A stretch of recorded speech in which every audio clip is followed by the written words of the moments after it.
你死了，难不成我也跟着你死？我们缔结的又不是死契，我死了，你不会死，只会半死不活而已。谁让你跟我主人缔结契约的？你马上解开契约。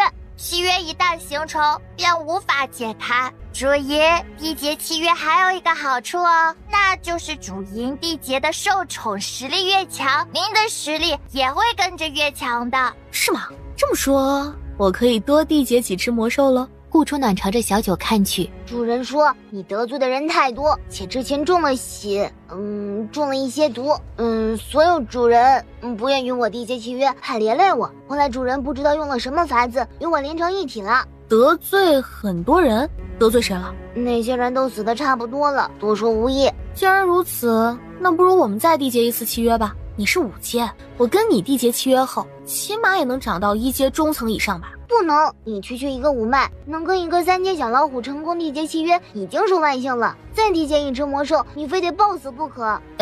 此话怎讲？一般都是主人缔结实力比自己弱的魔兽，一旦魔兽实力比自己还高，那缔结99%都会失败，除非有高手特别护阵，而失败只有一条路，那就是死。那只老虎真傻，主人也跟着傻。我现在都怀疑，是不是主子灵回被炼化后，人也都跟着傻了。那只刚出生的小老虎，你能相信？人家不知道嘛。哼，那我想跟你缔结契约，岂不是要等到5阶以后？我实力要是到了5阶，我还跟你缔结干嘛？顾初暖将丹药都扔给他们，吃吧，尤其是小老虎，你可得多吃一些。你进阶了，弄不好我也能跟着你一起沾光。谢谢主爷。主人真偏心。顾初暖吃了不少，他以为自己起码能够突破1阶，可他卡在瓶颈上了，怎么也无法突破。不是丹药的问题，是体质的问题。我体质有什么问题吗？这副身体古古怪怪的，我咋知道有什么问题啊？他们在这里扎根下来，小九时不时过来晃荡一圈，小老虎则隔3差5的偷东西，所有珍贵的东西一件件的顺走。他们在这里过得悠哉悠哉。这天，小老虎虎头虎脑的跑过来，主人，听说帝都有一场拍卖大会，里面有很多好东西，我们也去看看好不好？行，那咱们就去拍卖会长长见识。小九儿，你也跟着一起去。里面只有宝贝又没吃的，我去那里干嘛呢？当然是帮我付钱啦。付钱？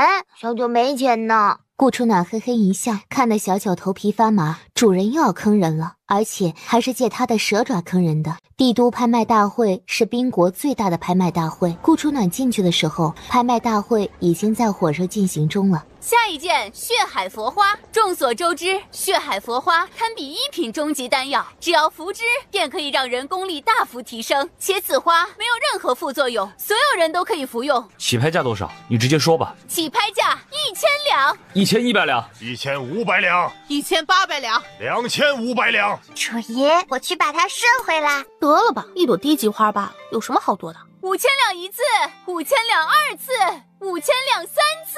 恭喜这位买主获得血海佛花。下一件拍品是我们本次拍卖会的众轴之品——顶级空间戒指，且戒指的空间足足有100方。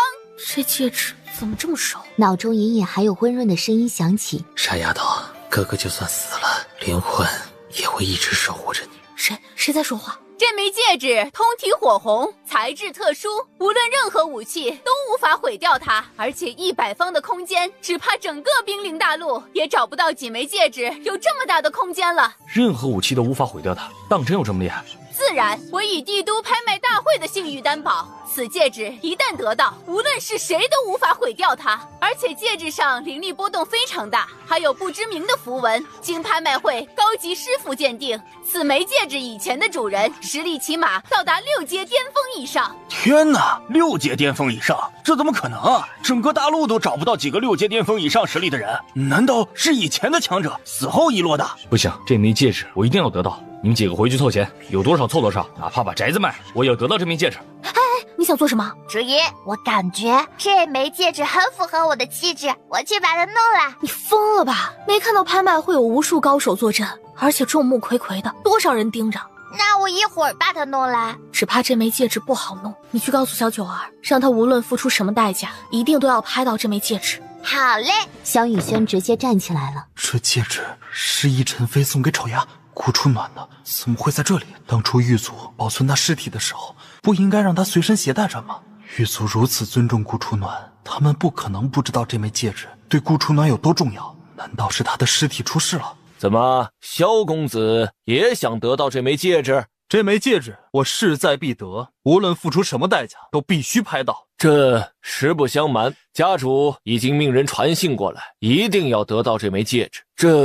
只要你们帮我拍到这枚戒指，我可以教你们炼丹术，连5品丹药都可以教你们。此话当真？君子一言，驷马难追。好，萧公子放心，我们上官家族就算倾尽所有，也会帮您拍到这枚戒指的。另一边，叶景寒双手情不自禁握紧轮椅的椅把，那双阴鸷的眼紧紧盯着台上的空间戒指，心跳瞬间加速起来。啊，是王妃娘娘的空间戒指，怎么会出现在宾国的拍卖大会上？那枚空间戒指是易晨飞送给阿暖的，阿暖平日里看得比他性命还重，他死前一直戴着那枚戒指，狱卒不可能无缘无故给他取下来，阿暖的尸体一定出事了，又或者说狱卒一定出事了。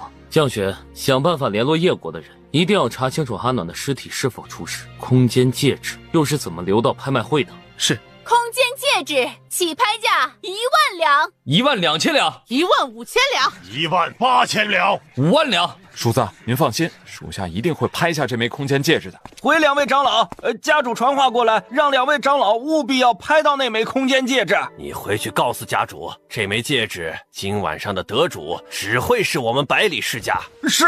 雅间里的御兽师忽然开口：“2位长老，蟒蛇王说他想要这枚戒指。”什么？蟒蛇王也想要这枚戒指？他一条蛇戴什么戒指？他有手可以戴吗？今天的蟒蛇王特别乖巧温顺，让百里镇一天心情美美的，走到哪儿都炫耀。蟒蛇王愿意跟着他，证明他有慎主的意向。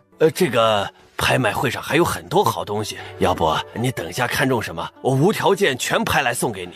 这枚戒指，家主既然有令，要不就……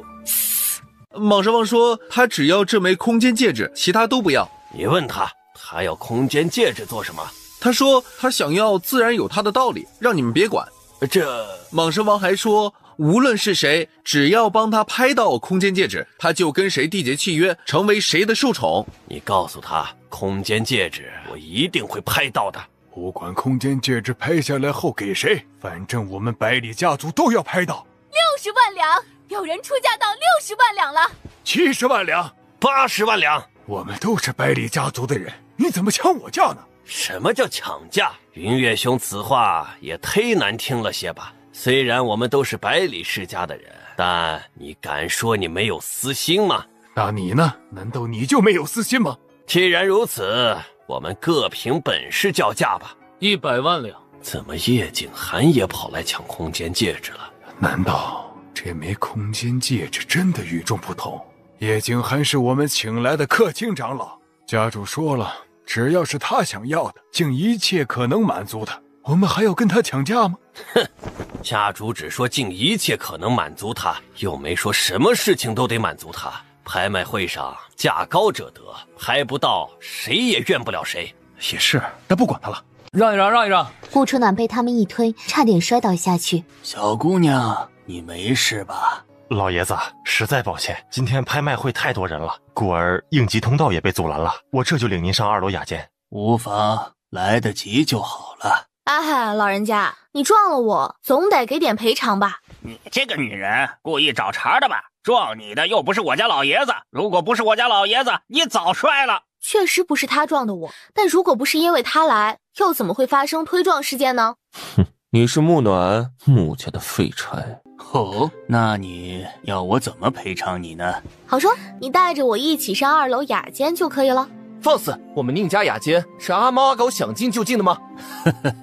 好，只要小姑娘不嫌弃，那便跟我一起上去吧。爷爷，你对她未免也太宽容了吧？无妨，反正雅间大，多她一个不多，少她一个不少。雅间里，爷爷，竞拍空间戒指的人好多，就算我们能够拍得下来，只怕也要花不少钱。这枚空间戒指当真那么重要吗？6阶巅峰强者用过的空间戒指，又有符文，且灵力如此充沛，这枚空间戒指不简单呐。如果能够参悟其中符文，也许我们宁家能够重返巅峰也不一定。105万两，150万，上官家有没有搞错？一下子加了几10万两。就是，这完全是向高垄断。爷爷，戒指太贵了，要不咱们不拍了吧？拍，必须得拍。200万，300万。爷爷，他们是不是故意跟咱们抬杠啊？知道咱们想要这枚戒指，所以才故意抬高价格的。380万两，400万两，600万两，700万两，800万两，1000万，1001万两。爷爷，一枚戒指而已，拍到1001万两，会不会太贵了？1200万两，1300万两，2000万两。3号雅间是谁？居然叫价到了2000万两，看起来好像不像是4大家族呢。是百里世家请来的客卿长老，据说实力达到了6阶。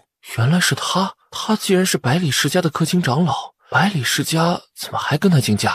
难道百里世家就不怕得罪那位6阶强者吗？真是邪门了，一个破戒指喊到这么高的价格，2000万两呢，整整2000万两，我怎么喊？难不成把自己给卖了？爷爷，已经叫价到2500万两了，咱们还叫价吗？你出钱吗？是爷爷自己想要这枚戒指，又不是我想要的，你自己拍不到，跟我置什么气？3500万两，3600万两，5000万两。要不咱们算了吧，日后再找机会，看看能不能跟莽氏王缔结契约。莽氏王说，如果这枚空间戒指拍不到，此生此世都不可能与百里世家任何人缔结契约。家主不是说了吗？无论付出任何代价，都要得到空间戒指。我只是在遵循家主的命令而已。萧公子，您看这枚空间戒指已经叫价到了5000万两银子，5000万两太多了，拍下来也不划算。要不咱们再看看其他的宝物，或许也有您喜欢的，也不一定。我只要那枚空间戒指。上官长老若是不愿意，萧某也不勉强，萧某自己去找愿意为萧某拍下此物的人便可。别，拍！我们上官家无论付出何等代价，都会拍下来的。你去跟家主说明这里的情况，让家主准备好银两。是，5100万两，5200万两，6000万，6100万两，6200万，7000万。哎，要是咱们宁家也有这样的宝物，能够拍出这么高的价格，我们宁家还至于没落吗？一切都是没钱惹的祸呀。老爷子想暴富吗？怎么，你有暴富的办法？哼，他要是有暴富的方法，穆家还至于那么穷吗？顾初暖嘴角露出一抹狡黠的笑容，他取出空间戒指，瞬间一堆紫阳丹与破元丹展现在宁老爷子面前。空间戒指？你居然有空间戒指？一个小小的穆家怎么会有这么宝贝的东西？你不会是从哪儿偷来的吧？我空间戒指哪儿来的不重要，重要的是你们先看看这些东西值不值钱。紫阳丹，不含任何杂质的紫阳丹，这个丹要比上官世家炼制的还要纯粹。这个是破元丹，居然是1品破元丹，这个可以迅速提升功力呢。尤其是5脉9层的人，只要服下1颗，基本都能突破1阶。木暖，你不会是在上官家偷的吧？若是在上官家偷的，你觉得以上官清的火爆脾气，整个帝都能不闹得沸沸扬扬吗？那你是哪儿得来的？这个嘛，天机不可泄露。我只问你们想不想要这批丹药？自然是想的。你们想要，那就送给你们喽。这么多丹药都送给我们了？木暖，你此言当真？自然是当真的。无功不受禄，穆姑娘一下子送这么多丹药，不知道有什么需要我们帮忙的吗？单纯就是看你投缘，想跟你交个朋友罢了。只是这样吗？嘿嘿嘿，当然，不久以后我就要去义和书院了。如果我在那里不幸被人欺负了，还请宁老爷子能多多照顾一二。真的只是这样吗？怎么？难不成你以为我看上你了？我不过是看你慈眉善目，像极了我爷爷罢了。你爷爷穆战？随便了。你要是不想要，那我把丹药收回来便是，免得被你认为居心不良。别，你这个朋友我交定了。这样吧，我也不能让你吃亏不是？我把我孙子宁天佑许配给你，从此以后你就是我的孙媳妇了。啊！爷爷，你怎么几颗丹药就把我给卖了？这是几颗吗？这是100多，将近200颗呢。再说了，穆姑娘长得花容月貌，温柔乖巧，哪儿配不上你了？花容月貌这点还可以接受，但是温柔乖巧，爷爷眼瞎了吗？他哪儿温柔了，哪儿乖巧了？那个宁老爷子，订婚的事儿咱就不提了哈。对了，你跟上官明朗还有婚约在身，这样吧，改天我替你去上官家走一趟啊，亲自帮你把婚给退了。这死老头还较真了是不是？上官家是名门望族，直接退婚对他们名誉不太好吧？放心，我自会想一个两全其美的办法，既不会让他们丢了面子，也不会让你失望。随便你折腾吧，反正我现在任何人都不想嫁。去告诉百里世家，再敢加价，让他们自己掂量掂量。是，主子，这里毕竟不是叶国，再加下去，咱们也没有钱了。去跟百里家主要钱。可是百里家不是也想得到那枚空间戒指吗？他会给咱们钱吗？放心吧，他会给的。算了吧，既然家主有令，咱们服从就是。都拍到了8000万两了，就算让你得到了，你能拿出那么多银子吗？小九脑子滴溜溜的转头，忽而朝着3号雅间摇摇晃晃的过去。蟒蛇王他怎么走了？不会是生气了吧？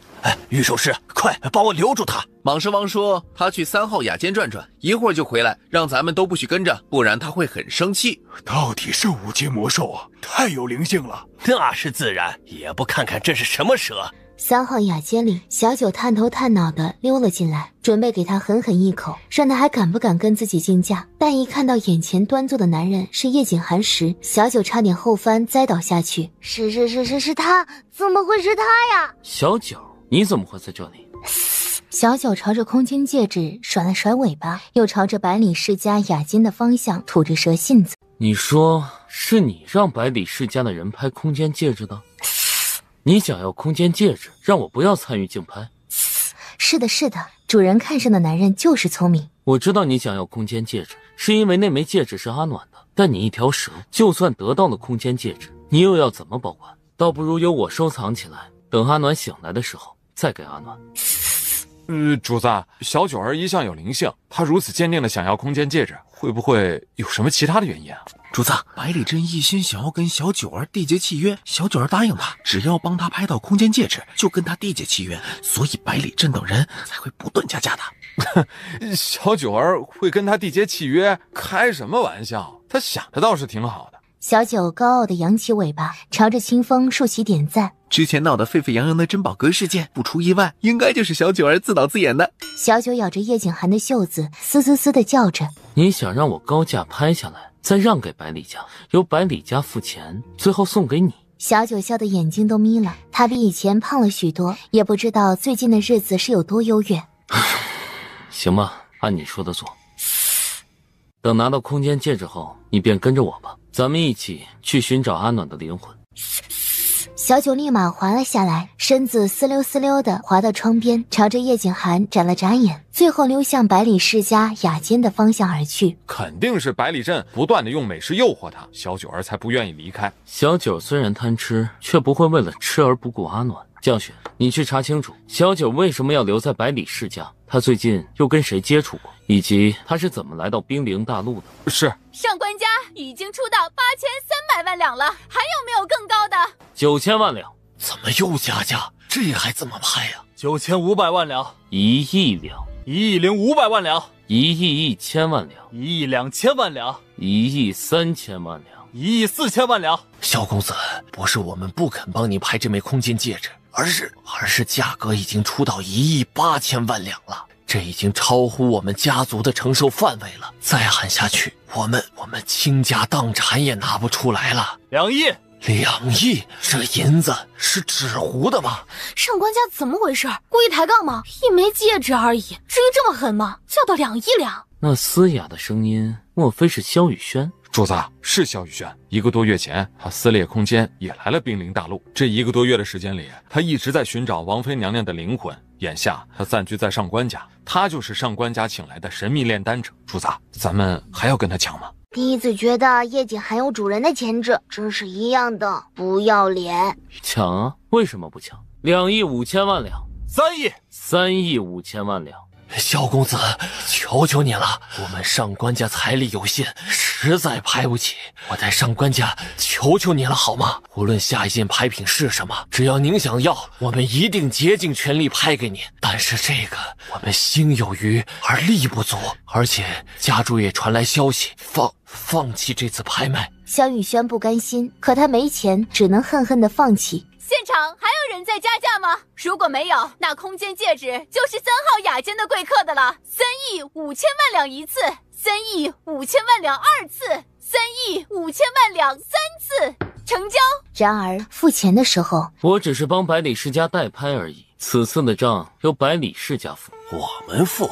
这么多钱，我们怎么付得起啊？我们珍宝阁才刚刚被盗啊！百里云月与百里震急得坐不住，立即来到3号雅间。叶公子，您刚刚是在说笑的吧？百里世家并没有让您去拍空间戒指。是啊，那可是3亿5千万两，价格太高了，百里世家买不起。这么说，两位是怪我多管闲事了。叶公子言重了，只是这戒指。我且问你们，我是不是百里世家的客卿长老？是。百里世家是不是想要空间戒指？是啊，但是既然如此，我帮你们拍到了空间戒指，你们因何还怪我？我等岂敢怪您？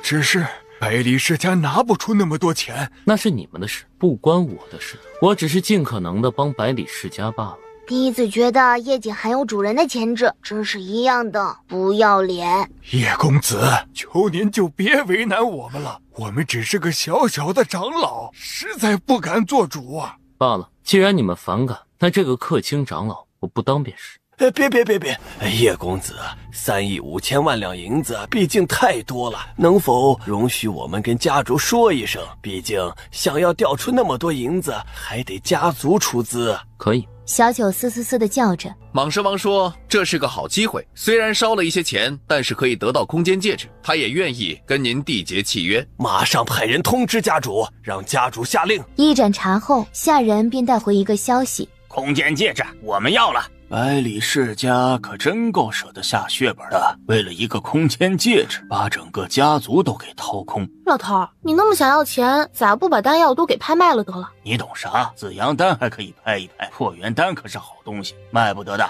我家族里好多人都急缺呢。宁老爷子马上跟拍卖会的人联系，拍卖紫阳丹。拍卖会一经拍卖，全场再次火爆起来。因为站在2楼，顾初暖看到穆家主，顾初暖跟下人耳语几句，很快下人领着穆家家主与2当家、3当家上了宁家的雅间。穆战携2子、3子见过宁老爷子。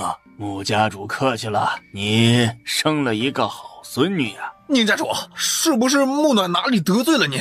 我们穆家正准备跟他断绝关系，以后他的事儿与我们无关。这么好的孙女，你们说断绝就断绝了？在宁家主面前也敢这么放肆，还不赶紧起来！穆姑娘是我们宁家请来的贵客，你才放肆！顾初暖也不想跟他们多做废话，从空间戒指里取出50颗紫阳丹、20颗破元丹、1颗补阳丹。10颗紫阳丹，还有1颗补阳丹给我爹，其他你们分了吧。唯一的要求是2当家和3当家不可以分，而且跟他们关系亲近的人也不能分。宁家主啊，我们穆家何德何能，如何受得起您这等大礼呀？穆家主若是不想要，老夫也不介意收下来。这宁家主说的是啥意思啊？不是送给我们了吗？既然给你了，你拿着就是了，哪来那么多废话？我爹的伤急需紫阳丹，你赶紧拿着紫阳丹回去医治我爹。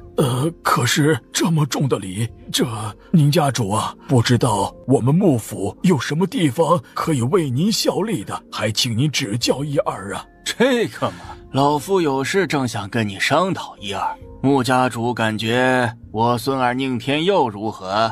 自然是极好的。既然穆家主也认为天佑为人尚可，不如我们2家订立婚约如何？订立婚约？跟穆音还是穆仙？当然是穆远，只有他才配当我的孙媳妇。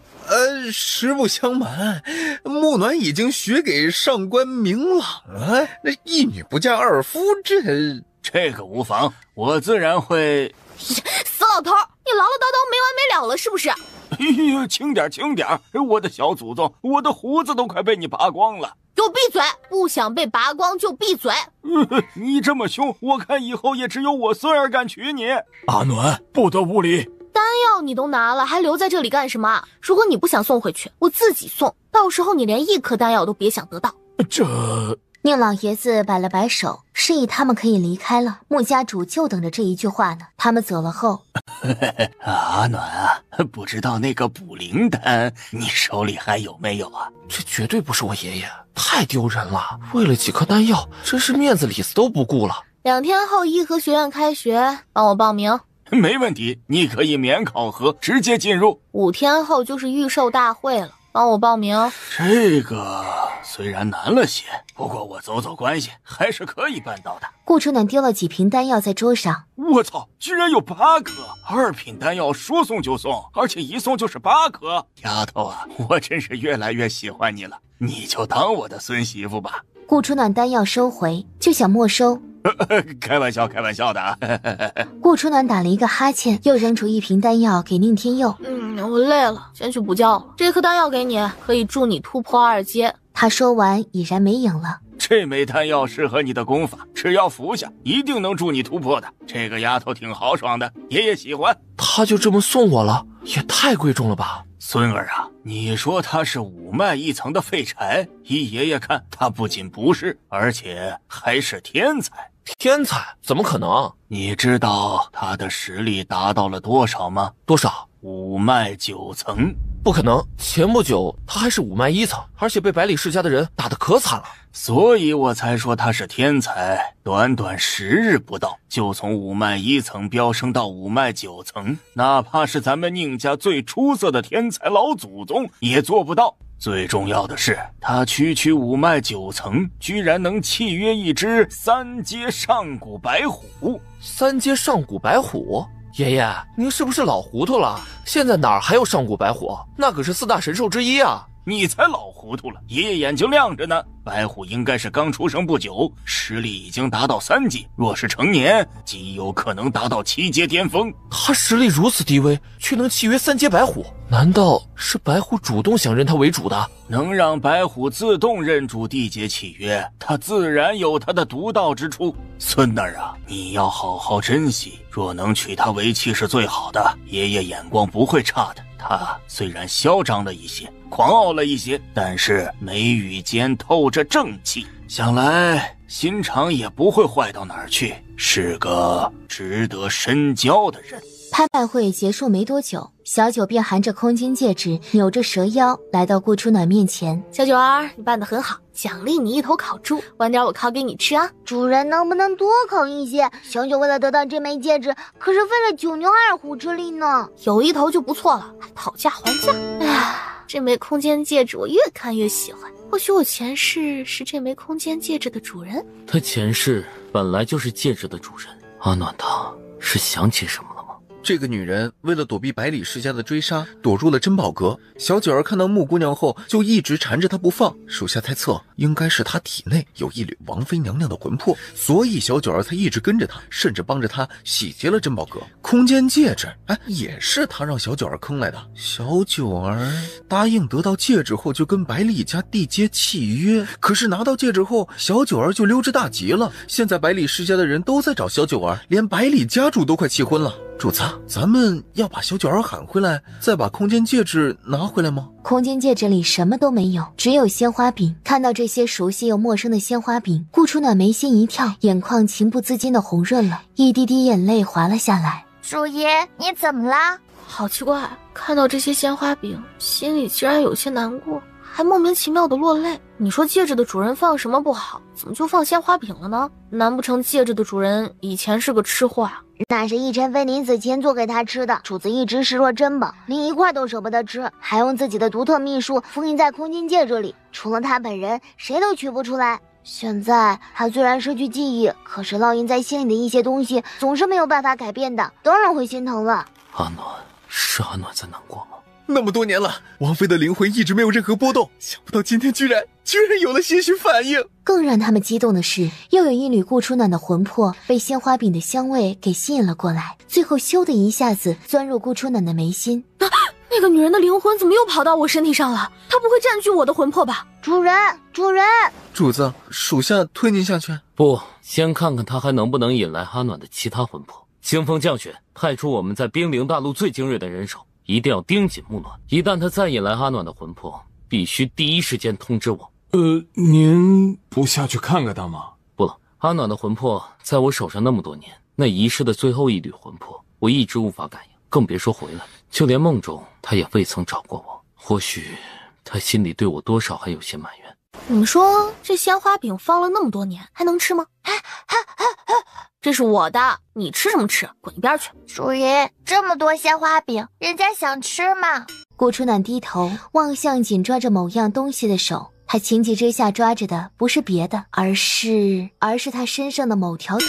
得了吧，主人会把鲜花饼给你吃才怪，连我都没资格吃，你有吗？你当然没资格吃，你又没跟主人缔结契约。切，我虽然没跟主人缔结契约，但我早就是主人的受宠了。你一个外来户懂什么？顾初暖拿起一块想吃，不知道为什么将鲜花饼整整齐齐地收了起来，重新放回空间戒指。主人，你不是想吃吗？怎么又不吃了？等饿的时候再吃吧。可是人家现在饿了吗？主人，小九也饿了，想吃烤猪。三更半夜的哪儿找野猪？你自个儿去找，找到我再帮你烤。小九马上就去找。顾初暖带上小老虎，准备采点野果子或者打些野味，先凑合一下。这是一片荒无人烟的森林。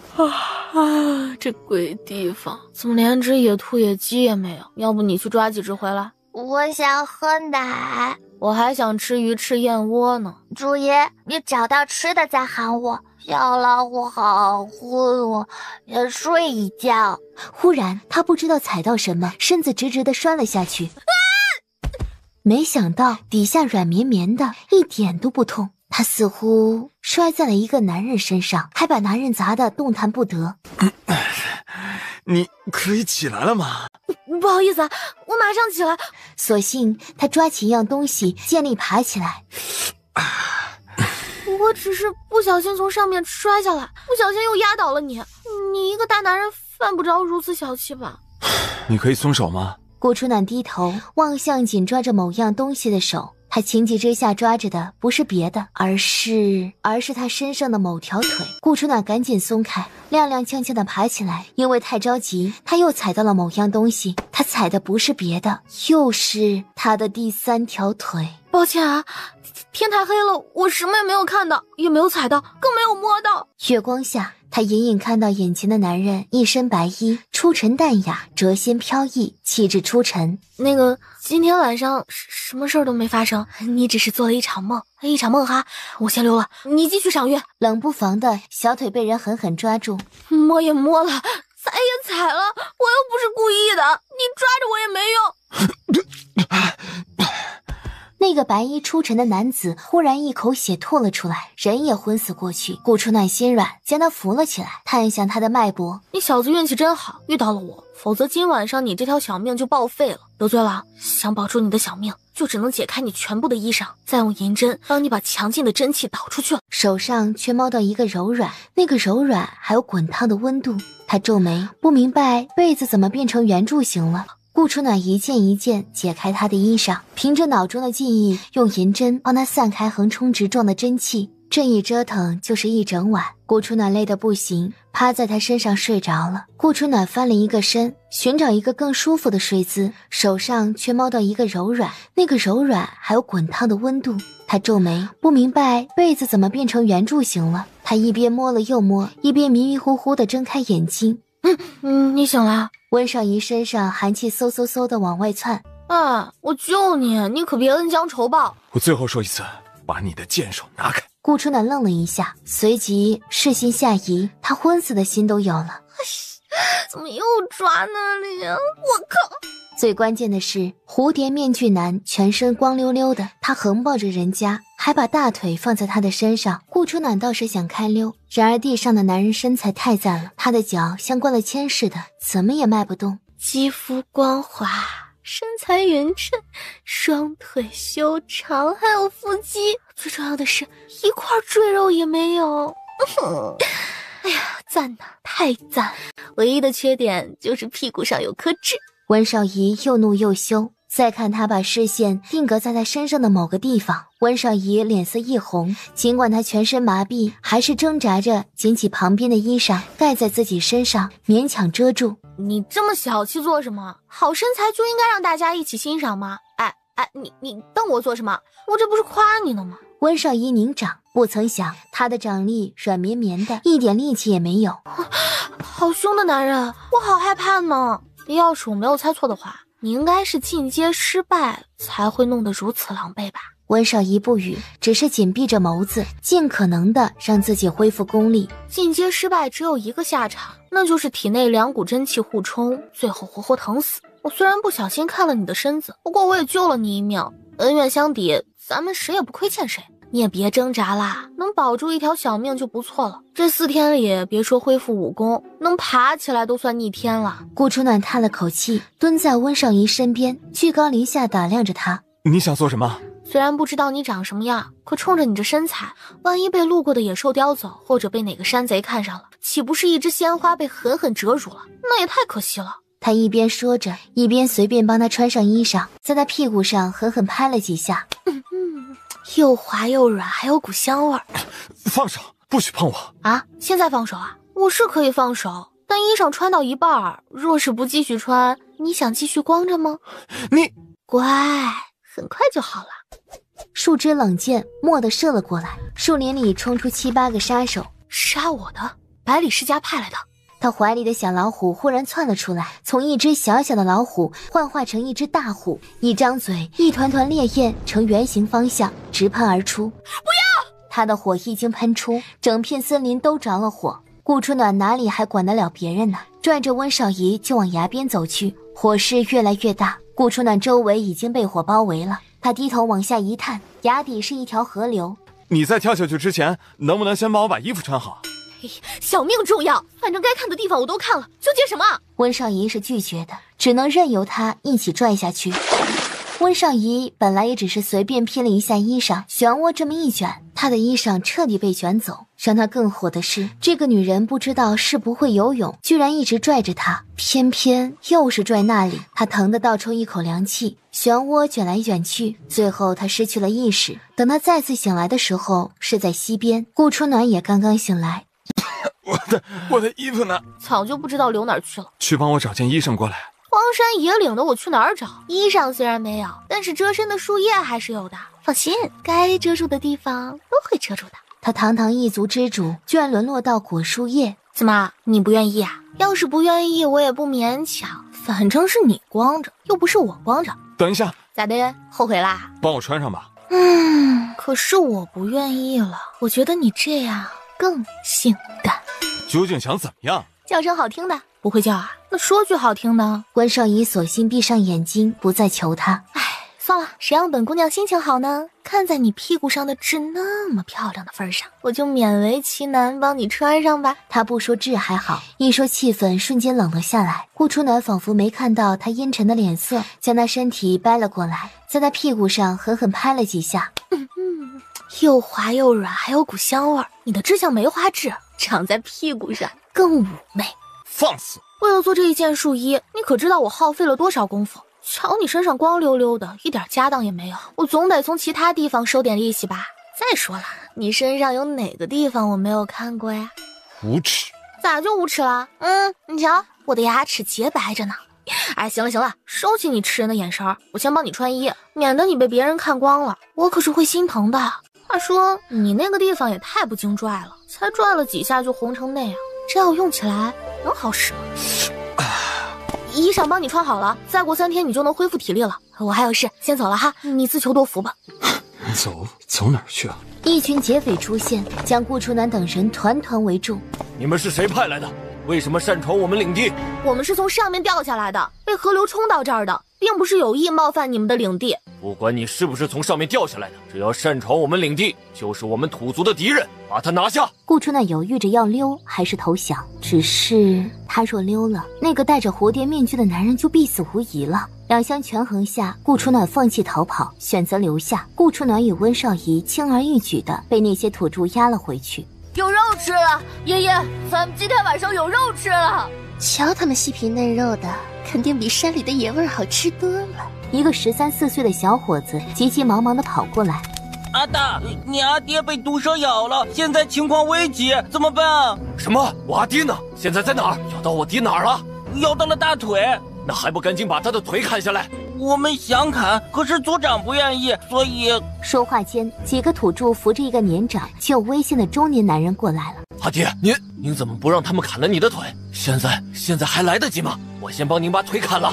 别，你死去的阿娘就是因为我跑得快才喜欢我的，我就算死也不能把腿给砍了，而且就算现在砍也来不及了。你们还不赶紧去，请祭司过来给阿爹医治。祭司看过了，他说族长中毒太深，救不活了。我能救他。你？反正你们现在也没有办法救他，倒不如让我试试，也许我能救活呢。反正我人依然在你们手上，想逃也逃不了。阿大，别相信他，我阿娘说了，外面的人可阴险了，他们诡计多端，什么恶事都做得出来。就是我阿爷也说了，外面的人不可信，尤其是外面的女人。随你们，反正死的又不是我爹。若你能治好我爹，我就放了你；若你治不好，那你晚上就是一道菜。没问题。顾初乃用银针将他的毒血都逼出来，又从空间戒指里取出2枚丹药，一枚让族长服下，一枚捣碎了敷在他腿上。啊，不用把毒血吸出来吗？吸什么？他的血有毒性，你想让吸的人也一起中毒吗？以前我们这里的人中蛇毒，用嘴巴也能把毒吸出来。那是运气好，若是碰到真正的剧毒毒蛇，你且看看能不能活命吧。你们看，族长的脸色好多了，流出来的血也变红了。哎呀，真的是啊，怎么这么神奇，这么快就治好了，比咱们祭司还要厉害呢。阿爹，你感觉怎么样了？我感觉好多了，身子也不再麻了。一个年迈的族人替族长把了把脉。哇，奇迹啊奇迹，蛇毒居然解了！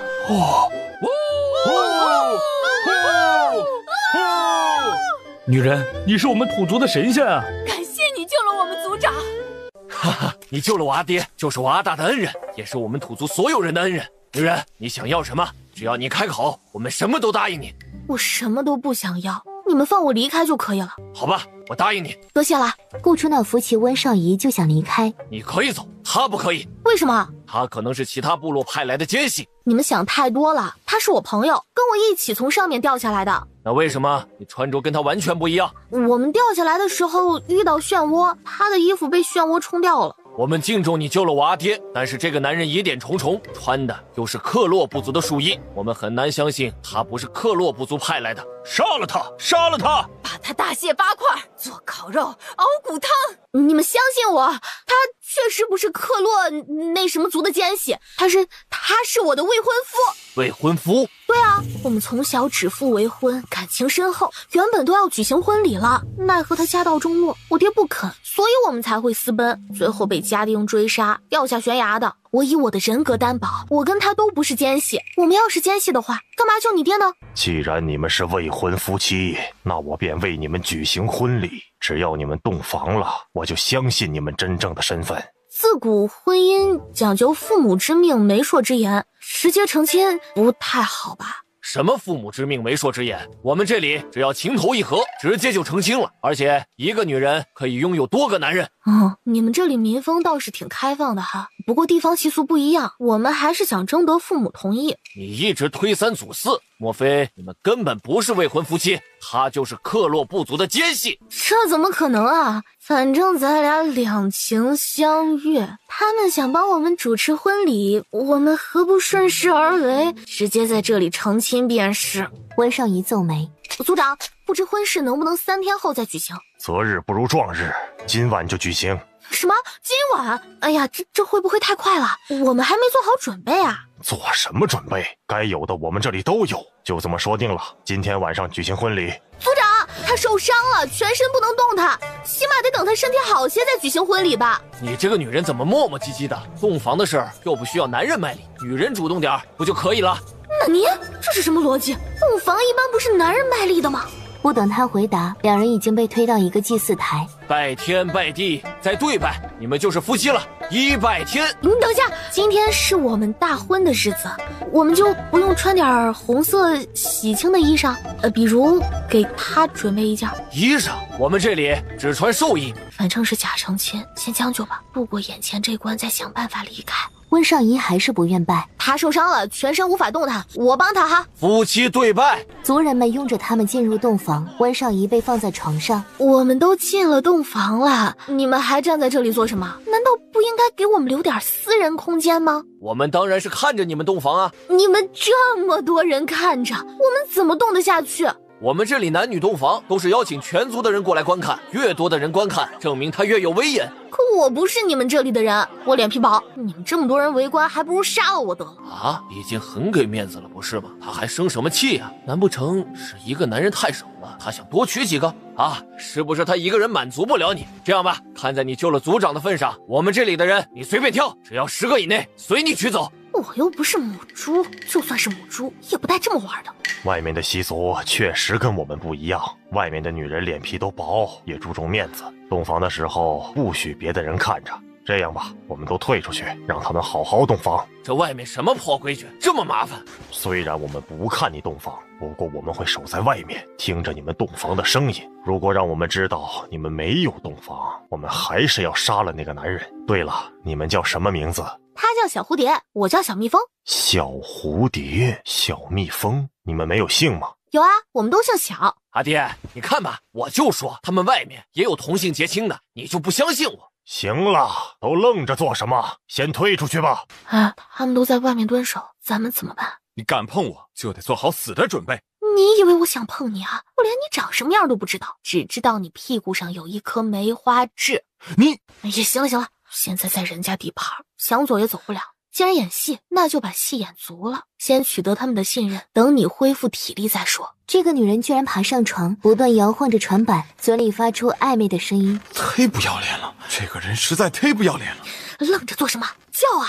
我才不叫呢！这么没节操的事儿，打死我都不可能做。我一个女人都豁出去了，你一个大男人害什么羞？哎，小蝴蝶，我告诉你啊，你要是不叫的话，我当真把你强了。你敢？你且看我敢不敢！你轻点儿，别那么急嘛！哎呦，疼！你弄疼我了！哎，动作快点儿，再快点儿！舒服。小蝴蝶，人家好爱你啊！不是说外面的人保守吗？我看小蜜蜂比我们还胆大。可不就是嘛，叫的也太大声了，比我家那位还大呢。不过那个男的怎么都没叫？或许是他脸皮薄吧。错，应该是他受伤了，又或者他比较内向。哎，你们没看到吗？小蝴蝶好像都没什么话。既然他们是真夫妻，咱们散了吧。天也快亮了，明天还要打猎呢。阿爹，他们的身份真的没问题吗？先回去吧。你疯了吗？什么地方都拽啊！我要是不拽，你能叫得出来吗？你不要脸，我还要脸呢。脸重要还是命重要？哎，他们好像走了啊。不过我仔细看了一下，你的身材是真好，要不然咱俩再进一步深入了解一下。温尚仪纵使全身麻痹，也忍不住鼓起全部力气，努力爬出去。哎，跑什么呀？你不会还是个厨吧？就这样愉快决定吧，咱俩假戏真做，我娶你，以后你就是我的男人喽。温尚仪早已风中凌乱。我跟你闹着玩的，虽然我喜欢美男，但也不是什么阿猫阿狗都上的。温尚仪气急攻心，一口鲜血吐了出来。喂，不是吧，这就气出血了？顾初暖挪了一个位置，打地铺睡在地上侧躺着。小蝴蝶，你是什么人啊？为什么会独自一人在森林里进阶？你是要晋升第几阶啊？第2阶还是第3阶？明天他们不一定会放我们离开，不过我身上还有一些药材，一会儿我捣鼓一下，明后天可以把他们全部药倒。到时候我会把你藏在安全的地方，等你身上的麻痹症消退了，你自个儿找个机会离开啊。哎呀，看着你这副完美的身材，我真想废了你的武功，把你永远禁锢在我身边。听到废去武功，温尚仪不知道想到什么，眼中闪过一丝杀气。可是我若是把你的双翅折下，想来你一辈子也不会高兴。所以啊，像你这等美男，我还是远远欣赏着就好了。你脸皮也太薄了，容易被轻薄的。也不知道你以前有没有被轻薄过，又被轻薄了多少次。不知不觉间，顾初暖睡着了。温尚仪心里翻涌的厉害，脑中不知不觉又回想起了顾初暖。一道黑影闪入，属下有罪，这么久才找到主子。回去自领100贯，其余人等300贯。谢主子。主子是否要毁族灭村？毁族灭村，屠村吗？罢了，且放过他们一马吧。那这个女人呢？杀了吧！忘恩负义的家伙，若不是我，他能活到现在吗？顾初暖翻了一个身，嘴里嘟囔道：“小蝴蝶，别怕啊，我们都安全了。”温尚银的手下拧掌，一掌就想拍死顾初暖。算了，他的命先寄存着吧，咱们走。是。一阵阴风吹过，温尚银与他的手下已然消失无踪。顾初暖缓缓睁开眼睛，还好他聪明，不然脖子上的这颗脑袋就没了。小蝴蝶走了，就算跳进黄河，也得跟那帮土著解释不清了。初暖索性摸黑，也跟着混了出去。帝都东北角一处竹林里，萧雨轩歪躺在竹边，他神情落寞，全身缭绕着悲伤的气息。远处，叶景涵戴着鬼脸面具，推着轮椅，独自缓缓而来。他的灵魂就算全部散了，我也会将他全部找回的。哼，他魂魄散不散，与我何干？那你又在难过什么？我难过了吗？你哪只眼睛看到我难过了？如果你不在乎他临死时，你为什么躲在狱卒议事堂门外偷偷落难？如果你不在乎他，你为什么要花费那么大代价从叶国来到兵临大陆？如果你不在乎他，这几年你为何苦苦寻找他的灵魂？我找他是为了亲手杀了他。是吗？那你得知他的灵魂散了，为何独自躲在这里难过？你瞎了吗？小爷我是心情好才在这里喝酒。那个女人的身体有些古怪，阿暖的2缕灵魂寄身在她身上，她的身体比锁魂壶还好，不仅不会让阿暖的灵魂之力减弱，甚至还可以温养阿暖的灵魂。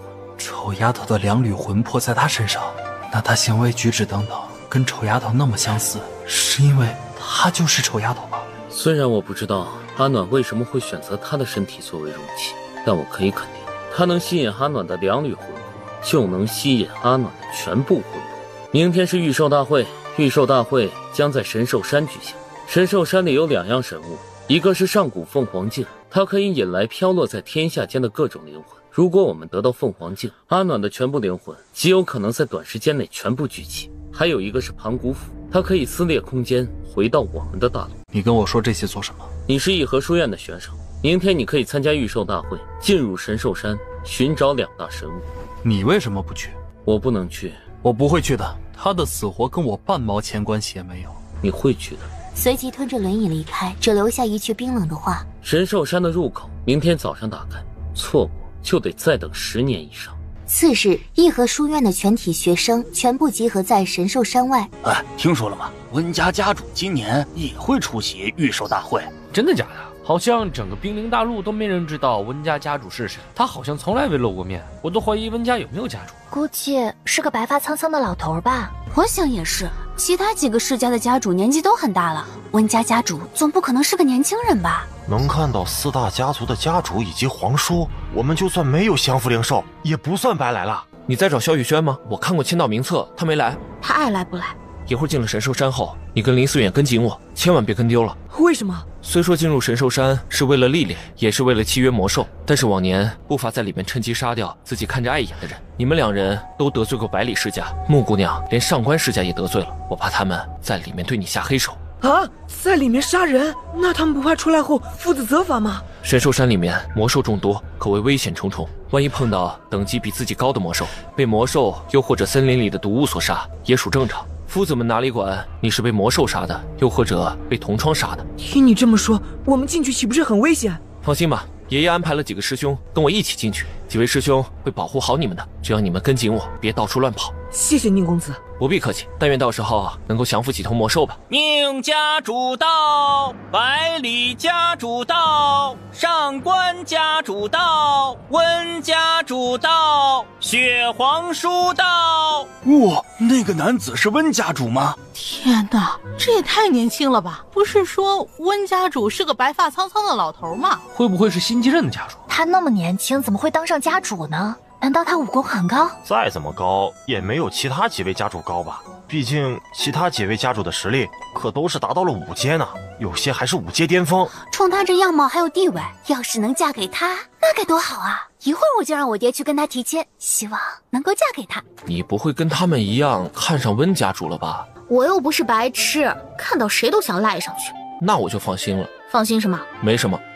10年一度的预售大会正式开始。只要是义和书院的学生，人人都可以进入神兽山参加预售大会。规则如下：一、神兽山魔兽众多，尔等若能驯服并缔结契约，魔兽便归他所有。若是不懂缔结契约之法，又驯服魔兽，可出来由契约师帮忙契约。二、若驯服不了魔兽，会魔兽反伤或者反杀，一律与书院无关，大家可量力而行。三、神兽山除魔兽外，还有各种仙草灵芝以及上古神器，得到了便归谁所有。四、谁契约的魔兽最多，谁便是此次预售大会的冠军。冠军者可任意加入4大家族，成为4大家主的关门弟子。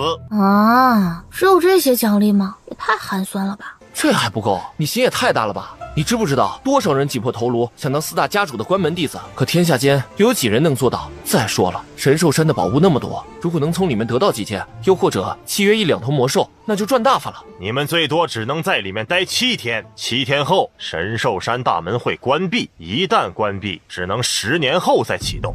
大家务必在7天内的午时前出来，明白不？明白。预售大会正式开始。就在众人陆陆续续进入神兽山的时候，萧雨轩来了。还有我，你还愣着做什么？神兽山的入口都快关了。他点点头，快速进入神兽山，追上萧雨轩的脚步。喂，小轩轩，你是不是得罪过温楚啊？温楚，上官楚，上官夫子，他应该在叶国，怎么会来到冰灵大陆，还当起温家的家主？姓温，与天坟族有什么关系吗？然而没走几步后，学生们身上携带进来的魔兽全部消散，化为一道飞影飞出结界。怎么回事？为什么我的灵兽不见了？我的也不见了。今年无论是谁都不准携带任何魔兽进入神兽山，否则视为违规。尔等带进来的魔兽统一没收，全部没收！这也太狠了吧！顾初暖低头看了看环里的小老虎，似乎他们的秘法对小老虎一点影响也没有。莫姑娘，萧公子走了，我们要不要追上他？追上他以后呢？死皮赖脸让他跟我们组队吗？那我们不管他了吗？他一个人进神兽山，会不会太危险了？顾好你自己吧，他武功比你厉害多了。轰隆隆，正南方向一道七彩霞光突然直抵天穹。走，过去看看。喂，你等等我呀！该死的，我一个2阶巅峰，难道还跑不过一个刚刚进阶2阶的女人吗？不知道跑了多久，顾初暖停了下来，不是因为抵达了正南方，而是因为前面挡了一个伤痕累累、奄奄一息的人萧雨轩。哎呀，怎么会伤得那么重？你武功不是很高吗？走，赶紧走！要走一起走，我不会丢下你的。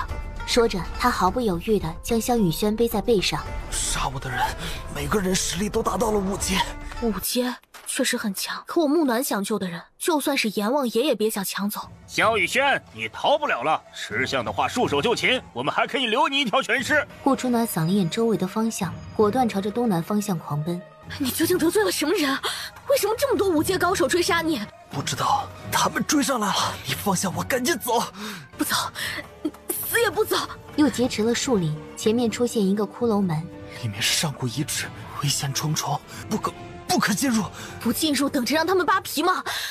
越是危险的地方，越安全。有危险，赶紧走！咻！东南西北4个方向各自落下4个蒙面老人，4个人实力都达到5阶，你留下没有意义。一会儿寻机离开，先保全性命。不就是背水一战，又不是没有战过。我与你同生共死。刷刷刷，远处又来了一大批人。百里明，你这是做什么？二皇子原来也在呀！既然你看到了，我也没什么可隐瞒的了。我今天要杀木暖跟萧雨轩，这件事跟你没关系，还请二皇子不要干预此事。他们2人也是义和书院的学生，你这是公然残害同门。听二皇子的语气，这件事你是管定了？他们是我的救命恩人，只要我有一口气在，绝不容许任何人杀他们。既然二皇子那么想陪他们，那我就一并送你们上路。我们今天只有一个目的，那就是取萧雨轩的性命。至于你们的恩怨，自己解决。行，那萧雨轩就交给你们了。希望你们能够将他大卸8块，凌迟处死。哼，今天他逃不了。小老虎，无论你用什么办法，一定要保住小轩轩的性命。小轩轩，把李明这个猪头交给我，你不用顾虑我，先保住自己性命要紧。咱们各自努力吧。保重。不必担心我。这世上想取我萧雨轩性命的人多的去了，至今还没有谁能够得手的。如果傻丫头出了什么事，我萧雨轩定要整个百里世家给她陪葬。我最后给你一次机会，马上退离这里，否则别怪我辣手无情。如果你现在马上撤退，我可以当做什么都没发生，否则我们皇族绝不会放过你们百里世家。呸！你当我傻呢？现在撤退，好让你们以后报复我。我告诉你们，今天不是你们死，就是我亡。来人，马上放箭，给本公子射死他们！致命一箭，一箭穿心。萧雨轩，他速度提到最快，飞奔来到百里明面前，就想扭断百里明的脖子。百里明吓得面色大变，条件性的不断后退。该死的，一个废物而已，怎么速度这么快，进阶也这么快？小九儿，小九儿，快出来帮忙！也不知道那条贪吃蛇又跑到哪里觅食去了。木诺难道已经到达了2阶？这怎么可能？这才多长时间？他怎么可能达到2阶？太恐怖了！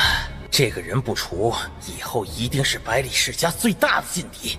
无论付出多少代价，一定要把这2个人杀了。谁能杀了他们，本公子重重有赏。顾初暖不再保留，一剑下去就是一条性命。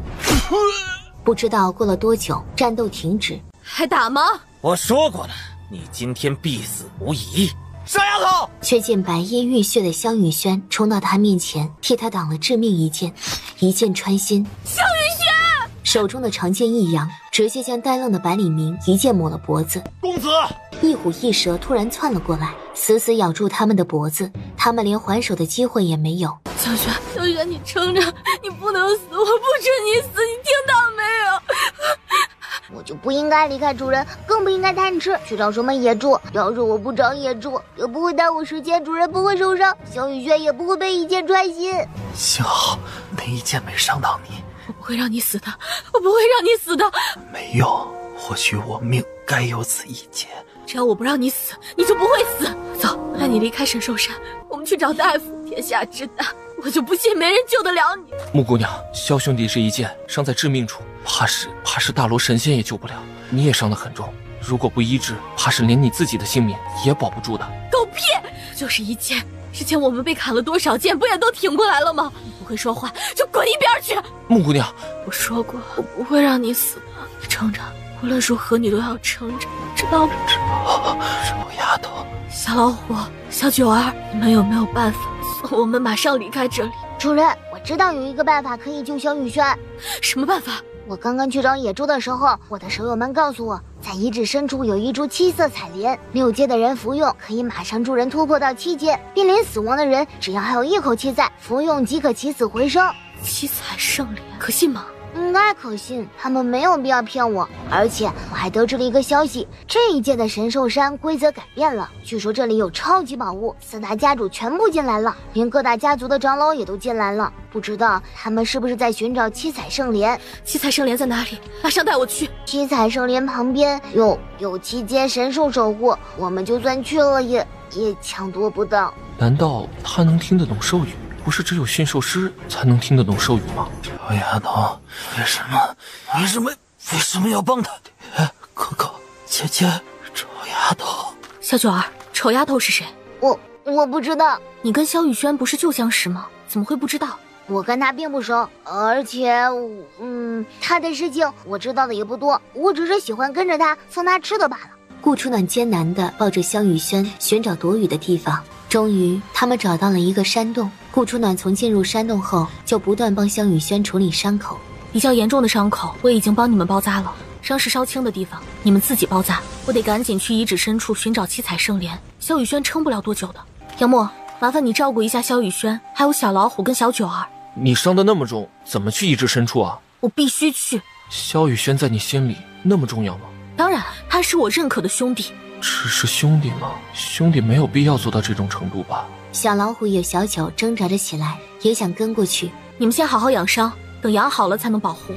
而且那些人也不知道会不会去而复返，如果他们去而复返，萧雨轩怎么办？你们得留下保护他们。可是7彩圣莲旁边有7阶神兽守护，那可是7阶。主爷，小虎儿陪你去，小九儿留下保护萧雨轩就可以了。这是命令。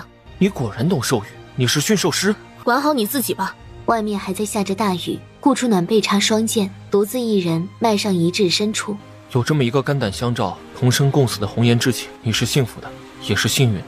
越靠近左边山脉，杀气越重，顾初暖被逼得寸步难行。空中的温度急剧变化，一会儿冰冷彻骨，冻得他瑟瑟发抖；一会儿火热如炉，烤得他热汗淋漓。顾初暖无法想象大战中的两个人实力究竟达到了怎样变态的程度。不知道过了多久，激战的声音渐渐归于虚无，大战彻底结束，杀气也不再环绕着他。顾初暖迅速往前，顾初暖终于看到两个人，这个两人好巧不巧，他都认识。小蝴蝶、面具男。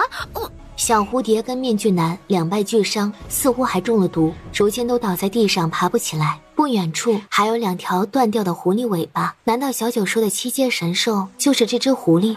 在狐狸尾巴附近还有一朵闪着七彩霞光的盛开莲花，这就是七彩圣莲吗？你敢取走七彩圣莲，我保证让你生不如死。温少仪的脸色比叶景寒也好不到哪儿去，七阶九尾狐还没死，只是被他们用计重伤逃走。七彩圣莲就在我手上，有本事你来夺呀！你想提升功力，我有很多办法可以帮你，你用不着吃七彩圣莲，只要你把七彩圣莲给我，再帮我解毒，我可以答应你任何要求。那你当我傻吗？我要真帮你解了毒，你还能放过我？面具男，你忘记你之前是怎么威胁我的了吗？这个女人太皮了，也太记仇了。今天你若帮我，过往一切一笔勾销。你当我傻呢？姑娘，叶景寒中毒，无法动弹。你若帮我杀了他，只要你想要的，我通通都可以满足你。哼，你当我是猪派来的卧底啊？我帮你杀了他，这世上还有谁能制衡得了你的？只怕面具男死后，第二个死的就是我。不过你们两人的话倒是提醒了我。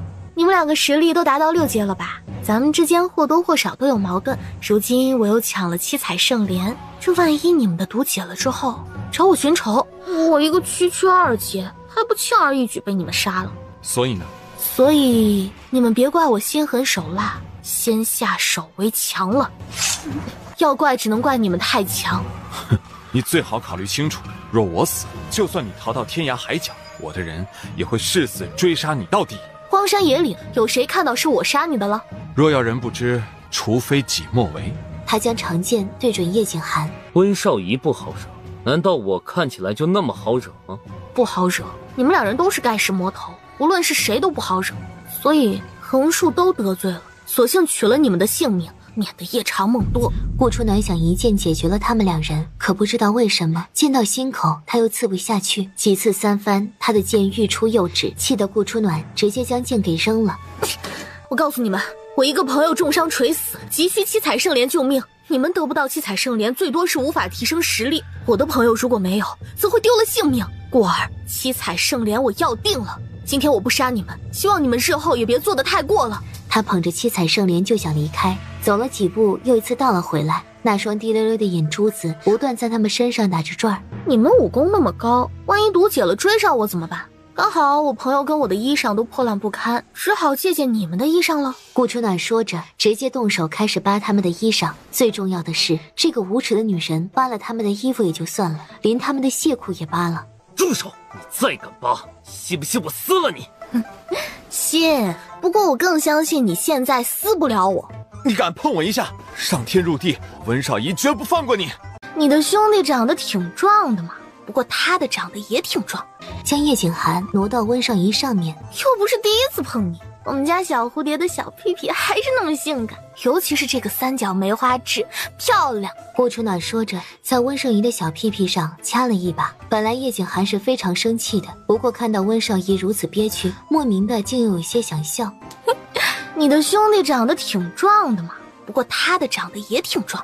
叶景寒彻底黑了脸，他跟温少仪都想伸手捂住，奈何他们动不了，只能任由那个女人看看这个又看看那个。更过分的是，顾初暖盯着他们看了半天后，将叶景寒挪到温少仪上面。瞧我多善良啊，这样别人就看不到你们了。许是觉得不好，顾初暖重新挪了一下，对调了一个位置。我觉得面具男应该在下更合适，瞧着也更顺眼啊。两个不死不休的生死仇敌，如今被一个女人扒光了，还以这种画面相处，无论对叶景寒又或者对温少仪，都奇耻大辱。我朋友情况紧急，就不陪你们玩了，后会无期。顾初暖一路往萧雨轩所在的山洞狂奔而去，很快到了山洞，萧雨轩气息近乎虚无。七彩圣莲取到手了，内服还是外用？这个我也不知道啊，要不一半内服，一半外用试试？杨默呢？去找帮手来救咱们了。罢了，我自己来吧。顾初暖将七彩圣莲嚼碎，嘴对嘴剁给萧雨轩。乱了！主人跟萧雨轩是兄弟，跟叶景涵才是夫妻，这么一搞，岂不是全乱套了？万一萧雨轩再对主人起什么爱慕之情，那前世的覆辙岂不是又要重蹈了？小轩轩，我现在要拔剑了，你如果听得到，一定要撑下去，无论是为了我，又或者是为了你的丑丫头。咻的一下，拔出萧雨轩心口的剑，同时迅速将捣碎的七彩圣莲敷在萧雨轩的伤口上。热，好热，好难受。怎么会这样？他不仅身上温度高，而且身上有一股力量不断冲击着他。小九儿，你不是说七彩圣莲可以救他吗？应该是可以救他才对的，会不会是用量过猛了？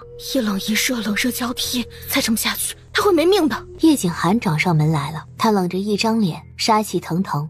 扒你衣裳的是我，跟小轩轩没有关系。萧雨轩，你竟然叫他小轩轩？只有阿暖才会叫萧雨轩为小轩轩，他怎么也叫萧雨轩为小轩轩？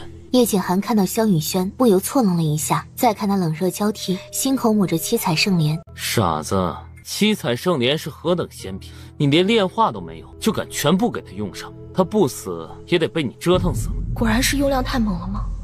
面具男，你能不能帮忙救他一下？只要你肯救他，咱们之间的账慢慢再算。你想要的凤凰镜，我马上去找。哼，我们之间的账确实要慢慢算。让他意外的是，面具男竟然爽快大方地帮萧雨轩运功，调整体内奔腾的气息。整整2炷香时间过去，叶景涵才收工。自己选吧，想要什么样的死法？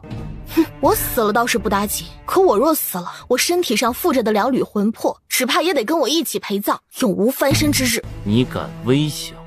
你不能杀他，他死了，主人就没有办法回来了。我虽不能杀你，但也能让你生不如死。我说生不如死，我体内的魂魄，我也会跟着生不如死。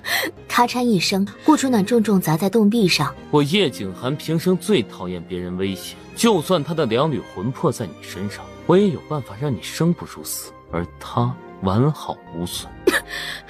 那你尽管来啊！叶景还没拿顾初暖开刀，却狠狠给了小老虎一掌。不等小老虎痛呼出声，叶景涵右手一吸，已然将小老虎吸到面前，并用右手攥住小老虎的脖子。我不会直接杀了你，可我会把他的虎皮一层一层的扒下来，再一根一根拆碎他的骨头，包括幕府上下100多口，一个都别想逃过。无耻！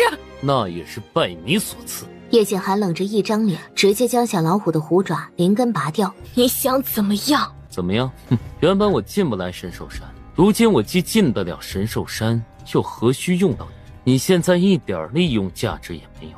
是吗？你的武功跟小蝴蝶差不多吧？如果小蝴蝶一直缠着你，你还能寻找凤凰镜跟那把什么斧头吗？一句话再次触怒叶景涵，眼看叶景涵用力想将小老虎活活捏死，各大家主纷纷赶来抢夺什么宝物，极有可能就是你说的那2件宝物。就算不是，我也能引他们寻到凤凰镜跟盘古斧，再偷偷顺回来。你只管对付你的小蝴蝶就好。温少仪不是我的。是，他人面兽心，道貌岸然，怎么可能是你的？小九嘶嘶嘶地叫着，一双无辜的大眼睛里充满求情的味道。许是看在小九的面子上，叶景涵将小老虎松开。这是你最后的机会，如果找不到盘古斧或者凤凰镜，后果不是你能承受得起的。叶景涵推着轮椅愤然离去。是我连累了你。萧雨轩忽然紧紧抱住顾初暖。你做什么呀？丫头，谢谢你。小九儿，你跟叶景涵是旧相识？认识，不算熟。我体内的魂魄就是你原来的主人。主人，外面有高手逼近，实力起码达到6000了，应该是温少仪。主人，我去引开温少仪。你等等！不等顾初暖拒绝，小九已经滑了出去。谁是温少仪？小老虎，你先在洞里陪着萧雨轩，我去看看小九儿。温少仪武功高强，我怕小九儿会吃亏。你刚刚说什么？什么？温少仪？你是不是提到温少仪了？你认识温少仪？温少仪果然也来了吗？没有，你听错了，我们说的是温少宇，一个颐和书院的弟子。是吗？自然是的啊，我骗你做什么？你伤得很重，怎么不先包扎自己的伤口？我忘记了。疼吗？习惯了，忍一忍也就过去了。我记得我被一剑穿心了，怎么还能活着？神兽山有七彩圣莲，你吃了七彩圣莲，所以才侥幸活了下来。傻丫头，你自己去取的，不然它还能长脚自己跑过来让你吃吗？放心吧，我这点伤死不了。萧雨轩忽然紧紧抱住顾初暖，你做什么呀？丫头，谢谢你。谢什么？咱们是好哥们儿不是吗？我出去看看，很快就回来，你们两个待在洞里。凤凰镜，一定是凤凰镜的光束。凤凰镜，凤凰镜这等宝物，各大家族岂会轻易放过？你过去无疑就是送死，何况还有那么多个5阶高手等着你露面斩杀你呢。凤凰镜我一定要得到。萧雨轩坚持，顾初暖索性从背后敲晕他。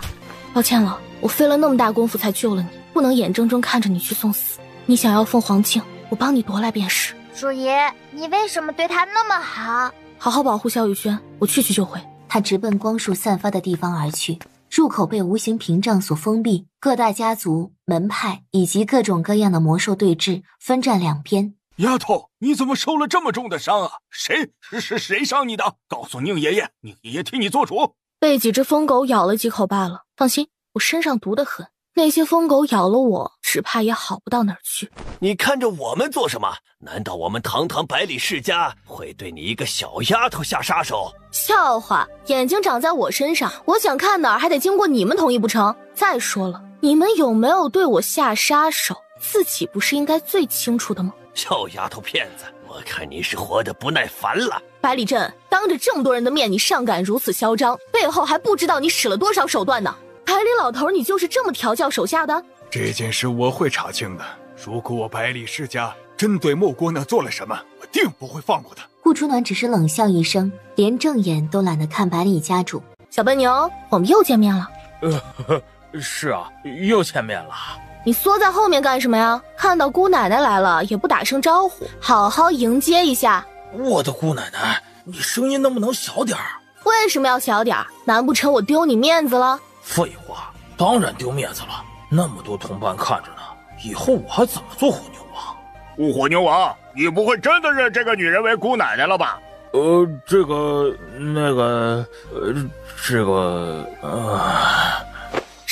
个那个？姑奶奶罩着你，小笨牛，不用担心有人欺负你。火牛王，与你一同称王是我的耻辱，与你称兄道弟也是我的耻辱。太丢我们魔兽的脸了！就算要认主，好歹也找个实力高一些的，你却只找了一个区2级的人类女子当姑奶奶，你脑子被驴给踢了吗？你骂就骂，扯我们驴类做什么？与你为伍，我们驴类更加不耻。他跟其他人类不一样，不只是我，上古白虎还有碧玉9头蟒蛇王都争着抢着认他为主，而且他还一脸不屑，到现在也没有契约碧玉9头蟒蛇王。开什么玩笑？上古白虎？上古白虎的血脉早就断绝了，哪来的上古白虎？还有碧玉9头蟒蛇王，那可不仅是蛇界之王，也是我们魔兽之王，早就消失千百年了。火牛王，你要找借口，是不是该找个好点的借口？找个这么蹩脚的，我都瞧不起你。就是自己堕落，还好意思找那么多理由。大伙儿，以后火牛王再也不是我们的朋友了，我们没这种没志气的朋友。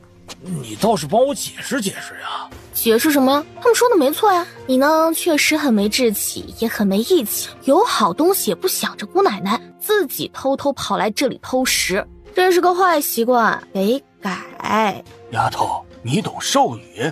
好像懂一些吧。姑娘，我天圣门在濒临大陆虽然比不上4大家族，但也是有头有脸、数1数2的大门派。你有没有兴趣加入我们天圣门？只要你加入，我直接收你做关门弟子。天圣门有什么好？我们夜宵帮无论势力武功地位都比他们高多了。若是你能加入我们夜宵帮，我直接给你一个坛主当。夜宵帮再厉害也比不上我们昆山派，我们昆山派可是有近1000年底蕴呢。就算是4大家族也得让我们几分，你倒不如加入我们昆山派，我们定把你培养成兵临大陆数1数2的大人物。暖丫头是我们宁家的，你们谁都别惦记。行了，唠唠叨叨的做什么？我说过了，我独来独往习惯了，哪个门派也不加入。倒是这个无形屏障什么时候可以退去啊？快了，最多1个时辰就可以退了。小笨牛，你们所有人都是为了抢那面镜子而来的吗？镜子？什么镜子？你们不是为了镜子而来的？当然不是，谁稀罕什么破镜子？实话告诉你吧，我们是为了三彩圣莲而来的。三彩圣莲？对啊，三彩圣莲可以迅速提升别人的功力，还有起死回生之功效。虽然它比不上七彩圣莲，可是5阶巅峰的人吃了也有机会可以直接突破6阶。我们魔兽吃了，实力也可以暴涨好几阶，哪个不想要？无形屏障减弱了，咱们可以进去了。人群中不知道是谁喊了一声，所有人纷纷往前冲。然而小老虎却带伤来到他面前，神神秘秘的道：主爷，凤凰镜在三彩圣莲隔壁山洞里。啊，小老虎，不是让你保护萧雨轩吗？你怎么来了？是萧雨轩不放心你，非得让我来的。你怎么知道凤凰镜在三彩圣莲隔壁山洞里？是小九儿的朋友说的。在他进去之前，里面有2大高手站得地动山摇。仔细一瞧，这2人可不就是面具男跟小蝴蝶？主爷，他们太强了，想从他们身上捞到好处，只怕有些困难。我们要不要开溜？溜？凤凰镜没找到呢，溜什么？他黑白分明的眼珠子滴溜溜地转，不断在山洞里寻找凤凰镜。终于，他在前面一个莲台上看到了一面镜子，那面镜子古朴无华，跟寻常镜子一模一样。叶景寒心急凤凰镜，一边大战一边怒喝：女人，取凤凰镜需要先认主，否则凤凰镜会成为一面普通的镜子，你别乱动。认主？怎么样才能让他认我为主？你闪开，不需要你帮我拿凤凰镜。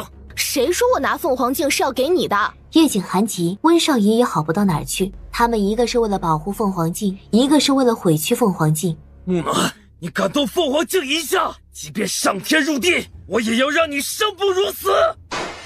砰！顾初暖刚刚取出凤凰镜，被他这么一下，凤凰镜摔落在地。你把凤凰镜毁了！你居然把凤凰镜毁了！暖，你该死！不管你信不信，我真不是故意的。要怪只能怪你嗓门太大。呀！叶景寒暴吼，好强的杀意！难道我今天真要殒命在这里？外面忽然升腾起一束亮光。盘古斧！温少仪选择盘古斧，放弃叶景寒与顾初暖。叶景寒杀气不变，携着雷霆之火轰向顾初暖。顾初暖脸色一变，他无法抵挡，全身也被定住，只能闭上眼睛，等着死亡降临。砰！却是萧雨轩替自己挡住那一掌。萧雨轩，你不能杀他！他摔碎了凤凰镜。萧雨轩强撑身体，挡在顾初暖面前。他打碎了凤凰镜。我知道，我也说了，要杀他，除非踩着我的尸体过去。你知道你在说什么吗？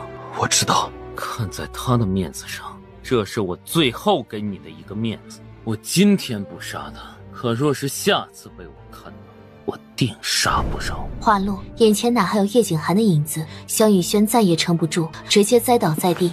让你逞强，小命又快挂了吧？我看这次还有谁能救得了你？小老虎，你看着萧雨轩，我去就回。主爷，你又要去哪里？去取圣药。圣药？什么圣药？伤得这么重还能治？难不成这里还有七彩圣莲？不，这里只有三彩圣莲。主人是想去取三彩圣莲？顾初暖前脚才到，就遭到一帮高阶魔兽的围攻。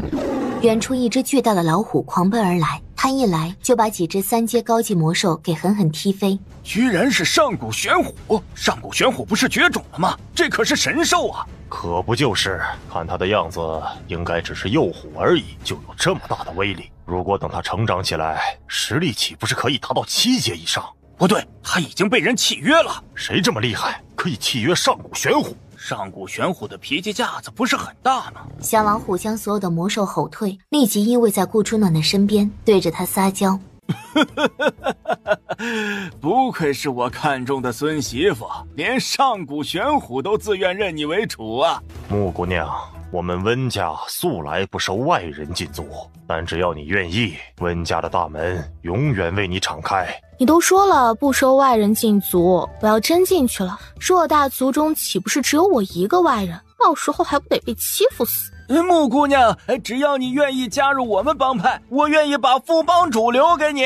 不就是收服了一只上古玄虎，有什么可得意的？上古玄虎现在还是幼崽，我们这么多人，难道还敌不过一头上古玄虎吗？只要木暖死了，契约自动解除。百里家主狠狠瞪了眼百里镇，木暖死了，可是被契约的上古玄虎也会跟着一起死。小九不知从何而来，身体幻化为九头巨蟒，朝着百里镇龇牙咧嘴。碧玉九头蟒蛇王，他不是愿意臣服我们了吗？为什么还要攻击我？难不成我哪儿得罪他了？碧玉九头蟒蛇王竟然是九头蟒蛇王，这也是世间难寻的上古神兽，堪比凤毛麟角啊！想不到今天居然能在这里看到。九头蟒蛇王如果达到巅峰，实力可不比上古玄虎差呀，甚至有过之而无不及呀！蟒蛇王攻击完百里镇后，像个撒娇的孩子，依偎在顾初暖身边，不断卖萌撒娇。高贵美丽的人类，我能不能当您的受宠？我保证生生世世效忠您。您让我往东，我绝不往西。主人，您契约我吧，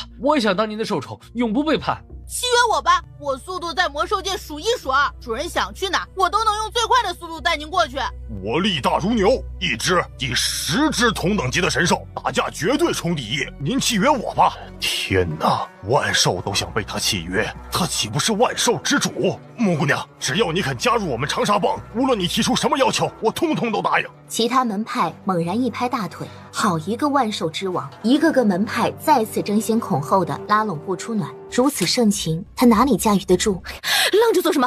风姐还不赶紧跑！小九与小老虎赶紧跟着顾初暖撒丫子狂奔，不知道跑了多久，小九才停下。吓死宝宝了！这些人也太疯狂了吧！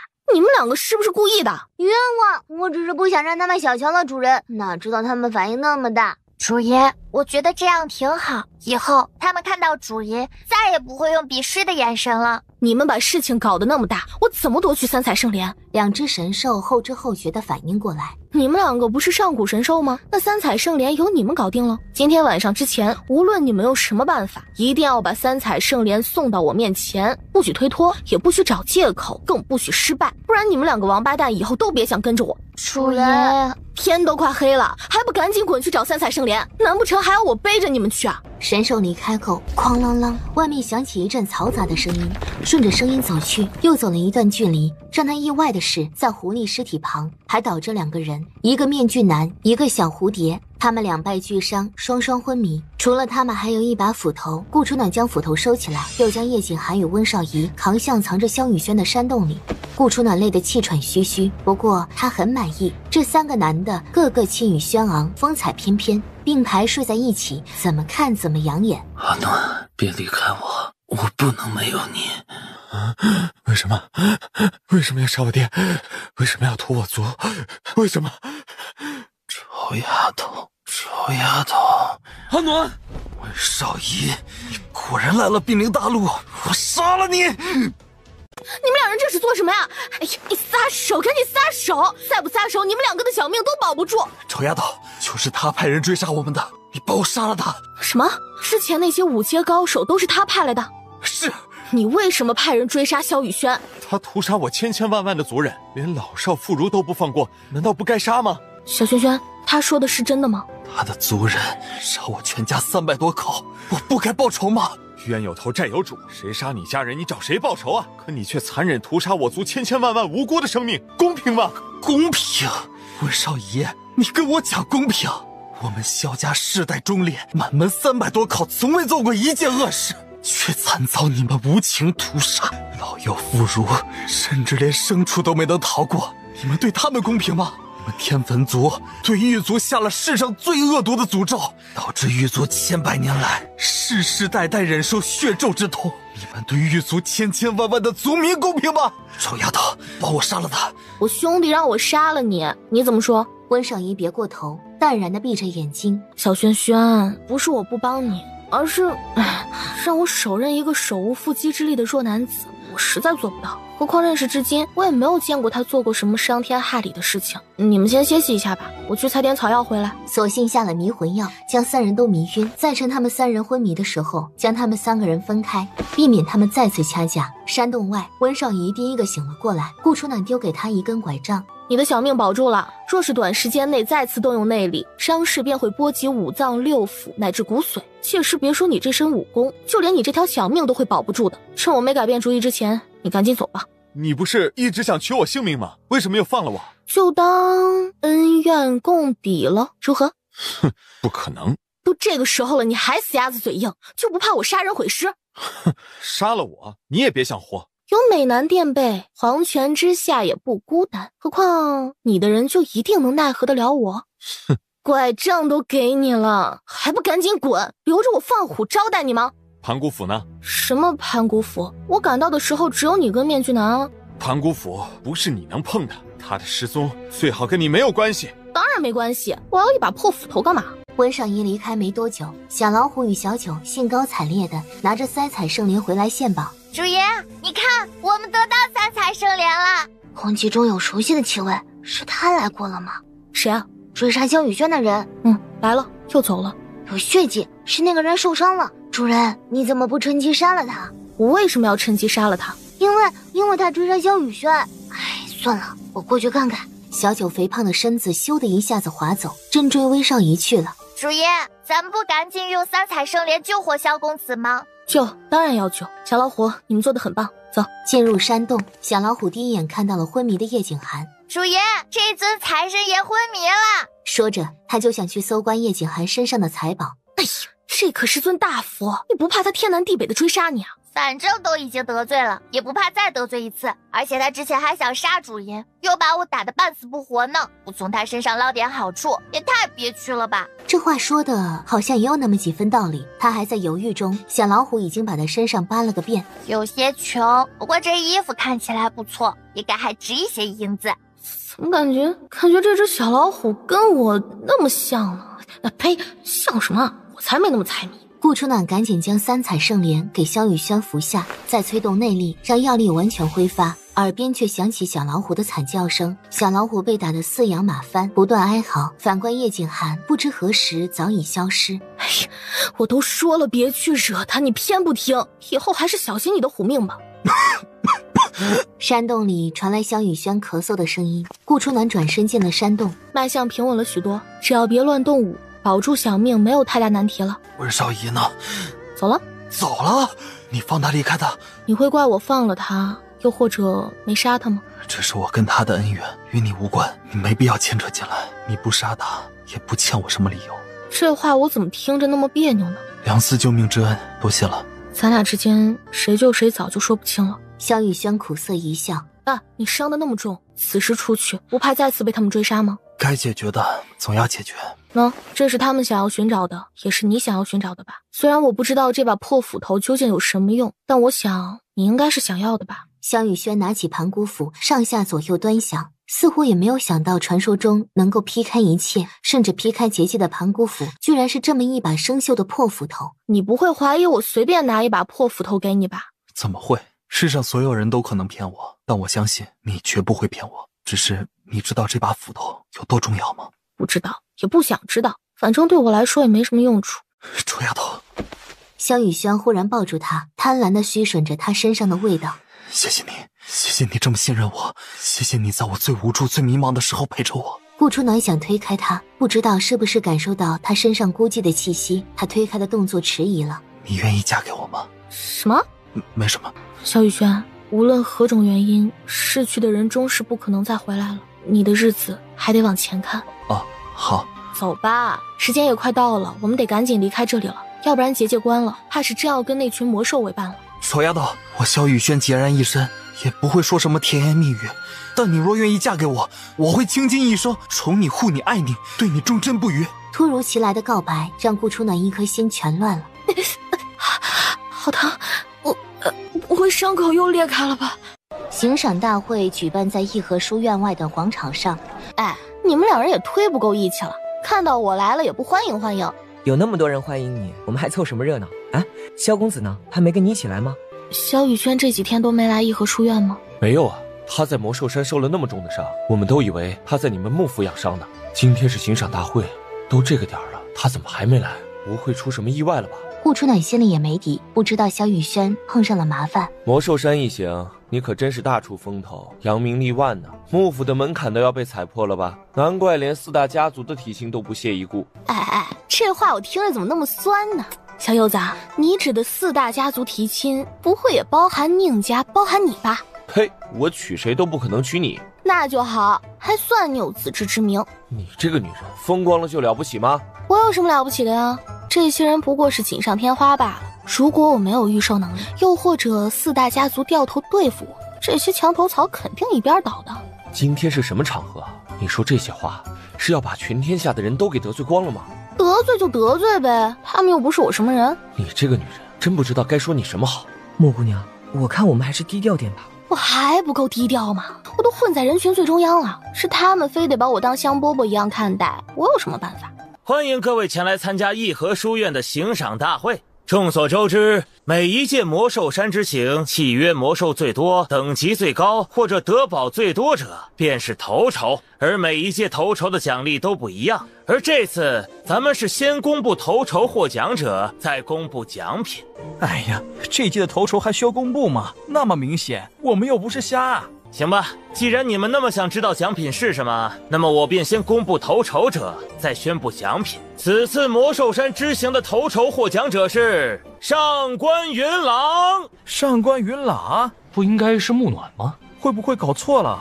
没有搞错，头筹获奖者就是上官世家的上官云朗。他契约了2只2阶魔兽，1只3阶巅峰魔兽，还采了不少上等药材，可炼出3品丹药。3品丹药，还契约了3头高阶魔兽，这确实厉害。可是比起木暖，也差太多了吧？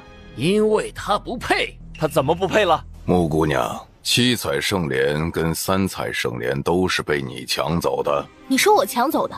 你有什么证据啊？回王爷的话，小人去魔兽山时被魔兽所杀，倒在山腰间。小人亲眼看到木暖趁着2个绝世高手中毒倒地时，抢走了7彩圣莲。小人是与几位师兄走失，在山林里迷了路，正巧看到木暖的受宠带着3彩圣莲给他，他还说用3彩圣莲给人治疗。东西呢？交出来！江泽山是你扒了我的衣服，抢了我的东西，臭丫头，你该死！我们百里世家数百年来积攒的魔兽都是被你放出去的，你知不知道给我们百里世家造成多大的损失？是谁透露了消息，故意让天下人讨伐我？你说我扒你衣服，我何时扒你衣服了？我自个儿怎么不知道？还是说你希望我扒你衣服啊？那你要是希望的话，我也不介意扒一扒。明明就是他扒了我的衣服，可现在我若是承认，这张老脸往哪儿搁？难不成告诉全天下的人，我堂堂上官世家的长老，真被一个黄毛丫头给扒了衣裳打劫？是我记错了，无人扒我衣服，但是他抢走7彩圣莲和3彩圣莲，这2样神物他必须交出来。把圣莲交出来！你们都想要圣莲，可是7彩圣莲只有1株，3彩圣莲也只有1株。你们这么多人，我要给谁呢？你们想要7彩圣莲也可以，只要杀了百里霸。百里霸一死，我马上把圣莲拱手相送。混账！你想让我们自相残杀吗？我的条件就是这样，如果你们做不到，那抱歉啊，我没办法把圣莲交出来。你不交出来，我们现在就杀了你！要圣莲没有，要命一条！少跟他废话，先把他拿下，若他不交出来，再大刑伺候。百里兄此言有理，来人，把木暖给我拿下！顾初暖冷嗤一声，他动作麻利，招式奇特，面对众人的攻击，沉着冷静，进退有度。爷爷，你不是说她是您孙媳妇儿？我们难道就这么看着她死？你以为我不想救吗？宁家主，底下人多眼杂，万一伤了你可就不好了。您说呢？百里霸呀，百里霸，为了2朵圣莲，你可真是不要脸到了极致。我那是为宾国除害，谁敢动他？却见不远处2个劲装少年推着一张轮椅纷纷而来。呸！你心里怎么想的？天下昭然！宁家主非要这么想，我也没有办法。恶事做尽，小心天打雷劈！宁老爷子拂袖离开，甚至不敢去看顾初暖的惨况。爷爷，您当真不管了？怎么管？搭上宁家千百条性命吗？他也不会希望我们插手干预的。走，回宁家。我不回，我帮我帮。你个小兔崽子，我说的话不管用了是不是？不就是一死，有什么可怕的？小兔崽子，你是宁家唯一的独苗，你要死了，宁家可就断后了。你不走也得走。宁老爷子直接将他打晕，让其他弟子扛走宁天佑。暖丫头，老爷子我救不了你了，你自己多保重。哎呀，你说他这是何苦啊？把圣莲交出来，或许还可以死得痛快一些。百里世家折磨人的手段可不是一般人能吃得消的。他招式多变，却不是那个女人的独门招式。祭司濒临死亡，他的吞功大法也没有再启用。他为什么不使用吞功大法呢？特意隐瞒，只怕他是不知道怎么使用吧。砰！顾初暖终于还是倒了下去，不断喘着粗气。说圣莲在哪里？你若不说，我便直接动用搜魂大法。搜魂大法一旦用了，你就算不死，也会变成一个疯子。看来4大家族之一的百里世家，靠的都是一些不入流的秘法才称霸兵临大陆的。什么搜魂大法，我算是长见识了。你不说，那就别怪我心狠手辣了。叶景寒竟然还不出来，他还真憋得了气。一旦搜魂大法用了，这个女人也就毁了。却见一阵狂风袭来，随即庞大的压威压得众人忍不住想匍匐倒下。好强的力量，这实力起码达到了6阶吧。谁敢动他？却见不远处2个劲装少年推着一张轮椅纷纷而来，轮椅上坐着一个戴着鬼脸面具的紫衣少年。紫衣少年容貌英俊，剑眉朗目，五官棱角分明，美得不像凡人。叶景寒，他是我的，除了我，无人可以动他。嘿，我不管你是谁，今天你若敢帮他，便是整个宾国，甚至整个兵临大陆的。你究竟是谁？本王从来不说第2遍。皇室中好像没这号人物吧？如果有，我们如何会不知道？这位公子，不知道您是世袭了哪位王爷的爵位？没有世袭。没有世袭，那您是带走他？叶公子，这女人身怀邪术，为免她祸害天下，我们不得不将她处置。百里家主，本王的话很难听懂吗？家主可要将叶景寒拿下？急什么？好戏才刚开始。可是，放心吧，这里不是叶国，他跑不了。是，但凭家主调遣。叶公子，能否给我一个薄面？这个女人不能。今日谁敢动她，本王就杀谁。叶景寒一摆手，清风立即会意，推着轮椅缓缓离开。降雪心中了然，扶起重伤倒地的顾初暖，一路紧跟其后。家主，难道我们就这么放过他了吗？那个少年可是6阶，一旦得罪他，他报复我们上官世家，只怕上官世家都有可能被他毁了。可这也太憋屈了吧！他的目光一直放在温家主身上，你派人好好再查一查温家，尤其是温家主的真正实力。纵然他是家主又如何？那么年轻，能威胁到什么？他不也一样年轻，实力不是照样达到6阶？顾初暖是被痛醒的，醒来时已经在帝都郊外一间木屋子里了。叶景寒坐在床边不远处的轮椅上，目光复杂地看着他，身子微微一动，疼得他倒抽一口凉气。你伤得很重，不想死就别乱动。救了我，你就不怕也遭到天下各大门派的共同讨伐呀？我叶景寒从不知道怕字为何物。对于收集魂魄，我毫无头绪。我看出来了，那枚戒指能给我吗？或者让我看看空间戒指里面的笛子跟鲜花饼。不是我不给你，而是我打开空间戒指，里面根本就没有那2样东西。笛子跟鲜花饼都是以晨飞死前留给他的东西，那是他的心爱之物，他怎能不好好封印住呢？可笑，我跟他是夫妻，他没留给我任何东西，我也没有给过他任何东西，以至于现在连个念想也没有。你好好养伤吧。一晃10天过去，顾初暖的伤势在叶景寒的精心调理下恢复了许多，只是在第10日的时候，因为叶景寒吹了一首悲凉的曲子，随即一缕光点缓缓靠近，静静聆听着叶景寒那首悲伤的曲子，随即光点没入顾初暖的额头。什么情况？我没有看错吧？阿暖的又一缕魂魄自动寻来，寒又找上了这个女人。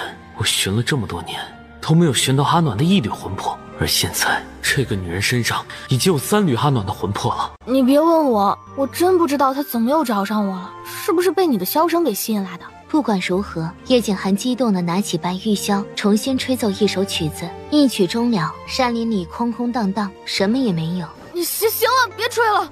要是能出现，早就出现了。或许那缕魂魄刚好在这附近，才被你的箫声吸引过来。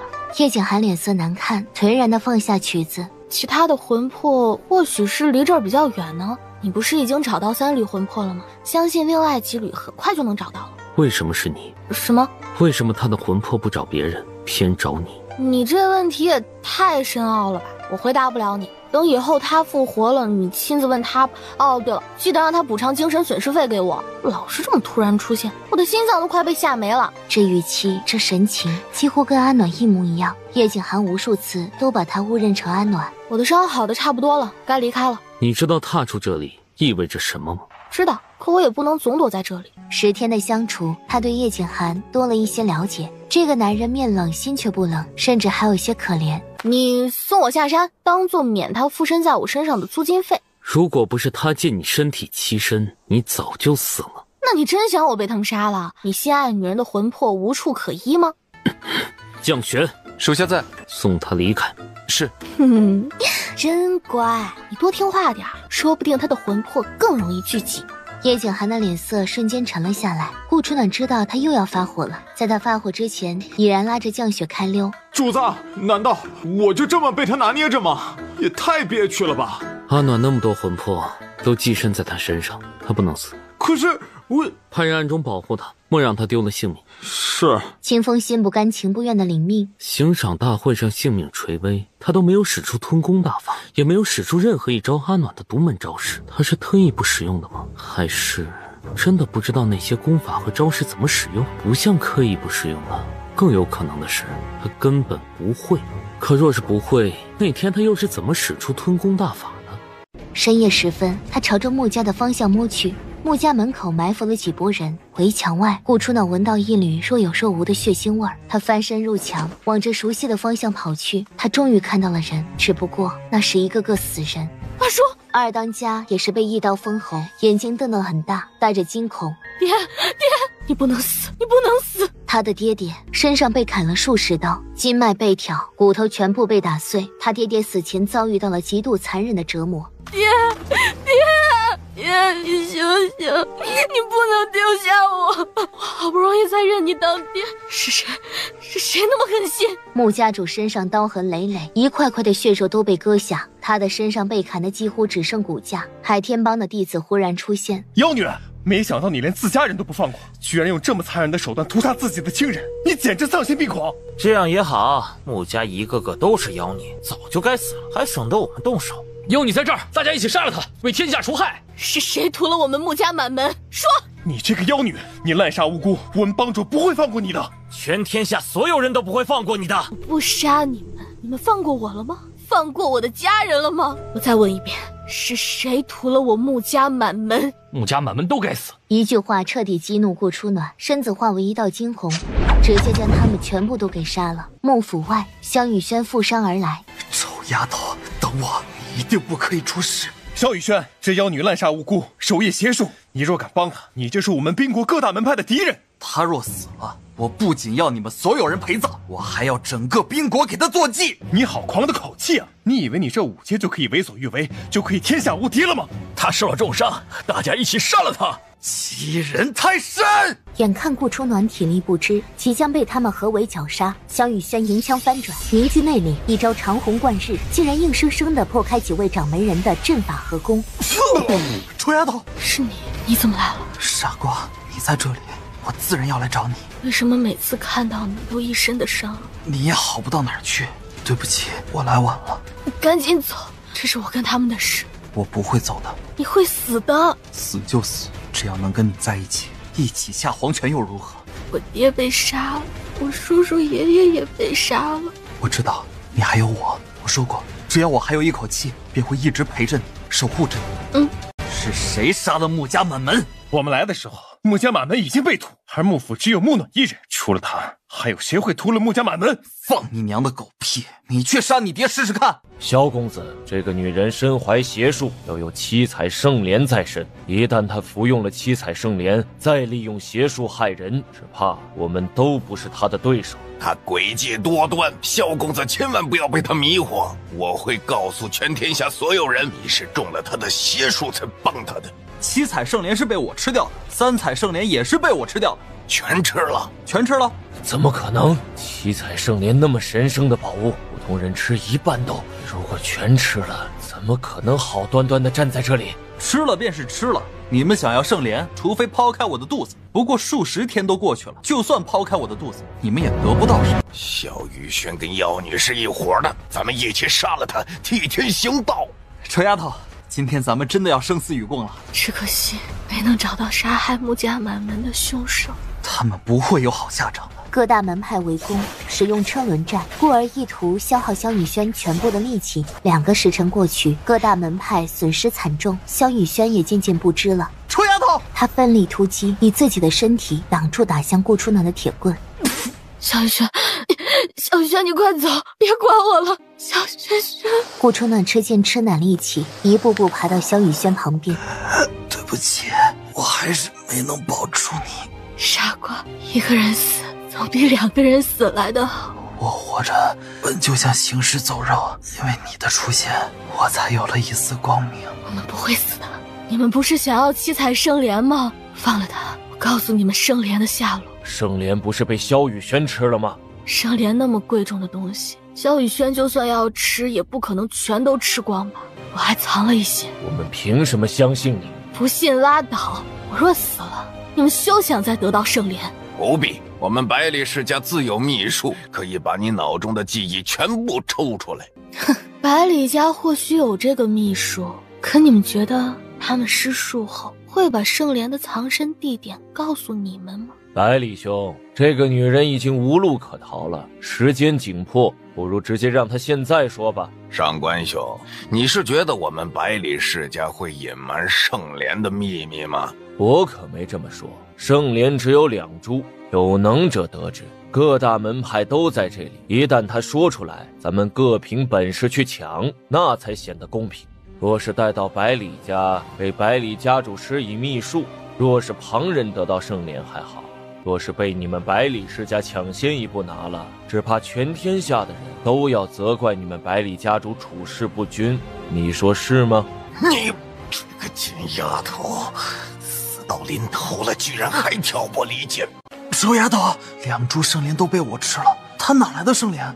若是被他们知道她是胡乱忽悠的，只怕她会生不如死。活着总比死了强。不是我们不肯放了萧雨轩，而是他伤得太重，根本走不开。你们先帮他止血疗伤，再派人将他送给叶景寒。如果他死了，你们也别想得到圣莲。臭丫头，你耍我们呢？你没看到他伤得那么重吗？谁能救得了他？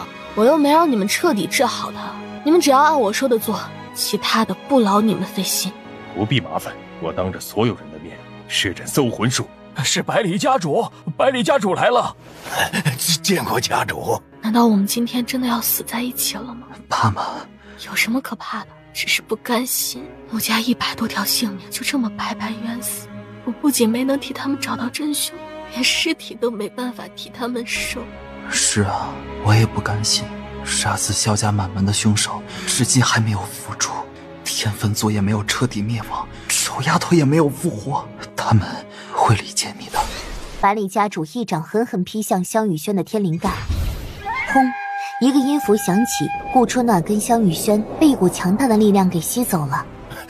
追！一个个黑衣劲装的暗卫纷纷现身，想杀他们2人，先过我们这一关。你们是谁？为什么要救他？无可奉告。狂妄！你们想得罪边国各大门派吗？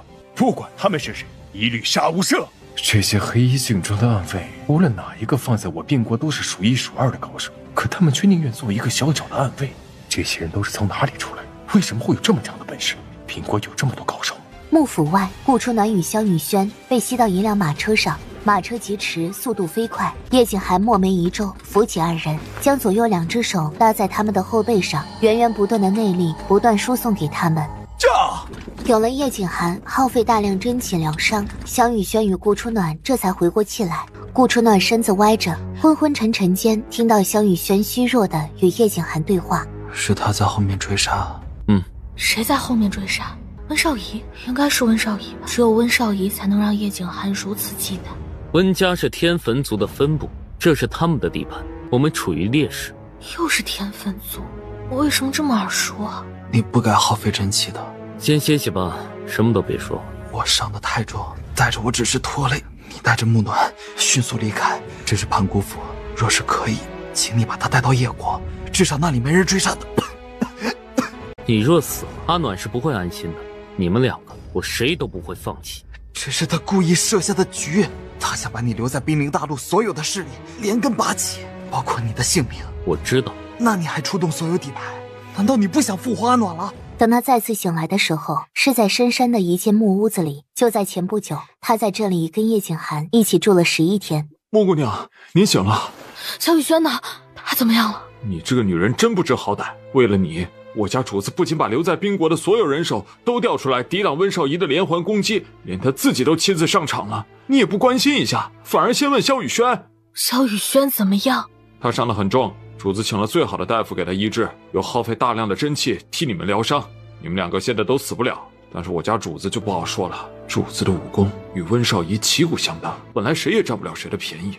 而现在温少仪设计让木暖跟萧雨轩重伤，又让各大门派讨伐木暖。温少仪知道主子不可能眼睁睁看着他们死，必然会消耗真气去救他们。一旦主子消耗了大量的真气，主子就再也打不过温少仪了。更可恶的是，温少仪还使用各种手段，逼得主子不得不调出所有人手，还去保护木暖的人也被温少仪给杀了，连一条活口都没有。唉，这一战我们不知道又要牺牲多少个兄弟了。你家主子干得过温少仪他们吗？放心吧，天下间谁都奈何不了我家主子。唉，可这里是兵临大陆，是温少仪的地盘，他们实力太强，主子又……你该不是怕主子败了，那些人会杀到这里吧？顾初暖也不知道有没有听到清风的话，只是黯然地闭上眼睛，身上弥漫着悲伤的气息。如果你家人还活着，也一定希望你好好活下去的。他尝试了几下想爬起来，身上的伤口反而全部被扯开了。你不要命了吗？主子好不容易才把你们从鬼门关拉回来的，你别再动了。能扶我起来去看一下萧雨轩吗？主子早就知道你放心不下萧公子，所以把你跟萧公子安排在了同一间。扶我过去。不行，你不能再动了。那你帮我弄条线，一头绑在他的脉搏上，一头给我。这行吧。清风照他说的做，将红线另一头给他。萧公子跟魔主是王妃最好的朋友，主子就算自己死，也不可能让萧公子有性命危险的。你还信不过主子？哼！你们给他服用了8品丹药。那可不，那可是主子来宾国前狱卒送给主子的，一共也就只有2颗。不管伤得再重，主子也舍不得服用那2颗丹药。不仅是因为8品丹药凤毛麟角，无可估价，更因为那是王妃以前炼制出来的。8品？你家王妃的炼丹术得多么厉害！地面晃了几晃，窗外风云变色。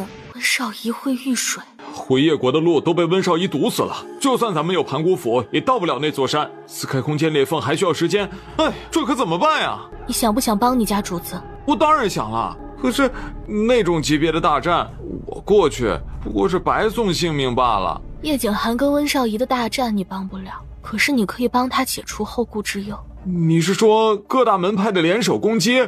主子布下了不少阵法，几乎被各大门派都给破了。如今只剩最后一道由降雪守着，一旦被破，只怕主子让我哪儿也不去，就留在这儿保护你们。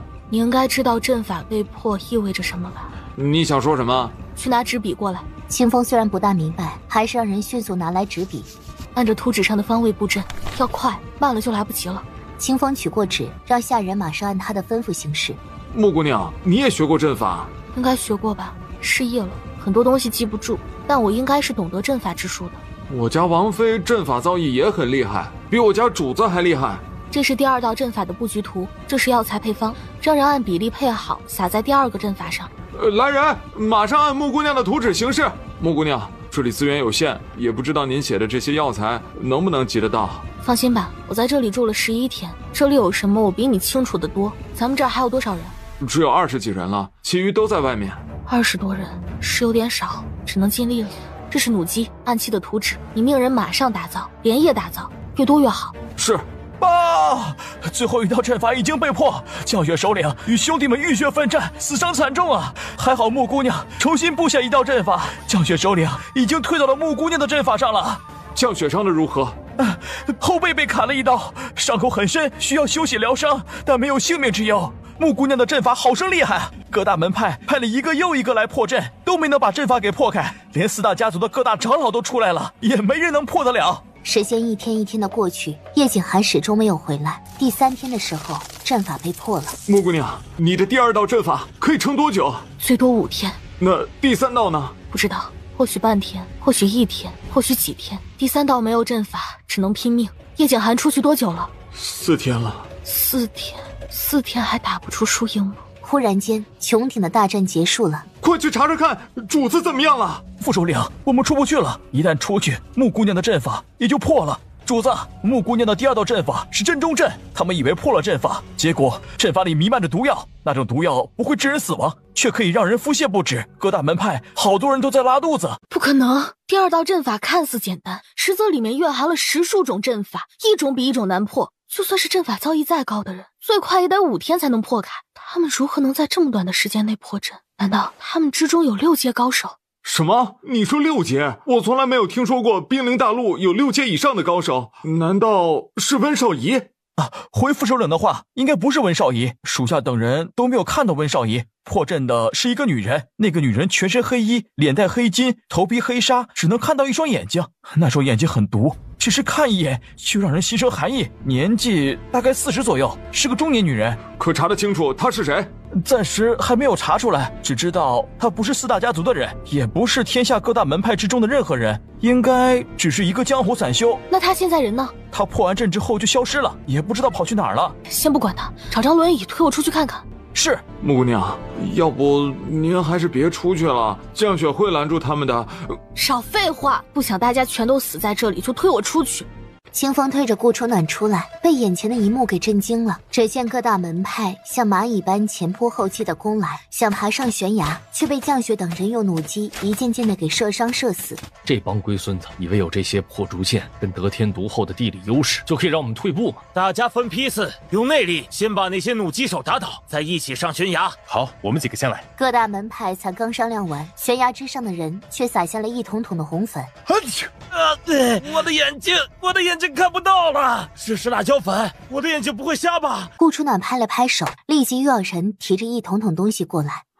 这些是火油。前段时间无意中发现狗头山后面有不少好东西，顺便利用一下。他只住在这里11天，就可以发现这么多好东西，而我们在这里住了那么久，却什么都没有发现。不知道该说我们太笨，还是说眼前这个女人太厉害了。一桶桶的火油往下倒，底下的人还以为又是辣椒，是火油，大家注意！顶上的人已经扔下一个个火把，火把碰到火油，瞬间熊熊燃起。准备前来诛杀顾初暖的各大门派，绝大多数都沾了火油，瞬间成了一个火人，不断在地上打滚哀嚎。长老，留得青山在，不怕没柴烧，咱们先撤吧，以后再慢慢商量对付他们的办法。眨眼间，浩浩荡荡的各大门派，死的死，逃的逃。木姑娘，你也太厉害了，这么轻易就把他们都给打跑了，我还以为我们得血战一场呢。这一次他们粗心大意吃了亏，损失惨重，等到下一次攻过来的时候，只怕没那么容易糊弄了。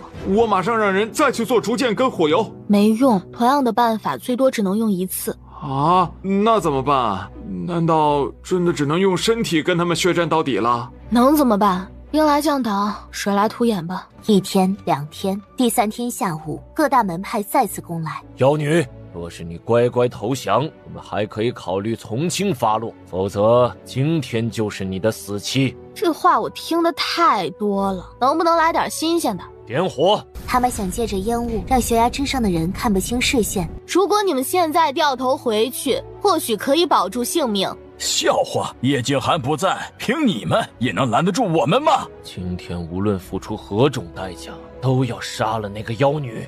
木姑娘，烟雾太大，若是被他们攻上来就晚了，咱们是不是该反击了？急什么？悬崖说高不高，说低也不低，他们想爬上来还需要一定时间呢。可是等他们爬上来就晚了，不是还有那些宝贝吗？木姑娘，时间紧迫，再不反击真的晚了。叶景寒就没教过你们遇事要镇定，处事要从容吗？哎呀，这都什么时候了，木姑娘你就别开玩笑了。木姑娘，既然你没有办法拦住他们，就由我们来吧，所有暗卫听我号令。急什么呀？说我没办法了吗？瞧你这点耐性，真不知道以后哪个女孩敢嫁给你。记得我跟你们说的方位吗？一会儿看准了扔，这些东西宝贝着呢。是。一排的暗卫站了出来，拿起小圆球对着底下狠狠扔了出去，小圆球坠地，发出砰的一声巨响，底下不断传来哀嚎的痛苦声。愣着做什么呀？还不赶紧扔，等他们爬上来啊！是。底下不断响起爆炸声，血腥的味道夹杂着炸药的味道从下面传了上来。省着点儿，这宝贝稀罕着呢，总共也只有这么一些。木姑娘，这种暗器你是怎么制作的？可以教教我吗？我让人大批量去做。做不了了，材料有限，整个狗头山的材料都被我用完了。您需要什么材料？要不跟以前一样，您把材料名字跟制作过程写下来，以后我也可以让人……真不知道该说清风什么了。这种暗器杀伤力这么强，一般人怎么可能轻易把制作法子写下来？就算他想要，也得循序渐进的来，如此这般只会让人反感。木姑娘能教我们怎么制作9连弩箭就不错了。抱歉，是我逾越了。无妨。木姑娘，2位首领，各大门派的人都逃走了。弩箭手埋伏好了吗？回木姑娘的话，按您的指示，全部埋伏好了。就等他们撤退。2男1女，每一个人都坐着轮椅，面面相觑，这画面说不出来的酸爽。不一会儿，远处又响起一声声痛苦的哀嚎惨叫声。远处，一个暗卫急急忙忙地跑过来。木姑娘，各大门派被我们埋伏，死伤惨重，除了个别人逃出外，其余人都被我们伏杀了。木姑娘威武！木姑娘威武！顾初暖却一点也高兴不起来，让他们马上撤退。我们好不容易才击溃各大门派，为什么要走啊？我们的主子也还下落不明，万一他们退走了，主子却回来了，那该如何是好？他们2次进攻，2次都损失惨重，几大家族的人不可能坐视不管，那些大门大派的掌门人也不可能坐视不管。等到他们下次再来的时候，就是倾尽全天下各大门派之力。怕什么？我们有小铁球，让你们省着点用，省着点用。你看看小铁球还有多少？还有5颗，5颗顶个球啊！我们马上制作可以吗？天时地利人和没有一样占据，做毛线？赶紧收拾东西撤退，免得丢了小命。木姑娘，真的没有办法抵挡了吗？我又不是神仙，就算我是神仙，那么多人呢，一人一口唾沫都能把我淹死。可是我们已经退无可退了。叶景寒会选择在这里做据点，不可能没有任何退路的。主子从来都没有说过这里还有第2条路可走。除非下悬崖离开这座山，可是出山的路早就被他们封死了，根本出不去。叶景寒回来了，回来的时候伤得不轻，顾初暖能够明显感觉到他气息虚弱。萧雨轩也醒了，他的伤势严重。2男1女，每一个人都坐着轮椅，面面相觑，这画面说不出来的酸爽。温少仪在这里，我先送你回叶国。我不会走的。阿暖的魂魄我自会收集。你灭了天坟族，温少仪不会放过你的。萧雨轩望向顾初暖，不知道何时，这个女神已经走进他的心底，成了他的牵挂。他在这里，他更不可能离开了。你不必管我。你们商量好了没啊？再不赶紧做决定，各大门派可就围攻上来了。撤！来到狗头山的西面树林，这里空空荡荡。叶景寒大手一挥，一座透明阵法浮现。你们先走，我断后。这里通向哪里？皇宫。皇宫？他这是把地洞挖到了宾国皇宫。各大门派还没攻上来，要走我们一起走，何必留下断后？还是这座阵法有问题？阵法没问题，能让他这么忌惮的实力绝对不亚于6阶。难道是忌惮温少仪？看他慎重的模样，怕不仅仅只有温少仪吧。朗晴的天空突然乌云密布，一种恐怖的气息悄然而至。时间来不及了，走！不等众人反应过来，叶景寒已经将他们通通送上漩涡口。主子！顾初暖刀尖搭在他的心口上，一路往下轻轻划去。皇宫里，顾初暖躺在床上，听着一群宫女轻声细语地说着悄悄话。听说了吗？昨晚伺候陛下的人又全被活活折磨死了。哎呀，陛下残暴，又不是第一次把人活活折磨死了，要怪只能怪他们运气不好，被陛下选中侍妾。我听说上官世家的上官郎也会被送过来。上官郎不是上官家主的嫡子吗？上官家主怎么舍得把他送到皇宫里来呢？你们说，上官郎那么一个大美男，陛下舍得把他弄死吗？要是我肯定舍不得的。可陛下什么样的美男没见过？加上陛下残暴，弄死他也不是不可能的。10日前，叶景寒把他送到宾国皇宫，他醒来后是在一处柴草房里。柴草房里还有一个被惩罚的宫女，那宫女犯了事，一个想不开自尽死了，而他索性将宫女的尸体藏起来，自己易容成那个宫女的模样。我听说啊，陛下还掳了一个大美男，陛下对那个男子喜欢的不行，每晚都去宠幸他。真的假的？当然是真的。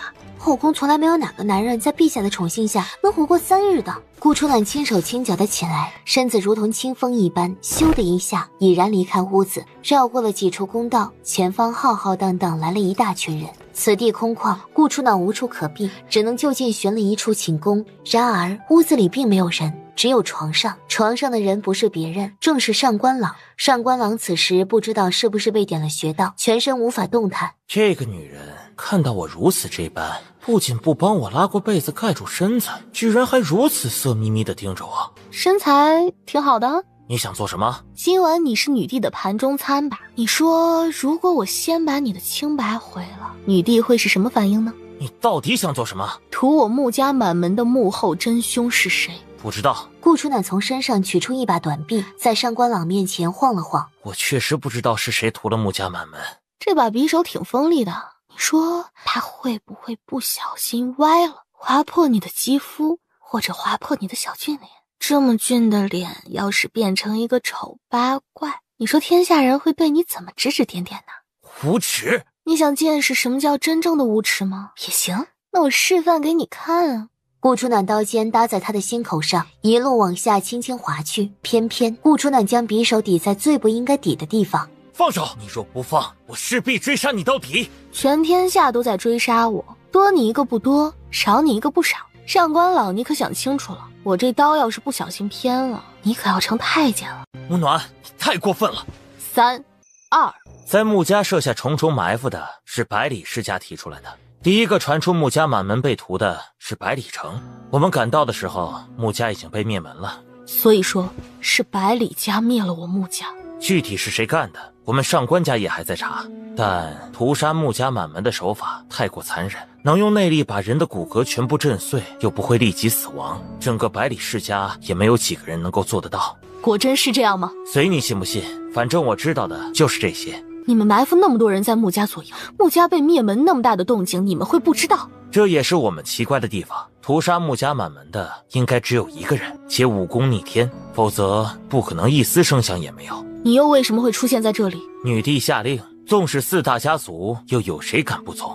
所以你是被掳来的？堂堂上官家，纵使不敢不从，难道就没有办法让女帝取消召你进宫的想法？你想说什么？我想说什么，你心里不是清楚得很。父亲若是有办法，断不会送我进宫的。女帝是兵国之主，掌握天下大权，手下能人众多，她想做的事无人能够左右。多少名门大派以及朝臣皇亲因为反抗他，都遭到了九族一灭。你的破事我没有兴趣，我只问你，我穆家人的尸体呢？如今在哪？上官朗眼神微变，半天竟吐不出一个字来。你们把尸体怎么样了？毁了？烧了？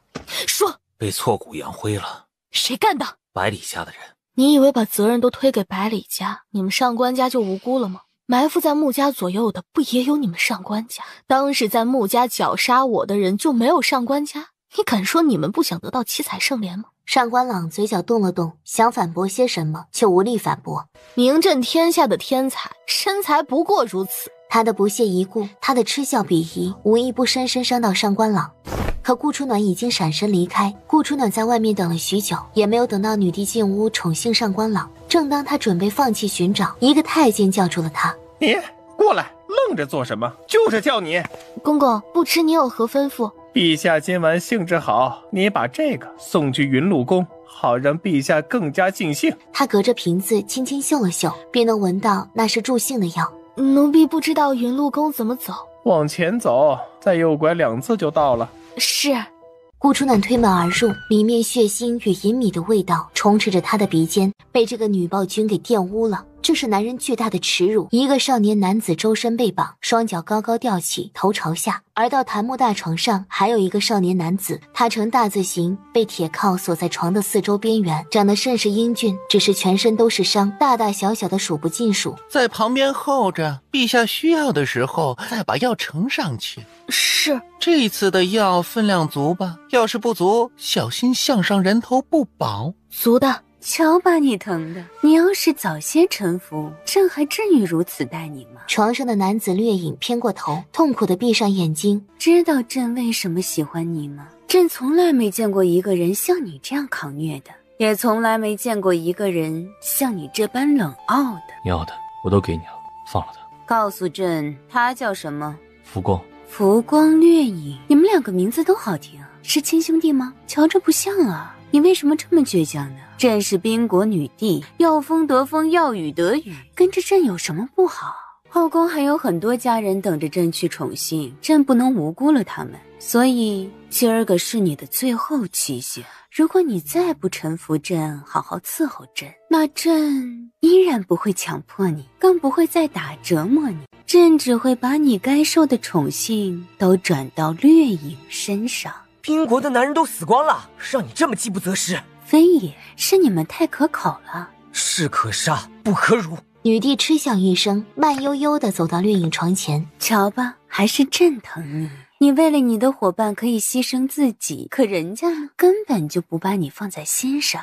朕也不想伤害你，可朕还是想尝尝他的滋味。你说过，只要我臣服，你就放了他。朕是说过要放了他，可朕并没有说过什么时候放了他，也没有说不宠幸他。小猎影，别怪朕，要怪只能怪他长得太可口了，朕只能先委屈你了。暴君，你再敢伤害他，我保证你会死得很惨。这好怕，凭你们2个人吗？你只要不臣服朕，朕就一刀一刀的刺下去。朕倒想看看你的心肠有多硬。放开他！有什么冲我来？就在刚刚，一向不屈不挠的掠影为了救他，牺牲了自己的清白，被这个女暴君给玷污了。这是男人巨大的耻辱。只要你答应朕，朕不仅不会伤他，还会好吃好喝的供着他。除了这点，其他我都可以考虑答应你。乖，把药吃了，朕保证让你欲仙欲死。可朕只想吃了你。暴君，你这个女暴君！别管我受得住。受得住？如何受得住？他是人，又不是铁，就算是铁也熬不下去了。或是以前我们直接自尽就是，然而现在主子还没有找到，我们不能自尽，我们还有任务没有完成。马上放他走，我就答应你，否则我宁可自尽。放他走也可以，不过朕现在还没有尽兴，等朕玩腻了，自然会把他们2人都放了。我凭什么相信你？你只能选择相信。顾初暖上前，恭敬地将药盛在女帝面前。抬起头来，顾初暖阴令卑微的抬头，露出一双易容过的脸，长得一般，不过这双眼睛倒是挺灵的。不过只是个小宫女罢了，陛下今日怎么会让她抬头？莫不是这个小宫女有什么特别之处？乖，把药吃了，朕保证让你欲仙欲死。你若不放了他，最多我们2人都命丧在这里，也总好过你将来反悔。如果在今天之前，朕或许还会相信你们的宁死不从。可剑阁里的那个人，你们也不管不顾了吗？我不知道你在说些什么。你们只要知道，如果你们2人都死了，他也得替你们陪葬就可以了。暴君，你这个暴君！小浮光，你真是可爱，连骂人都只会这2句。怎么办？朕就是喜欢你喊朕暴君。如此一来，朕才能对你更暴一些。无耻！来，张嘴，乖乖把药吃了，朕好好宠你。门外一个小太监神色匆忙，面带忐忑地进来禀告：陛下，剑阁里关押着那位公子快不行了。昨儿个不是说恢复许多了吗？太医说昨天可能是回光返照。拉出去砍了。陛下饶命啊！陛下饶命啊！把太医院所有的太医都招到剑阁，若他死了，太医院所有的太医全都给他陪葬。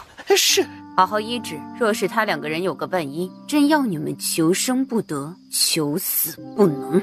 是，你留下来照顾他们2人。女帝走后，顾初暖赶紧将浮光放下，扶着她坐在椅子上。剑阁里的那个人真的伤得那么重吗？不知道，我没去过剑阁。你知道剑阁里的是什么人？你是谁？我只是一个小宫女罢了。放心吧，看刚刚女帝的模样，应该是不想她死的。她比你们都安全。顾初暖走到床边，咔嚓一声按下机关，掠影手上的手铐脚铐全部自动打开。放心，我不会对你怎么样的。对不起，这是我该做的，你不必觉得愧疚。这是2品疗伤丹药，服下可以缓解疼痛，促进伤口愈合。我全身上下也就只剩下这2颗疗伤药了，都给你们吧。你到底是什么人？一个误入皇宫，也想离开皇宫的女人。你若是想把她救出去，我掠影这条命归你。不，你把掠影救出去，我浮光这条命归你。只要你不做大奸大恶之事，我任你差遣。你们二人倒是兄弟情深，可惜啊，我自身难保，保不住你们二人。你只需要替我们传个口信出宫，其他都不需要你。你觉得我若是能出得了宫，还用得着被困在这儿吗？抱歉，是我们冒昧了，多谢姑娘救命之恩。剑阁里的人是谁啊？月影与浮光不应，2颗丹药换一个消息，不过分吧？你不认识的人。我想，我们既然是一条船上的人，或许可以合成一线，共同想办法离开皇宫。皇宫高手如云，守夜重重，如何离开？若是我们武功还在的话，或许还有一线生机。偏偏你们二人的武功是被封住了吧？如果我有办法先解开你们的武功呢？封印我们武功的人手法极为奇特，你能解得开吗？没有把握，但可以试试，总是一个机会。我们试过很多办法都没能解开，每次尝试的时候，全身上下好像千刀万剐，生不如死，就连心口都有一种灼烧感。灼烧感？对，就像被架在火堆里焚烧一样。封住你们武功的人实力起码达到了5阶，他们不仅封住了你们的穴道，还在你们身上下了蛊。心口的灼烧是因为有蛊虫在作怪，你们挣扎的越厉害，蛊虫越活跃，自然也越疼了。蛊虫不除，你们的武功永远无法恢复。我先用针灸催眠蛊虫，再慢慢解开被封住的穴位。催眠蛊虫就可以了吗？需不需要找到下蛊之人？看不出来你年纪轻轻的也懂蛊术。我们不懂，但是我们主子懂，以前听主子说过。打开空间戒指，取出一套银针。你这戒指哪里来的？快说！世界真小，又碰到2个认识这枚戒指的人。你们不会告诉我，这枚戒指的主人就是你们的主人吧？姑娘，请问你这枚戒指哪里来的？哪儿来的重要吗？我说我偷来的，抢来的。你们伤得这么重，又能奈我何呀？如果你不说，我们就算拼了这条性命也会什么？跟我同归于尽。他们请来的太医马上就到了，想恢复武功离开这儿就乖乖坐下。至于这枚戒指，我不过是从拍卖会上拍来的。浮光坐了下去，一边让他针灸，一边问道：这枚戒指怎么会出现在拍卖会上？你问我，我怎么知道？姑娘，这枚戒指能卖给我们吗？不能。顾初暖银针一扎进去，疼得浮光俊俏的娃娃脸上紧紧皱成一团。有点疼，忍忍啊。既然你们认识这枚戒指，那你们知不知道戒指里封印的笛子跟鲜花饼是谁的？我家主人的。你家主人是男的？女的。女的吗？姑娘，你刚刚说还有人认识这枚戒指，不知道是谁还认识这枚戒指？凝神静气，少说话。顾初暖才把银针都取了出来，好像没那么疼了，身上也有一些力气了。他们快到了，等我找到古母之后再帮他解开吧。你有什么条件？条件？我怎么没有想到呢？如果我救出了你们，你们就当我1年的贴身侍卫，随身保护我的安全吧。太医带着2个小太监终于来了。吴太医，陛下有令，给2位公子好好包扎，断不可让他们丢了性命。知道，你们多打些水来。是。顾初暖抬头给浮光掠影使了一个眼神，示意让他们好好活下去，自己则借机溜了。剑阁里的人病情告急，女帝昭告天下，寻找名医。不少民间名医纷纷入宫。顾初暖寻了一个机会，打晕其中一个大夫，易容成他的模样混入剑阁。医好了叶公子，往后荣华富贵少不了你们，医不好，你们的项上人头也就别想要了。叶景寒，怎么会是他？在狗头山上，他为了救我们独自留下抗敌，而我莫名其妙落在皇宫里，萧雨轩等人毫无踪迹。莫不是我们走了之后，他也进入阵法里，来到边国皇宫？都是一群庸医，拉出去全都砍了！大人饶命啊！大人饶命啊！不是我们不医，实在是他伤得太重，根本医不。百年长袖一挥，将几个大夫都甩了出去。宫里无论哪个人，无论伤得多重，你们只有医得了3个字。大人，他实在伤得太重了，能活到现在已是奇迹，断不可能再拉出去。既然治不好，接什么皇榜，浪费时间。顾初暖提着药箱上前担脉，好家伙，这伤势都堪比萧雨轩了吧？5脏6腑几乎都被震碎了。如果你也治不好，那你跟他们一起见阎王吧。治得了，就是伤得太重，需要花费一些时间。多久？能下床的话，起码要1个月的时间。太久了，3天，3天让他下床。那你把我脑袋也砍下来吧。百宁冰冷的眸子眯了起来，审视顾初暖。你最好想清楚了，砍我脑袋容易，但把我脑袋砍了，这世上也就没人能救得了他了。7天，说好1个月就是1个月，如果等不了，就另请高明吧。放肆！若是有人能医得了，陛下需要昭告天下以求名医吗？要么等1个月，还你一个活生生的人；要么等着他死。就依你所言，1个月。1个月后，若是你不能将他医好，到时候砍的就不只是你的脑袋，而是你9族的脑袋。一个小太监匆匆而来，在百宁耳朵耳语了几句，盯着他，他需要什么，配合他，便离开剑阁。去砍一些竹子过来，竹子一节留底，一节留空，做成杯状，再用沸水煮过。大夫，你要竹筒做什么？还能做什么？当然是治病用的。抱歉，百宁大人让我们盯着你，我们不能离开。他不也还说我需要什么，你们便配合什么吗？这我倒是无所谓啊。要是真没把人医活，我还要你们几个人一起陪葬，黄泉之下也不孤单。这大夫息怒，小人马上去办。我需要安静的环境施针，没我的命令，谁都不可以进来。这不太好吧？怎么？难道你还怕我逃了不成？这里是皇宫，我逃得了吗我？小人没有那个意思，小人马上照办就是。叶景涵，你跟女帝真的那样了吗？叶景涵，你好像还是一个劳什子的王爷吧？我懂了。你懂什么？还能懂什么呀？当然是懂你的王爷之位怎么来的喽。混账！本王是那样的人吗？是，你不是那样的人。你做什么？还能做什么？当然是帮你施针了。不必了。是不必了，还是怕我看到什么不该看到的？搞得好像我没有看过你一样。放心，我不像女帝那么好色，看到男人就想扑上去。木暖，伤得这么重，还有力气乱吼乱叫。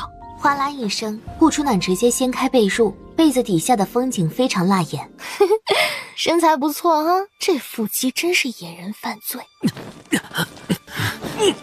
伤口太大，我需要缝合，有些疼，你且忍忍。这个女人居然用针帮我缝合伤口，我是医生吗？小太监带着竹筒回来了，这是拔罐之术。几年前，阿暖也曾用竹罐帮我拔罐，吸出体内毒素，医治我的双腿。拔罐之术，普天之下只有阿暖一个人会，他又怎么会？难道是阿暖在他身体里？阿暖会的技术，他也都会。放心吧，你体内有毒，我要用拔罐法帮你除去一些毒素，不疼的。好了，有些毒是你从娘胎里带来的，虽然有人以前帮你清过毒，但是你自己也太作了，硬生生让那些毒素重新繁衍，以至于气血淤堵，导致双腿不良于行。你腿上的毒素太多，贯通全身，想要全部驱除很难，我只能尽力。你为什么懂那么多医术？不知道啊，可能我天生就懂医吧。阿暖会的，他都会。那有没有办法唤醒寄身在他身上的魂魄，让我与阿暖见上一面？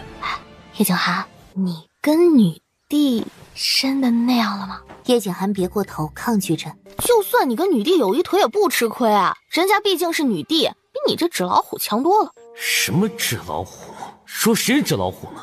狗头山上你把我们送走之后发生了什么事啊？是谁把你伤得这么重的？叶景涵闭上眼睛，拒绝回答他的问题。那萧雨轩呢？你把他送哪儿去了？你再敢胡说八道，信不信把你舌头割了？是我割你还是你割我呀？愣着做什么？还不赶紧找件衣服给我穿上。剑阁有衣服吗？这么健硕的身材挡着多可惜啊。他别过头，发誓无论顾初暖说什么，自己都不会答应。衣裳没有，被褥倒是可以帮你盖上。你知道蛊术吗？我认识2个男人，他们都中了蛊术，身上武功被封。我需要先找到下蛊之人，找到蛊母，才能破了蛊术。哼，又是被你扒了衣服的男人吧？怎么？莫不是你吃醋了？笑话，凭你，本王会吃醋？好酸的味道呀！我看某些人不仅是吃醋了，还乐此不疲呢。拿镜子好好照照你自己吧。起码我没被女帝强压过。我跟她清清白白，什么都没发生。清清白白，衣裳都解了还清清白白呢？你真当女帝是柳下惠啊？柳下惠是何人？顾初暖一怔，他也不知道谁是柳下惠，只是突然就说了出来。解开衣裳只是为了疗伤，把你的歪思想收一收。是，不知道您那宝贝疗得怎么样？顾初暖的视线往下瞄，叶景涵咬牙切齿，杀气腾腾而出。收起你的杀气吧，这又没外人，你唬我也唬不到。咱们2人你救我，我救你，早已经算不清了。不过这次总归是我救了你，看在我辛苦替你疗伤的份上，你是不是可以回答我一些事啊？我不需要你救我。是吗？你确定你的伤没有我一般人能医得了？我知道你不怕死，可你死了，便再没有人能替你找回你妻子的全部魂魄了。这个情你总要成的吧？姑母要找姑子很容易，姑子想要找姑母却难如登天。这种蛊术一般在南疆才有，边国没听说有从南疆过来的奇人异事。那就是没有办法解开姑母控制了。有，姑子自尽，自然而然可以摆脱姑母的控制。骨子寄附在心脏部位，骨子死了，心脏不也停了？那还解开控制做什么？还有一个办法。什么办法？喝下他的血，把骨子引到自己身上，替他受过。骨子还能用引的？能，但懂得这个秘术的，我只知道一个人。谁？自然是我的妻子。叶景寒，你在玩我吗？集齐他的魂魄，等他归来，不就可以解除姑母控制了？说来说去，你就是想让我集齐魂魄？这不是你早就答应的吗？那萧雨轩呢？你把他送哪儿去了？不知道，这个阵法我也是第一次用。你知道是谁杀了我穆家满门的吗？不知道。你有没有参与？没有，我得到消息时，穆家满门已经被屠了。最好如此。如果让我知道穆家满门的死跟你有关，你就是我穆暖最大的仇人了。你去哪儿？大夫看完病，包扎完伤口，你说能去哪儿？就这么把我扔下了？你不是很厉害吗？区区一个皇宫还能困得住你呀？顾初暖走到门口，他又倒了回来。叶景寒心里莫名一喜，说点好听的话，也许我会考虑把你从宾国皇宫救出去。当本王是猴子吗？任你玩耍。看来你是真想当女帝的男宠啊。那既然是你的愿望，我就不耽误你喽。叶景寒以为他还会再次折回来，没想到他竟然真的走了。虎落平阳被犬欺，没想到他堂堂战神居然落得如此狼狈。外面响起一声声的惨叫声，正在用火折子点火，准备把尸体都烧了。火折子点了许多次都没能点燃。太医，这边请。他们的尸体是要被抬到哪儿去啊？抬到归魂井扔掉。归魂井？是的，在宫里没有任何地位的弑君死去，尸体都会火化，再扔到归魂井中。金大夫，您怎么突然问起这个？没什么，只是替他们可怜罢了。能得到陛下的宠幸，那是他们的荣幸，即便是被丢下这归魂井，也都是他们的福气。是吗？既然如此，那他那么害怕做什么？又为何要露出同情的表情？哐啷，其中一具尸体倒了下去。林思远，怎么会是他？他不是在颐和书院吗？怎么会出现在这里？林思远衣衫不整，身上有暧昧的痕迹，他满头墨发不知何时已变成雪白色。这个男人不会没死吧？你看走眼了吧？陛下几年来宠幸了这么多公子，哪个不是侍寝过后就死了呢？他又怎么可能例外？不是，我刚刚真的看到他的手动了一下。要不咱们先探探他的气息？你不要明了什么，上面的吩咐把他们烧了，骨灰扔到归魂井，咱们照做就是，管他是死是活。也是，陛下最近越发的喜怒无常，咱们还是不要多生事端了。太监们抬着尸体离开了。金大夫，您医好了叶公子，陛下一定会好好的赏赐您的。太医院就在前面，劳烦您跟奴才多走几步。公公，陛下每晚都会宠幸众多公子吗？陛下血气旺盛，多宠幸一些公子也是正常的。陛下的嗜好如此特别，寻常人等敢入宫为妃吗？不知那些公子都是从哪儿进宫的？金大夫，您宫外来的大夫怕是不了解宫里的规矩，有些话不能乱说，小心人头不保。我只是好奇嘛。走吧，奴才先送您到太医院去。好。他手心一动，药粉不着痕迹的洒出。好疼啊！我的肚子怎么突然间这么疼？公公您没事吧？要不要我帮您看看？我这是怎么了？哎呦，疼死我了！哎呦，没什么，吃坏肚子了，上个茅房就好了。可是我还要领你去太医院。你再不上茅房会拉裤子上的。这样吧，太医院在哪儿啊？你跟我说一下，我自己去啊。粗略的跟他说一下太医院的位置，便急急的往茅房而去。太监一走，顾初暖加快脚步，立即追上抬着尸体离开的太监们。天色已暗，这里又地处偏僻，他来到一处废弃的宫殿，几个小太监架了一个火堆，正在用火折子点火，准备把尸体都烧了。火折子点了许多次都没能点燃。奇怪，今天火折子怎么都点不燃？不会是穿灰衣的那位公子没死吧？死人都不怕，还怕什么活人？哐啷！林思远的脑袋忽然一分为二。话也不能这么说，陛下折磨的那么狠，哪里有人能活着？会不会是死得太惨，变成鬼了？你别自己吓自己了，赶紧点火。我再点，可是我点不着。小太监们怕，顾春暖索性装成厉鬼哭泣。真有鬼！真有鬼！咱们夜夜都扛尸体来烧，他们一定是把冤气放在咱们身上了，怎么办呀？你镇定点儿，这世上哪有鬼呀？哪儿没鬼啊？归魂井就在不远处，那儿躺着的都是被冤死折磨死的鬼。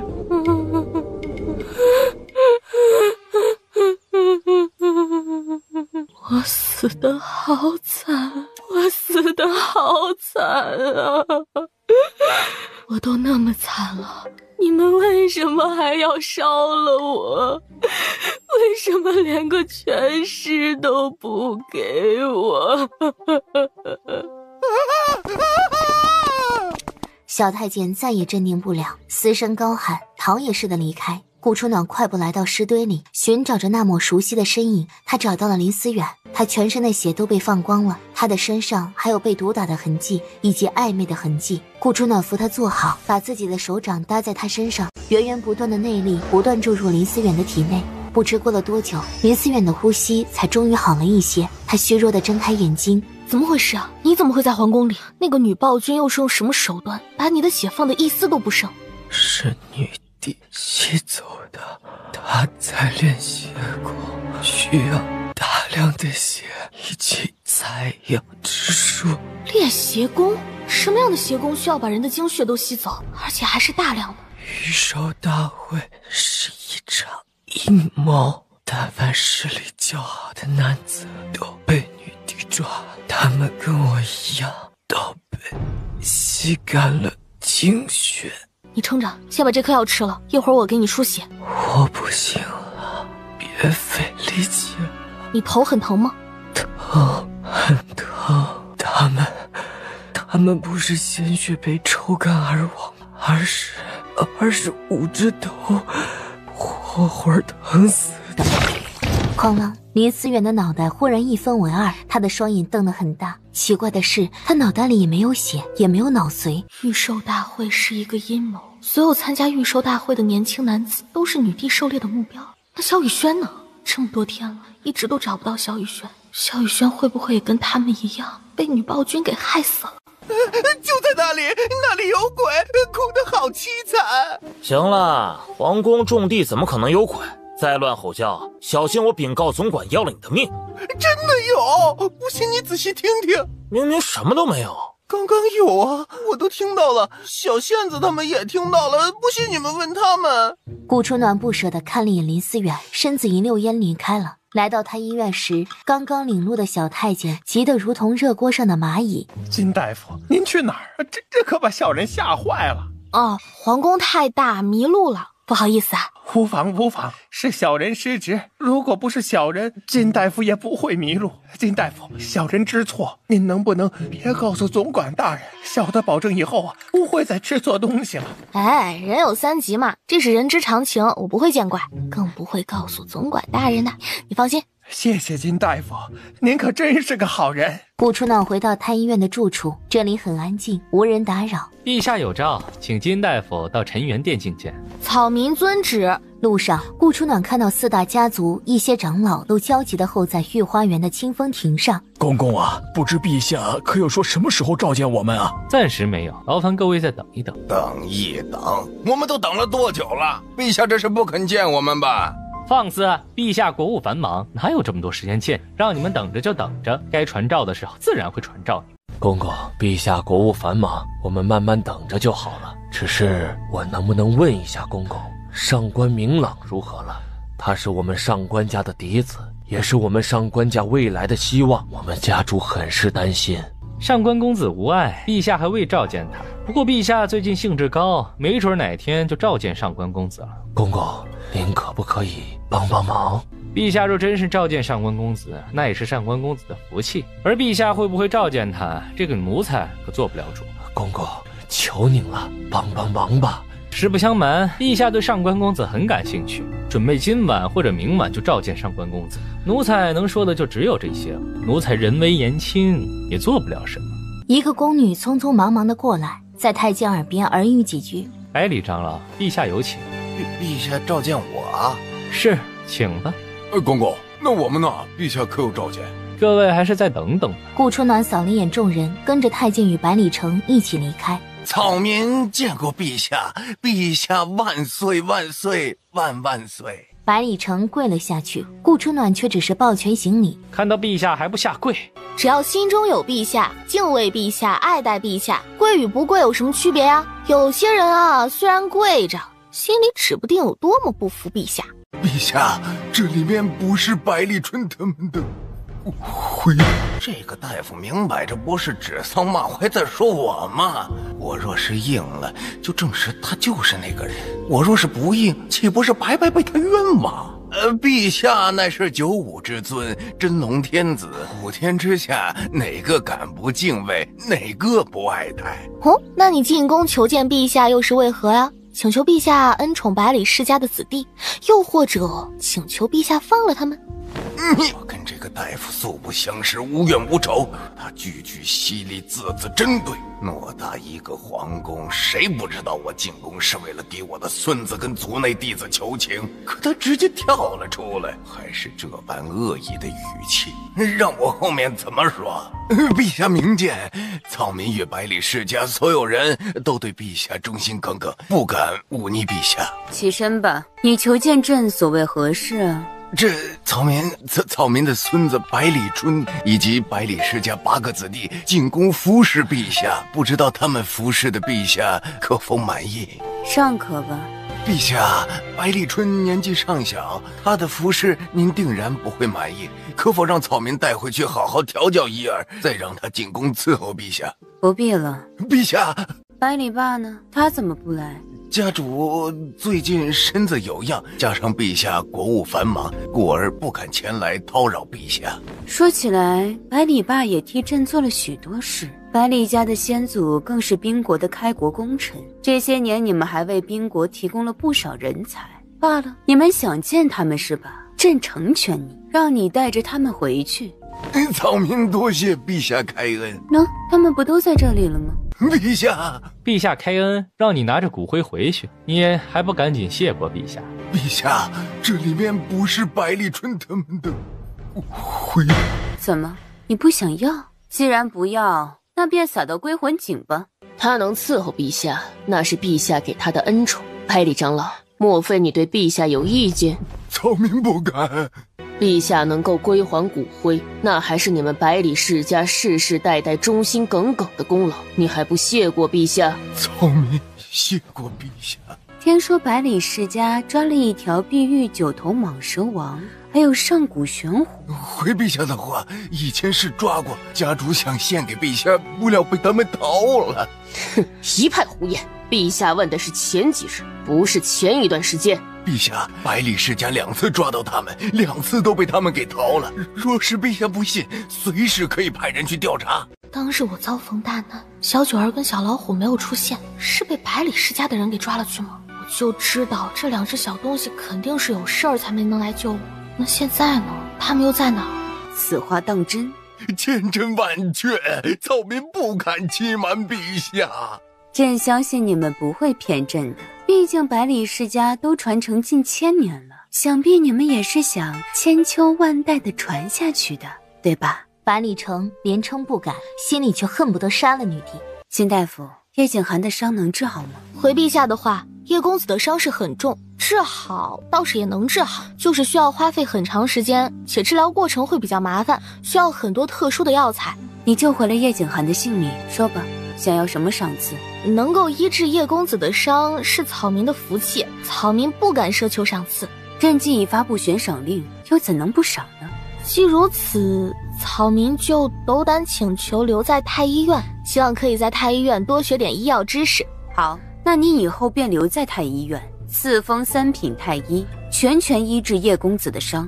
谢陛下。医好了叶公子，朕自然有赏；医不好，相信后果你也是知道的。草民定然竭尽全力医治叶公子，保证把叶公子的伤全部医治好。朕给你1天时间，你回去把家事都安排好，再全心留在宫里吧。谢陛下。百宁，安排他们一起出宫吧。是，陛下。宫外一片竹林里，出来吧，一路跟着我做什么？我们认识吗？百里长老还真是贵人多忘事啊，这么快就把我忘了。是你，木暖？是我。真是踏破铁鞋无觅处，得来全不费工夫。没想到竟然在这里碰到你，七彩圣莲呢？把七彩圣莲交出来！屠杀穆家满门的凶手是谁？自身都难保，还想替那些蝼蚁报仇吗？屠杀穆家满门的凶手是谁？穆老头子冥顽不灵，让他交出你，他偏不交，活该被杀。所以屠杀穆家满门的人是你们百里世家？是又如何？不是又如何？就凭你，还想撼动我们整个百里世家，替那群蝼蚁报仇？你说的对，就算你们百里世家不是主凶，也是帮凶。没有你们，我穆家族人不会惨死。不知所谓，今天我便让你看看什么叫真正的高手。一人飞舞镰刀，一人以招破招，眨眼间，两人交战数十回。你使的不是穆家的功夫，我说你怎么那么狂？原来你在外面另学武艺。如果你再沉寂一段时间，韬光养晦，提升武功，或许我还真不是你的对手。不过你太心急了，才3阶就敢正面对上我。3阶也足以杀了你。地动山摇，天地失色，竹林里的鸟兽纷纷逃走。竹林另一侧的高空之上，一个身姿如玉、气宇轩昂、谪仙出尘的男子，淡淡的看着底下的一幕幕对战。主子，4大家族除了上官明郎与宁天佑之外，被女帝传召进宫的人无一幸免，皆被活活折磨而死。咱们温家几个弟子亦是，不过好在主子未雨绸缪，当日参加御兽大会的弟子少之又少，故而温家入选的只有2人。他们的死法查清楚了吗？查清了，跟主子预测的一样，是被吸干精血与脑髓而亡。他们死后2个时辰内，尸体一分为2，故而女帝才会令人把他们的尸体火化，不留痕迹。堂堂一个女帝，手段竟然如此残忍，她根本不把人命当命。主子跟女帝还有婚约在身，这桩婚约从主子出生起就定下了，且主子登上温家家主之位，掌管温家以及天坟族分部所有势力的条件，也是跟女帝联姻。女帝如此残忍好杀，主子若是入赘过去，焉能有好日子过？这件事除了我们，还有谁知道？无人知晓。女帝做得很隐蔽，连其他3大家族也不知晓。他们还在宫里求见女帝，女帝没有传召，只传召百里城一人。只传召百里城一人吗？这里面似乎有文章。女帝如果给百里世家面子，就不会把百里世家的精锐弟子都传召进宫了。女帝吸干他们的精血与骨髓，到底为了什么呢？她既已经是女帝，翻手云覆手雨，手下能人异士众多，还有什么是她得不到的？我可不相信女帝纯粹只是因为喜好。叶景寒呢？可有下落了？暂时还没有叶景寒的下落，叶景寒的手下也都在寻找他。听说女帝在剑阁关押了一个重伤的绝色美男，属下几次查探都未能探入。剑阁明里暗里守卫重重，除非女帝有令，否则任何人都无法进入。不过木暖女扮男装，易容成金大夫的模样，接了皇宝，曾经进入剑阁，给剑阁里的人医治。只要抓了木暖，就能从他口中知道剑阁里的人是不是叶景寒了。主子，可要属下将木暖抓来？温尚仪望着东边方向，摇了摇头。那里什么都没有，也没见任何武力波动。可主子偏偏一直看着那里，难道女帝派了高手暗中盯着木暖？主人，我们想死你了！你去哪儿了？我们找了好久才找到你。他的掌印印在顾初暖的胸口，竟然抽不出来了，而他体内的功力如同决堤的河流，疯狂地涌向顾初暖的体内。邪功！杀我穆家满门的是不是百里家？屠杀穆家的不是我们，你要报仇应该找种毛。你刚刚不是说你们敲断了我爹的膝盖骨？我们家主是敲断了你爹的膝盖骨，可我们没有震断他全身的筋脉，更没有屠杀你们穆家满门。木暖，我快撑不住了，你赶紧住手！屠杀我穆家满门的是谁？不知道，应该是上官家。上官家？一个进入穆家的人是我们百里世家没错，但我们会进去是因为上官家的人说你回了穆家，而且我亲眼看到上官家主从穆家密室里走出来，随后才知道穆老头子跟穆信等人惨死在密道里。无论你们百里世家是不是主谋，你们也把我爹折磨得生不如死。如果没有你们咄咄逼人，我们穆家也不至于被逼到如此境地。百里世家没一个好东西，我不仅要杀了你，我还要毁了整个百里世家。话落，百里城也倒下去，他的身子一寸寸的干瘪下去。我把百里城吸光了，这种戏法比女帝吸干人血的手段还要残忍。吞功大法，我身上有这武功，却无法驾驭。不管是主动吸入内力，又或者撤去内力，我都无法做到。女帝练的莫非也是吞功大法？这个女人未免也太危险了。还是没有查到她为什么会吞功大法吗？属下查过了，查不到。这个女人身上有很多谜，无论怎样查都查不到。可以确定的是，没有人易容乔装成她的模样。她那些武功好像也是莫名其妙来的。把所有太上长老全部召回来，3天之后召开大会。所有太上长老？我的话很难理解吗？是，属下遵命，属下马上去办。温少仪眼中金光闪过，透着锐利与杀气。他在足尖轻点，眨眼消失在竹林尽头。主人，我们想死你了！你去哪儿了？我们找了好久才找到你。你们前段时间去哪儿了？有没有受伤啊？前段时间碰到了一些坏人，现在全部解决了。主人，你不要难过，我跟小老虎都会陪着你的。对不起啊，是我没能保护好你们。主人，你别难过，我们找了很多帮手给你撑腰，谁杀了穆家满门，我就杀了他们满门。主人，我也找了好多帮手。各种动物的叫声也由远及近的传来。这2个小导弹不会召唤来了整个动物世界吧？老大，我们都来了。好，见过老大的老大，见过老大的老大，见过老大的老大。小九儿，你们这是做什么呀？他们欺负主人，欺负主人就是欺负我们，所以我们就叫上了一些好朋友替主人出头。他们都是盘踞一方的地头蛇。主人，我们帮手还有很多哦，因为他们都有小跟班。主人，我跟小老虎还混入了百里世家，把百里世家的家底地形图全都摸透了。其他世家我们不敢保证，但是想毁了百里世家，我们还是很有把握的。哎呦，我说你们跑那么快做什么？也不等等我们，害得我们都迷路了，绕了好远才绕过来。姑奶奶，我带着一帮兄弟来给你摇旗助威了，后边还有我一帮兄弟呢，他们很快就到了。姑奶奶，谁敢欺负你，我一脚踹死他！我一口吞了他。老大的老大，你有什么吩咐直接说，我们绝对拼尽全力帮你。谢谢你们，谢谢大家。主人，那我们现在就杀过去，先把百里家给毁了，再去毁了上官家。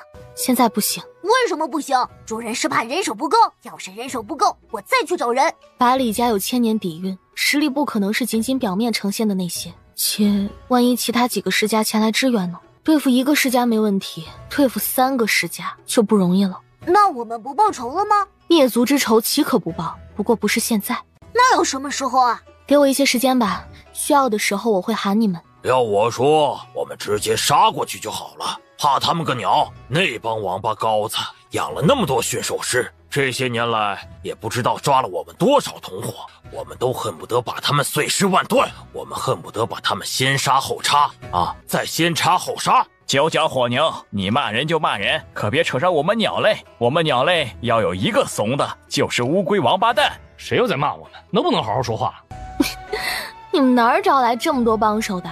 哎，我们一声诏令，各路朋友就主动来帮忙啊。木暖感谢各位朋友倾囊相助，百里世家我们肯定是要连根拔起的，不过咱们还得从长计议，减少无谓的损失。我觉得穆姑娘说的甚有道理，百里家有太多的驯兽师，我们贸然杀过去肯定会死伤很多，而且还有可能让百里家那帮老不死的逃走，不如大家就听穆姑娘的话，等候消息。好吧，那我们就听穆姑娘的。这些日子我们再去呼朋唤友，尽量多拉队伍，只等穆姑娘一声令下。浩浩荡荡的队伍这才散了，只留下小九与小老虎。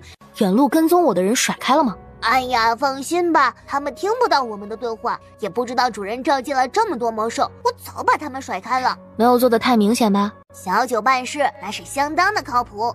是吗？我怎么感觉这只贪吃蛇没有几次靠谱的？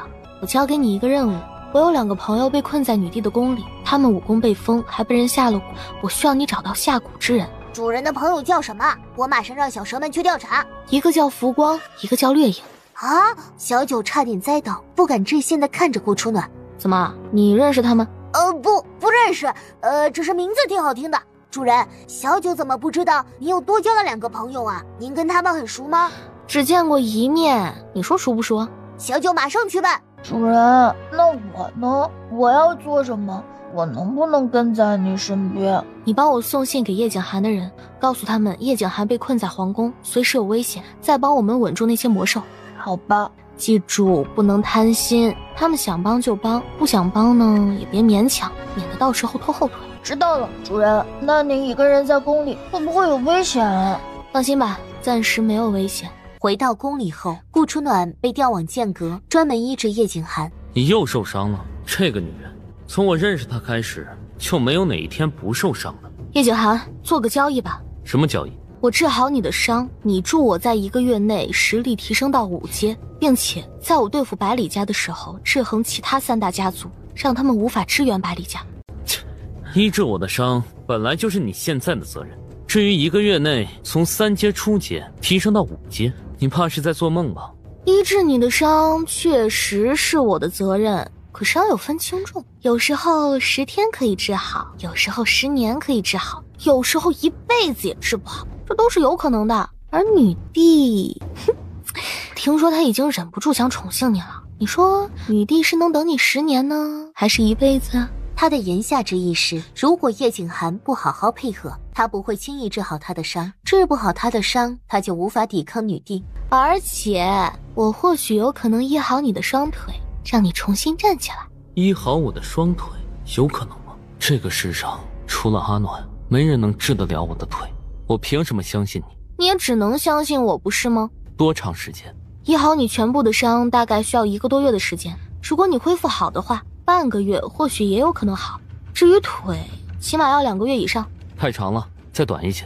这已经是最快的了，就你这一身的伤，1个月能治好就不错了。萧雨轩伤得那么重，你不也在那么短的时间内就把他治好了吗？那是因为有7彩圣莲和3彩圣莲，否则他也活不下去。那你去找找天才地宝。天才地宝可遇不可求，有时候数10年甚至数百年才能出现一种。你若是等得了，那我也没有意见。反正沦为女帝宠物的是你，又不是我。我堂堂战神，怎么可能沦为？行，2个月就2个月。不过我还有条件。什么条件？你带我离开宾国皇宫。离不开宾国皇宫，我无法替你制衡其他3大世家。行，那咱们开始吧。开始什么？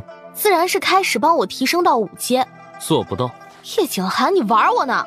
欲速则不达，无论何种武功都不可能在那么短的时间内从3阶初阶提升到5阶，哪怕是有吞功大法也极难办到，除非你本身的实力已经超过5阶，只是因为某些原因意外降阶了。若是一味勉强，最后也只会爆体而亡。我最多只能助你提升到3阶巅峰。3阶巅峰？那我连1阶都没突破。女人，你要清楚，多少人勤学苦修，耗尽一辈子，也没能从3阶初阶提升到3阶中阶。你能在短短1个月内的时间达到3阶巅峰，已是逆天了。这么说我还得感谢你啊。那倒不用客气，毕竟各有所需。顾初暖起身准备离开寝宫。你要去哪儿？还能去哪儿啊？自然是禀告女帝，你的伤暂时死不了，就算是今天晚上跟你慢慢玩，你也死不了。木暖，你别太过分了。是我过分还是你过分啊？既然交易谈不成，我也只是如实禀告女帝而已，没做什么对不起你的事吧？毕竟我现在也拿着朝廷俸禄呢。4阶，最多只能帮你提升到4阶。如果你强行要5阶的话，我也能帮你做到，但你活不过半个时辰。行，那就4阶吧，4阶巅峰。4阶巅峰，你怎么不去抢啊？4阶巅峰跟5阶有什么区别？有啊，一个4，一个5，怎么没区别啊？要是没区别的话，你帮我提升到5阶啊！你这个女人，要修为不要命了。如果能替穆家满门报仇，我就算牺牲自己的性命又如何啊？最多4阶，要是你还不满足，那就算了。区区一个女帝，难不成我还真能落在她手里不成？你现在不就是落她手里了吗？姓穆的。哎，行了，4阶就4阶，就这么决定了。药材一堆堆的往剑阁送，且大部分都是珍贵药材，有价无市。陛下，如此是不是太放纵他们了？怎么，你还怕他们跑了不成？叶公子乃是6阶巅峰，武功出神入化，木暖医术高超，天赋极强，才短短时间已经达到3阶顶峰。这2人，放心吧，他们跑不了。朕就是想让木暖实力达到4阶巅峰，朕更想叶景寒的伤能够在最快的时间内恢复。朕已经迫不及待想尝尝它的味道了。百年还是不懂，木暖武功提升对我们有什么好处？他的武功不提升，怎么能找到朕想要的东西呢？陛下想要什么，属下让人去找就是。一个利眼过去，女帝不怒自威。陛下息怒，百年之错，百年不该多嘴。有些事情知道的越少，对你越好。是，百年逾越了。今儿晚上就让上官明朗、浮光、掠影3人一起侍寝吧。是，属下马上去安排。不急，朕记得朕与天坟族族长，也就是温家家主的婚约是自幼指腹为婚的，是不是？是。朕还记得，朕已经把凤衣送到了温家。是。那温家何以到现在还没有任何回复？属下催过几次，但温家那边说温家主始终没有露面，故而便一误再误。再去催一遍，如果温少仪不正面回应，就施压给其他长老，朕就不相信了，他还敢违抗皇令不成？是。剑阁里，说好帮我治好双腿呢，说好在最短时间内帮我治好伤呢。如今多少天过去了，他压根就没有治疗他的双腿，更没有好好医治他的伤，而他不是努力提升功力，就是在炼丹，压根就不管他。急什么呀？该医治的时候自然会医治。吴暖，你要知道，半个月的时间已经过去了。知道。那你还不赶紧医？若是今天看不出效果，你也别想让我再指点你提升功力了。叶景寒，除了禁忌之术，你是不是还有其他办法提升功力？短短1个月，想从3阶初阶提升到4阶巅峰，除了禁忌之术，你觉得还有什么办法可以达到？把功力都注入到你体内吗？你体内能吸收得了吗？也不怕撑死？太疼了，你再换一个法子吧。没有其他法子了。那有没有什么办法可以缓解疼痛？没有。以前有没有人练过这个武功？有，都熬不了疼。修炼到一半的时候自尽了。你若是怕疼，可以选择放弃，没人逼你。放弃？这个世界强者为尊，弱者只能忍受欺凌，我只能依靠自己，再疼再苦我也必须坚持下去。时间有限，要医治就尽快。你的命我已经保住了，伤的话嘛，慢慢医治就好了。至于你的双腿，里面毒素太多，我必须先排毒，排完毒后还得把你双腿膝盖骨重新敲碎，再重组。为什么要敲碎？因为残废的双腿之前被医好过一次，但不知道因为什么原因又残了。残的时候呢，压迫到了骨头，故而你现在膝盖骨是不对称的，只能敲到重接。叶景寒半信半疑，敲碎骨头很疼的，你要是忍不了，现在放弃也来得及。失去阿暖那么痛苦的事情都经历了，又何惧区区一个碎骨之痛？你抓紧医治吧。哎，急什么？天快黑了，等入夜之后我开始敲鼓。陛下到！微臣见过陛下，陛下万岁万岁万万岁！起身吧。谢陛下。怎么医治那么久还没医好？叶公子伤势较重，还需要一段时间。被子又掀了掀，露出他的肩胛骨、腹肌，甚至腰。朕只给你1个半月的时间，1个半月后，如果他还没恢复，是。听清楚了，朕说的恢复是包括他的双腿。这个女暴君，她知道我想医治叶景寒的双腿，微臣尽力。不是尽力，是一定要医好。是。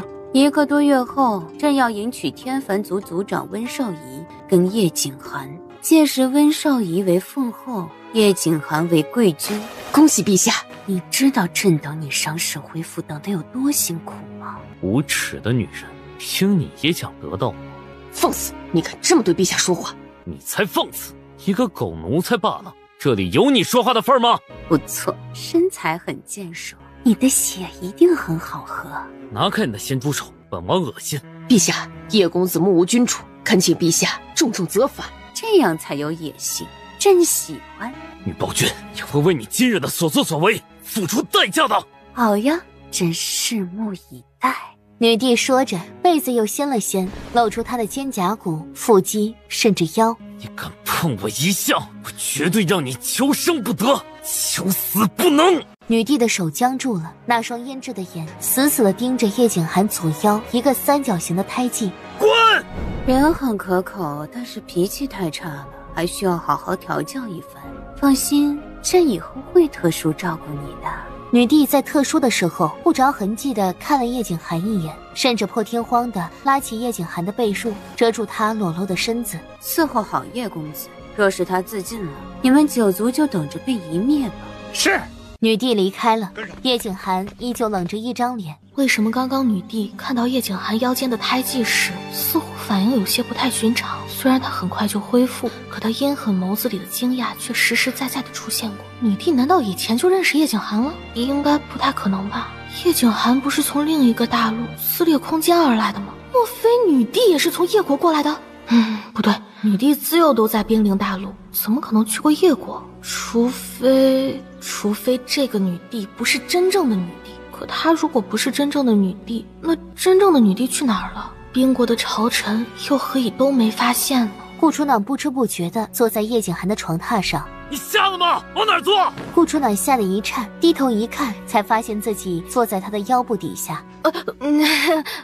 抱歉啊，走神了。堂堂王爷被一个女帝调戏，已经够憋屈了。哎呀，又没压坏你，碍不了你跟女帝的好事儿。你嘴巴欠抽吗？她可是女帝耶，能嫁给她也不错，至少荣华富贵都有了。多少人求之不得呢？哎，行，我说错了啊。不过你有没有感觉这个女帝有些不正常？不等晚上了，现在便开始敲鼓吧。现在？那万一女帝再折回来怎么办？你是死的吗？我不过一介郎中，哪里对付得了女帝？天坟族里，族长，女帝又来催促了，说1个半月之后大婚，大婚所需的东西以及彩礼全部送来了。这女帝已经催促了好几次了，你每次都回避，这次怕是不能再回避了。却回了女帝，天坟族静等1个半月后与她大婚。有没有办法在最快的时间内找到顾初暖的其他魂魄？魂魄难找，除非木暖亲自去找。不过上次他大闹百里世家后，百里世家禁地传来异动，我跟马长老曾经进入禁地探过，里面似乎有一缕气息，跟顾初暖寄身在木暖身上的魂魄很像。副族长，你能否告诉我，为什么天族分族族长非要跟女帝联姻？又或者为什么我们非得跟他联姻？此事我也不清楚，那是老祖宗传下来的。说到您这代天坟族会发生异变，他怕天坟族举族覆灭，还说您必须与女帝联姻，天坟族才能千秋万代的繁荣下去，否则天坟族分部也会跟着一起消失在历史的尘埃里。哦，老祖宗？对，那名老祖宗有着7阶巅峰的实力，他是通过占卜推测出未来的变化。你放心吧，婚事会如期举行。族长，其实传言只是传言，虽然最近几年女帝性格大变，可她之前为人处事还是不错的，或许大婚后女帝的性格会变回来。女帝虽然未曾见过她的面，但能困住叶景寒的人又岂是寻常之辈？怕是这女帝比想象中还要难对付啊！你且退下吧。是。百里世家有一股气息跟他很像，那么女帝是不是也知道了，所以才故意召见百里城，然后他这才故意让他们2人一起出宫，借木暖的手除去百里城，再挑起木暖对百里世家的恨意。这女帝究竟想干什么呢？宾国皇宫里，陛下，上官明朗、浮光、掠影皆已准备好，随时等您宠幸。不知道陛下是否要召他们过来？白宁，你说死去20多年的人怎么会突然间活过来，而且就活在你眼皮底下？或许20年前他并没有死吧？是吗？可20几年前我明明探过他的心脉气息，确定他必死无疑了。朕今日心情不佳，不想宠幸他们，改日吧。是，陛下。叶景寒现在怎么样？木暖正在为他医治双腿，间隔里时不时传来痛苦的闷哼声，叶公子应该很疼。叶景寒的双腿还能医治吗？叶景寒身上混了那么多种毒，怎么可能医治得了？是他吗？是他捡走了叶景寒，在叶景寒身上下了血液邪毒，竟硬生生将他的血咒压下来了。陛下这笑容怎么看着这般骇人呢？朕乏了，你退下吧。没有朕的命令，谁也不许来凤仪宫打扰朕。是。百宁退下了。百宁本想退下，走了几步又止住了。百宁踌躇了许久，还是壮着胆子上前道：陛下，各大世家门派依旧在请求面见陛下，尤其是上官世家的人，他们说若是陛下不肯召见，他们便不离开。屋内空荡荡的，没有任何一丝回复。百宁又重复了几次，他皱眉，有生以来第一次念了陛下的旨意。然而寝宫大门推开后，里面空无一人。百宁四处寻找，确认寝宫里没有女帝的踪影。随着一声机关响起，左边墙壁出现一道暗门。不进去，我永远不知道陛下的秘密，更不知道陛下为什么会突然性情大变。进去，万一出不来呢？权衡之下，百宁还是进去了。华影，你如此残暴狠戾，早晚会遭到天打五雷轰的。放了我兄弟，你再敢滥杀无辜，我们主子绝不可能放过你的。你的主子叶景寒吗？只怕他自身都难保了。等我吃了你们，我会让叶景寒去陪你们的。黄泉之下，你们不会孤单的。疯子，你这个疯子！你把他们的鲜血武功都吸干就算了，居然连骨头渣子都不放过！天底下怎么会有你这么恶心的人？百宁壮着胆子，轻手轻脚的继续往前。让他震惊的是，陛下拿着一块大骨，咔嚓咔嚓的啃着，发出清脆的啃咬声。这张脸根本不是陛下的，也就是他在假冒的陛下。那真正的陛下呢？他又在哪儿？叶景寒亲自培养出来的人，味道应该比他们更好。要杀就杀，少说废话。等我吸干了你们的血，我的容貌便可以彻底恢复了。就算你的容貌恢复了，那也不是你的容貌，依然是狱卒前任族长的容貌。你一辈子都改变不了，你只是狱卒前任族长的影子。那我就毁了狱卒，让狱卒现任族长顾初暖当我的影子。你的目的永远不可能达成。别说狱卒高手众多，就是丑丫头，她也早已香消玉殒。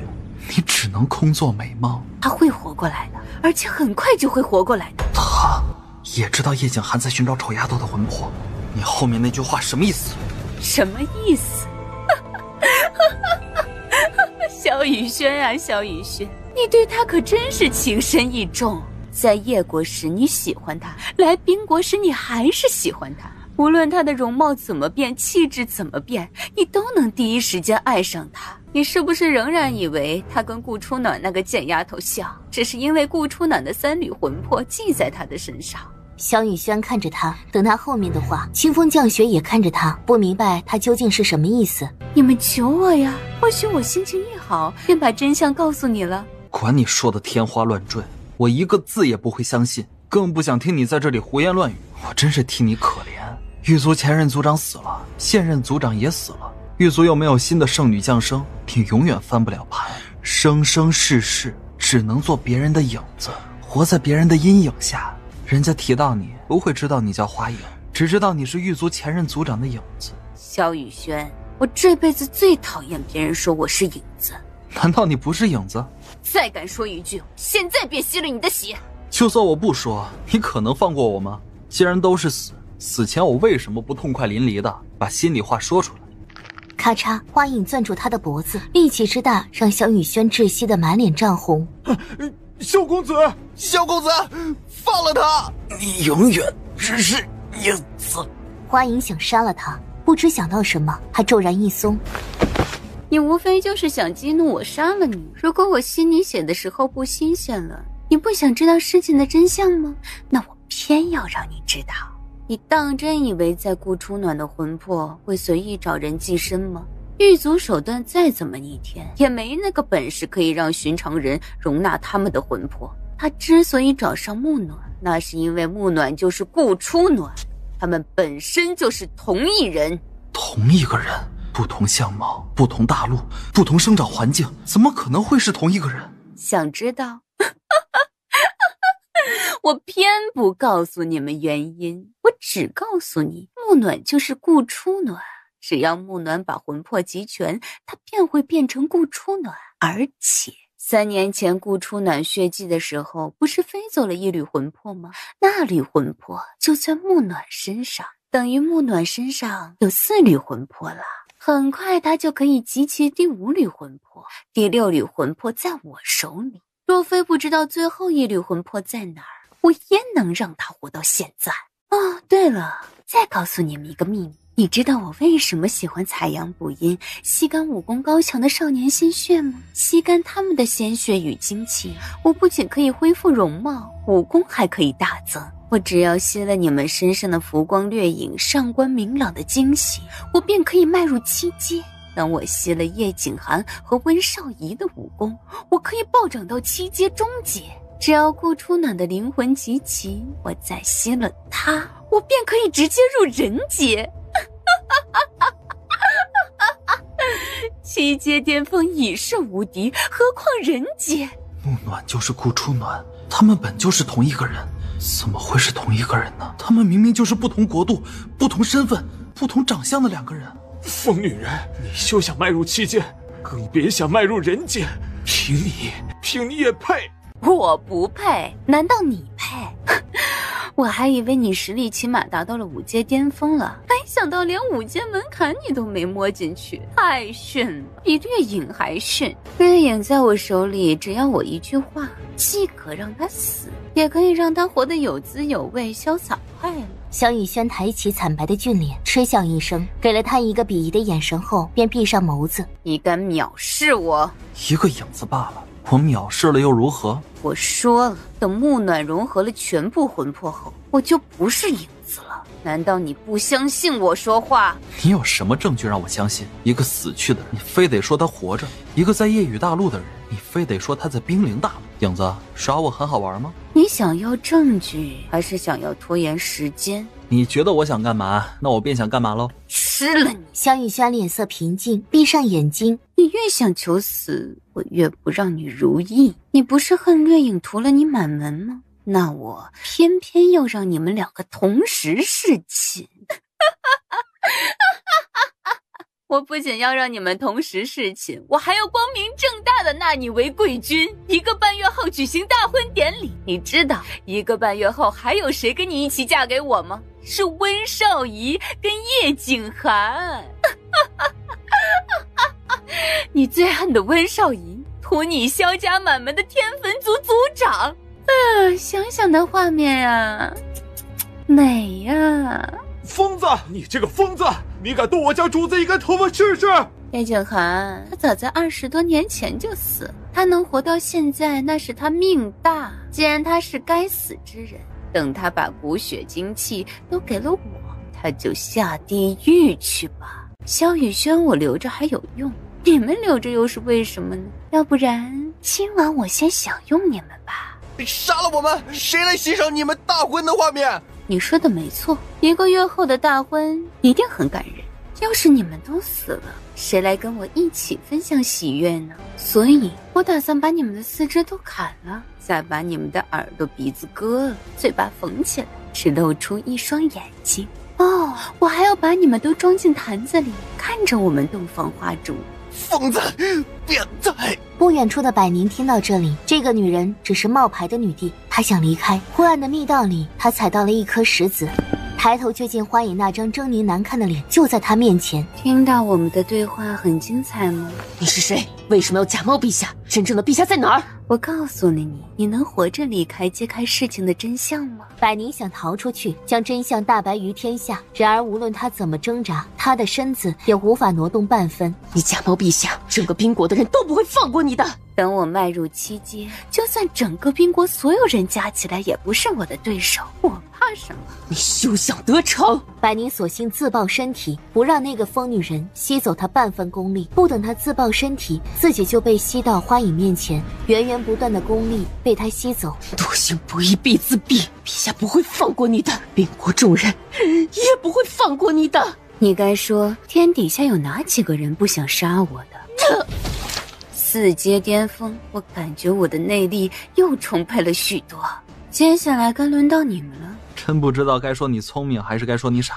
你把他们4肢都砍了，他们能剩多少精血？2个4阶巅峰啊，就这么白白浪费了，我都替你可惜。萧雨轩，你的激将法对我来说没用。随你咯，美不美味又不关我的事。萧雨轩，虽然我很讨厌你对我用激将法，不过你的激将法对我来说却很管用。这俩人我暂且留下吧，他们我是留下了，可你嘛，长得这么俊，世间怕是少见了，我怎能不好好品尝一二呢？比起温少仪和叶景寒，我又算什么？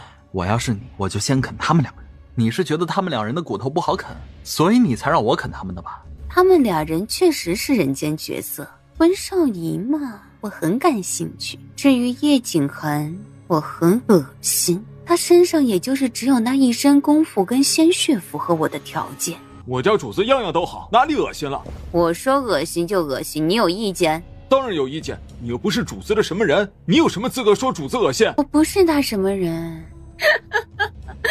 我不是他什么人，我确实不是他什么人呀，我只是一个想吸干他武功跟精血的人呀。萧雨轩，你且等着明天跟掠影一起侍寝吧。花影大笑着离开，留下萧雨轩等人又喜又担忧。萧公子，你觉得他说的话是真的吗？王妃真的就是木暖吗？不知道，如果她是木暖，我还有机会娶她；如果她是顾初暖，那我就一点机会也没有了。剑阁里，顾初暖将叶景寒的膝盖骨一根根的敲断，疼得叶景寒冷汗直冒。究竟得多强大，才能忍受碎骨之痛而不吭一声？他尽量忽视叶景寒的痛苦，速度不断加快。神人啊，快好了！你想跟你的妻子团圆，就必须撑下去。这药虽痛，却能在最短的时间内让你的断骨重新接上。阿暖，我要撑下去，我要复活阿暖。好了，剩下的就靠你自己了。有几成？9成。叶景寒松了口气，9成，那他的双腿大抵是能够恢复的。9成没把握。9成没有把握，那岂不是只有1成的把握？急什么呀？那不是还有1成吗？总比一辈子瘸腿来的好吧？你也累了，先睡一觉吧，睡着就没那么疼了。顾初暖袖子一扬，也不知道做了什么。叶景寒眼皮沉重，昏昏沉沉的睡了过去。没多久，小九翻墙而入，咻咻咻的溜了进来。怎么那么久啊？情况如何？百里世家是大世家，情况复杂。皇宫又是普天之下看守最严的地方，情况更加复杂。说人话，主人，小九是蛇。说蛇话。顾初暖给了他一个暴力，作势要将他烧了。别，主人，小九怕烫。速度好嘛，上官世家的资料都在这里了。小九从嘴里吐出一张布帛，里面是百里世家的地形图。一个6阶初阶，7个5阶，4阶近100人，好强悍的实力。萧雨轩的下落呢？查到了没有？我查不到，不过小老虎的兄弟查到了，说是被困在百里世家。被困在百里世家？叶景寒的传送阵不是把他传送到皇宫吗？怎么会去了百里世家？小九也觉得纳闷，可小老虎的兄弟说他被传送到皇宫里，后来逃出去了，被百里霸等人抓了，现在就关在百里世家的禁地里。我让我的兄弟去禁地查，可禁地看守太严格，我的兄弟们都进不去。小九知道萧雨轩对也很重要，所以我亲自溜进去查。可是那座禁地有太多符文，弄得我脑壳都大了。什么样的禁地，连你都进不去啊？就密密麻麻都是符文，而且都是上古符文，而且百里世家的6阶高手就在禁地里，只要他不死，禁地就进不去。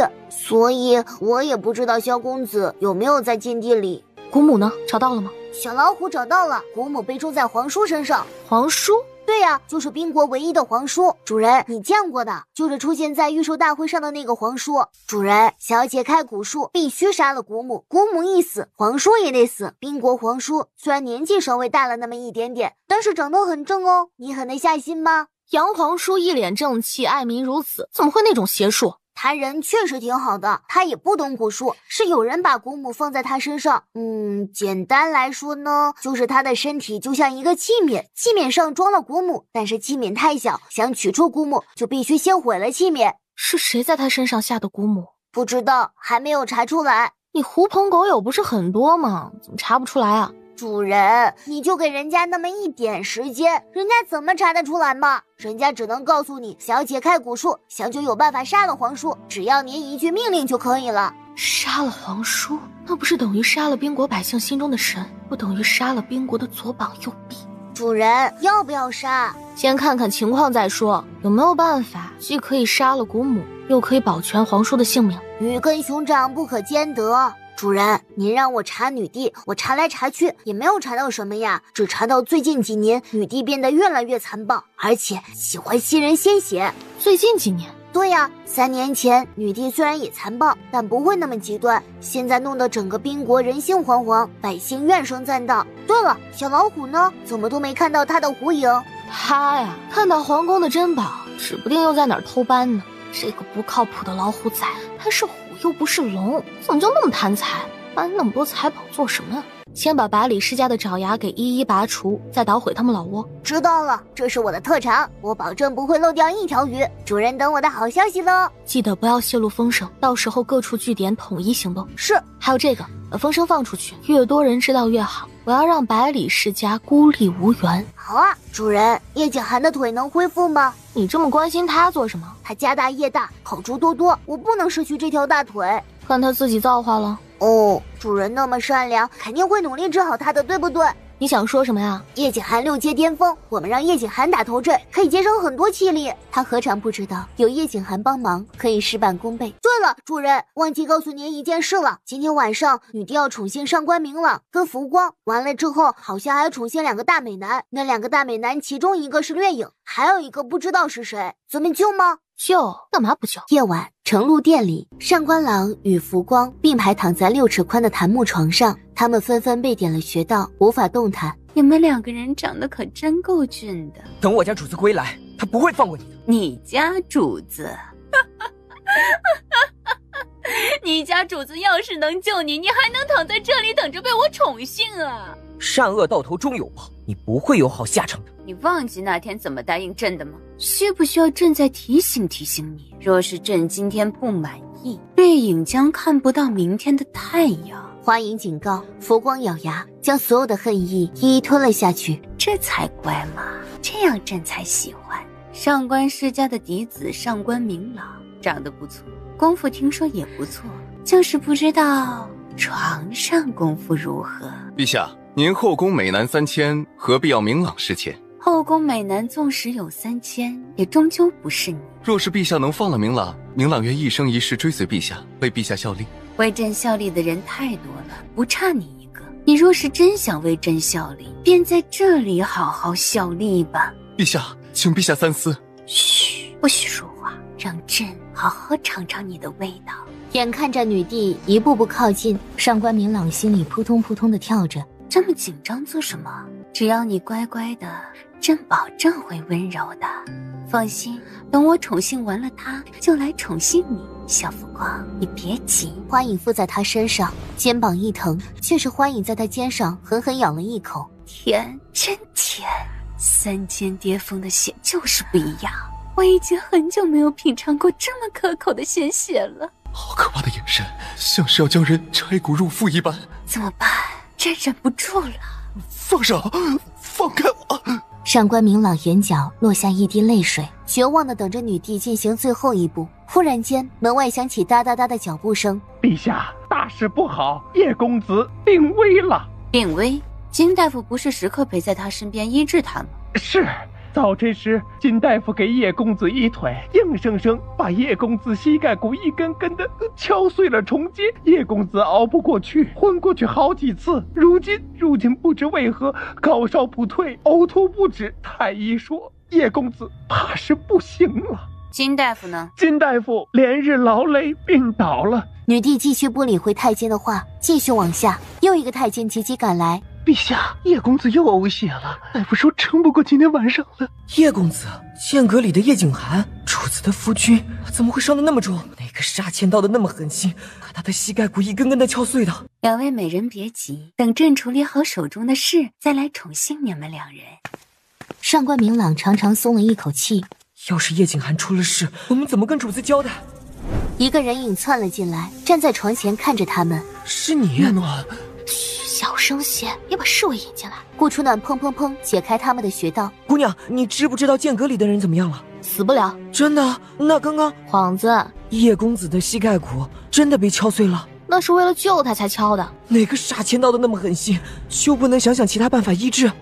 只要能治好他的腿疾，就值得了。叶公子的腿疾从小就有，岂是那么容易医治的？那个大夫不会是瞎搞吧？放心吧，瞎搞不了。穆姑娘，还有衣裳吗？没有。那你能不能？不能。当我那么闲的吗？要不是为了救浮光，我才懒得搭理他。他有没有被女帝吸干鲜血，也不干我的事。掠影呢？怎么没看到他呀？我们被迫分开了，掠影在哪儿，我也不清楚。我做了一些安排，后天送你们出宫，你到时候等我消息。至于掠影，我会找到他的。皇宫守卫森严，我们又失去了武功，能出得去吗？那个女帝不简单。试试看吧，总是一个机会。如果找不到掠影，那你便先离开。那古母？古母找到了，就是有些棘手。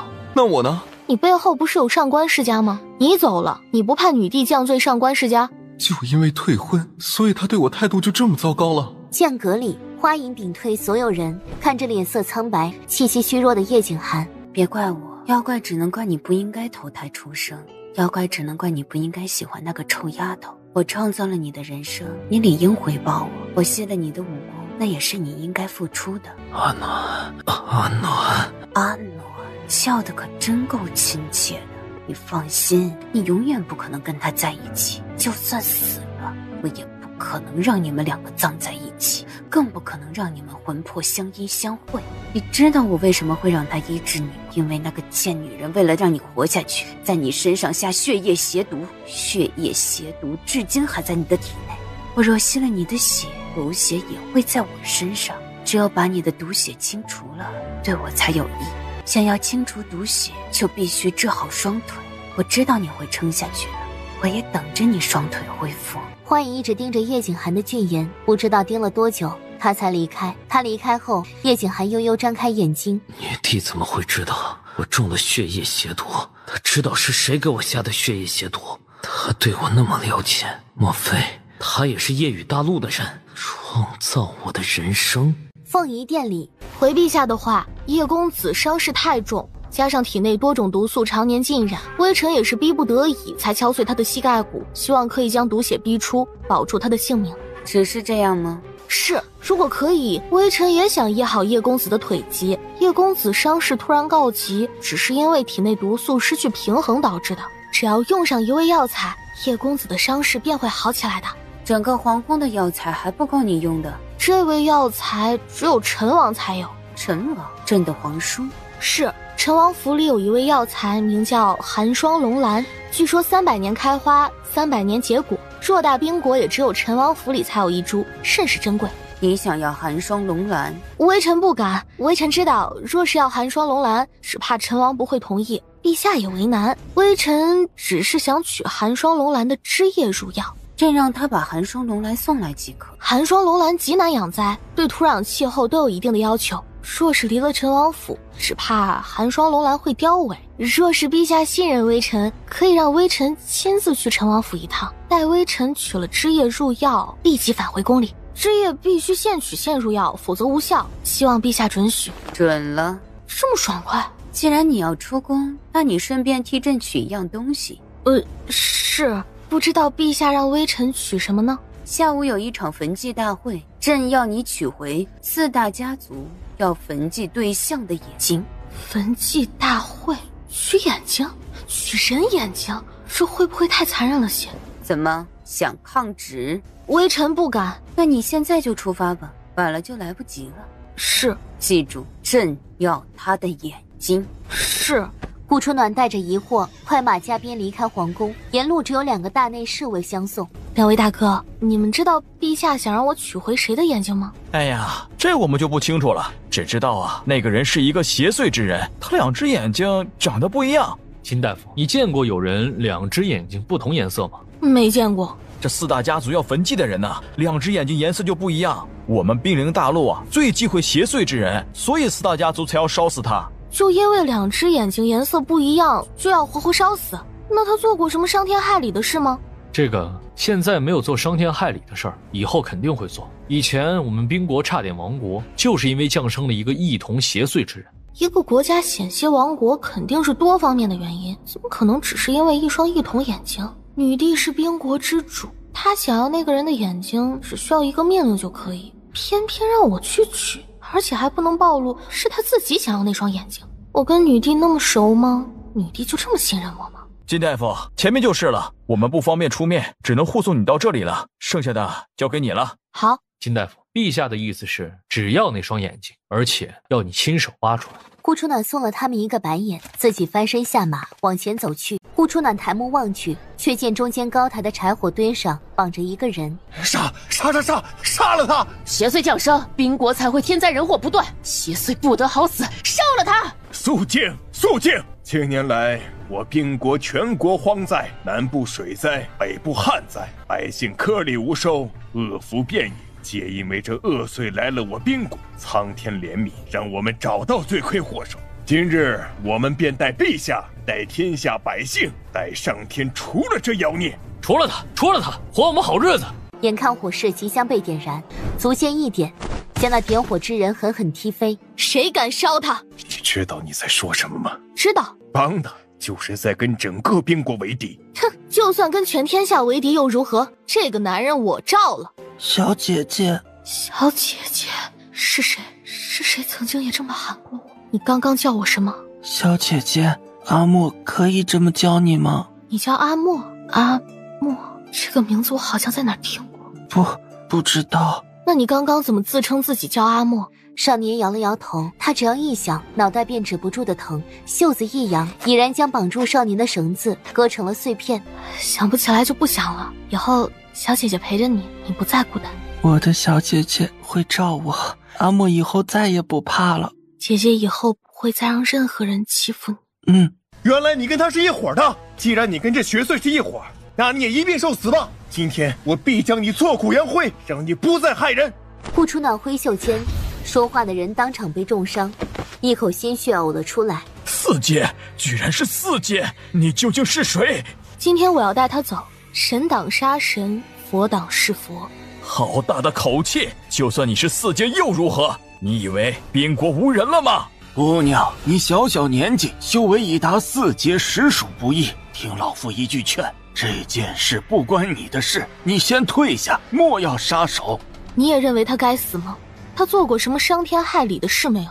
他是没有做过什么伤天害理的事，他也是一个好孩子。只可惜各大世家门派以及皇室的老祖宗都留下遗训，只要有人长着一双异瞳眼眸，无论他是好是坏，都必须铲除。这关系着整个兵临大陆所有人的生死存亡。老祖宗的遗训？老祖宗都死了千百年了，难道他们能从棺材里跳出来，预算阿莫会毁了整个兵临大陆？老祖宗规矩不能违抗。宁老爷子，你是一个明理的人，就因为老祖宗一句话，你就草率地判定一个人的生死吗？那可是一条活生生的性命。邪祟就是邪祟，人人得而诛之。你一个黄毛丫头，也敢质疑老祖宗？今日我偏替你父母教训你这不知天高地厚的野丫头！哼，凭你也配！只听一声掌力碰撞在一起的轰隆声。小姐姐好厉害，小姐姐好威武，阿莫喜欢小姐姐。不知温家主为何要帮他？他嘛，是我的一个老朋友，一个认识很多年的老朋友。温家主，你许是昨天喝多认错人了，这人可是一瞳双眸的邪祟，人人得而诛之。温楚从不喝酒。这么说，温家家主是要打定主意帮他了吗？各位能否给个薄面，将这二人交与在下？温家主，刚刚你说的话我们全当没听到，这次我们不需要你温家帮助，也希望你温家不要插手，毕竟他是邪祟。邪祟邪祟，我看你才是邪祟。他从不滥杀无辜，更没做过什么伤天害理的事，反倒是你们百里家坏事做尽，杀的人还少吗？温家主，你不会告诉我他也是你多年的老朋友吧？老朋友，算是老朋友吧。温家主，你这是想跟天下人为敌吗？温家不会与天下为敌，但是这二人温某必须带走。你这还不是与天下为敌？因为他们就算要死，也只能死在我的手。温家主这是想亲手杀了他们？自然是的。现在杀了他不是一样？不一样，等我想杀的时候再杀。温家主，你不会是不想杀那个邪祟，所以才找的借口吧？我需要找借口吗？温家主，听您刚刚的意思，这两人你会亲自处决的，对吧？请各位放心，温楚不会让大家失望的。希望温家主能够说到做到。那是自然。温家主年纪轻轻，已经达到6阶巅峰，突破7阶只是早晚的事。未来整个兵临大陆将为温家马首是瞻了。上官家主言重了，温家还是以前的那个温家，温家也不想独大，只想安安静静的守护兵临大陆。温家一间僻静的密室里，抽吧。你该不会想把我扔到那座熊熊燃烧的炉鼎里吧？要怪，只能怪你容纳了不该容纳的人。你是说我额头上附着的3缕魂魄？小丫头，看来你知道的不少啊。你跟他是什么关系？为什么他的魂魄会附在你的身上？搞了半天，我只是一个替死鬼。想活着也不是不可以，只要你把该交代的事情交代清楚。什么叫做该交代的事？比如另外4缕魂魄在哪儿？你们都不知道的事，凭什么认为我知道？那就得罪了。温家跟其他2大家族果然一样，都是一丘之貉，匹夫无罪，怀璧其罪，我认了。穆姑娘，你未免把自己说的太无辜了吧？就算我是木暖，你们杀我的目的不也跟各大门派一样，只是为了得到七彩圣莲跟吞天魔功吗？七彩圣莲早已被萧雨轩服用了，不是吗？至于吞天魔功，哼，那种邪门的武功，我温楚不屑去练。你是小蝴蝶？族长跟蝴蝶也扯不上什么关系啊，还是因为蝴蝶面具。就算我对你做过些什么，起码我也救过你，你总不至于恩将仇报吧？哦，我需要你救吗？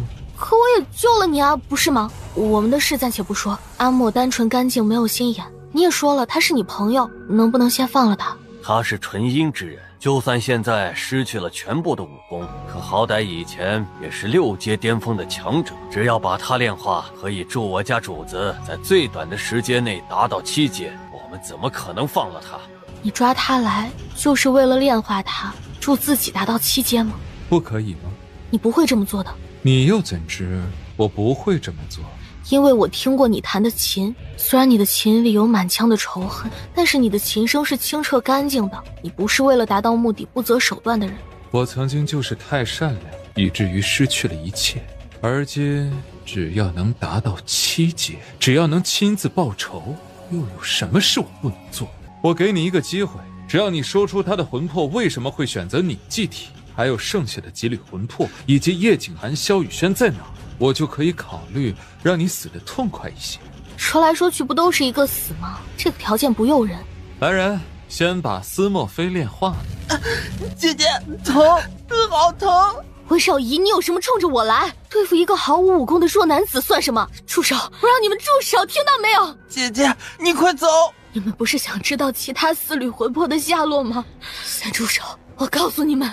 温少仪一摆手，8大长老才收手。1缕魂魄在百里家，1缕在女帝手里，剩下的2缕我也还在寻找中。我们凭什么认为你说的是真的？我人都在你们手里了，还能说假的不成？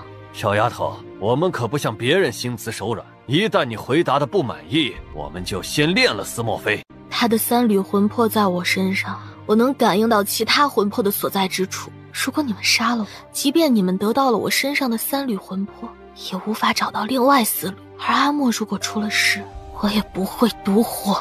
不会独活？穆家满门被惨杀，你不报仇，能甘心下九泉吗？不甘心又如何呀？我护不了穆家满门，总要护着阿莫吧。如果你们觉得那3缕魂魄比我一个无足轻重的人重要，那便随你们吧。叶景寒跟萧雨轩呢？在皇宫被女帝抓了，萧雨轩不知道关在哪儿，叶景寒被关在剑阁里。好，且信你一次，若是你敢骗我，我保证你会后悔的。小命都捏在你手里了，我怎么敢骗你？罢了，先留着他，反正也跑不掉。族长，8大长老纷纷着急，然而温少仪态度坚定，只能将魔主与顾初暖层层看守起来。不怕啊，他们都走了。小姐姐，还疼吗？姐姐给你呼呼啊。好。还疼吗？好一些了。姐姐，他们会杀我们吗？不会，姐姐不会让他们杀你的。这座密室是用千金石盖的，密室的大门也安置了千金石，还被人以高超法力布下灵符，除非按动机关并且破解灵符，否则任何人都无法打开密室的。姐姐，我们根本逃不出去。不用逃，他们会主动放了我们的。眨眼已经过了3天，温少仪一身白衣，如神奇临世。找到女帝手里那缕魂魄，交到我手里，再杀了女帝。你不是6阶巅峰吗？还杀不了一个区区女帝？你只需要回答答应还是不答应。我可以答应，但我一个人杀不了他，你得先帮我。说吧。第一，替我解了2个人的蛊毒，救他们出来。哪2个人？浮光、掠影现在被关在宾国皇宫里。不说女帝的实力究竟达到几阶，就说她身边高手无数，且是宾国最高掌权人，想杀她谈何容易？可以。蛊母在皇叔身上，想破解蛊毒，只能先杀皇叔，而我的要求是皇叔不能死。天坟族自有巫术，可以破解蛊毒之术。天坟族，果然温家只是他表面的身份跟势力罢了，天坟族才是大头吧。第二，女帝死后拥立杨默为帝。拥立杨默为帝？你怎么不拥立自己为帝？我倒是想，可我又不是皇室中人，天下间有谁能服我？温家不管朝政之事。温家不管，偏汾族管啊！而且女帝死后，万一又来一个暴君，你不是还得再耗费精力再杀一次？倒不如一次到位。杨默给了你什么好处，让你处心积虑如此帮他？没给什么好处啊，只是看着他人品不错，当上皇帝后应该不会亏待百姓罢了。宾国从来只有女帝，没有男帝，杨默没那个机会。规矩是死的，人是活的。听清楚了，温家不管朝政，谁当皇帝都与我温家无关。你想把宾国弄得鸡犬不宁罢了，这事以后再说。第3个条件是放了阿莫，永生永世不可以为难他。想不到你要求还挺高的。我还可以替你除了百里世家。百里世家如何？与我何干？当然有关，百里家不除，如何拿到那缕魂魄？我最多只能答应这次放过司莫妃，但是下次落在我手里，我一样会炼化它，取出它的纯阴之血，提升功力。不行，你没有讨价还价的余地，没有你，我一样可以杀了女帝，取回女帝跟百里世家的那2缕魂魄。魂魄一共有7缕，对吧？没有我，你永远找不到最后1缕。你哪来的自信？我找不到最后1缕呢？你若能找到，怎么可能除了附身在我身上的那3缕魂魄外，其他的1缕都找不到？找到魂魄不过是早晚的事儿，而他的性命只有1条，你自己看着办吧。你狠！10天，我只给你10天的时间。10天之内若是无法杀了女帝，取回那2缕魂魄，你就等着收司莫妃的尸体吧。10天怎么可能够？光是从百里世家取回魂魄都不够。百里家有没有灭门，与我何干？我只是要百里家那缕魂魄罢了。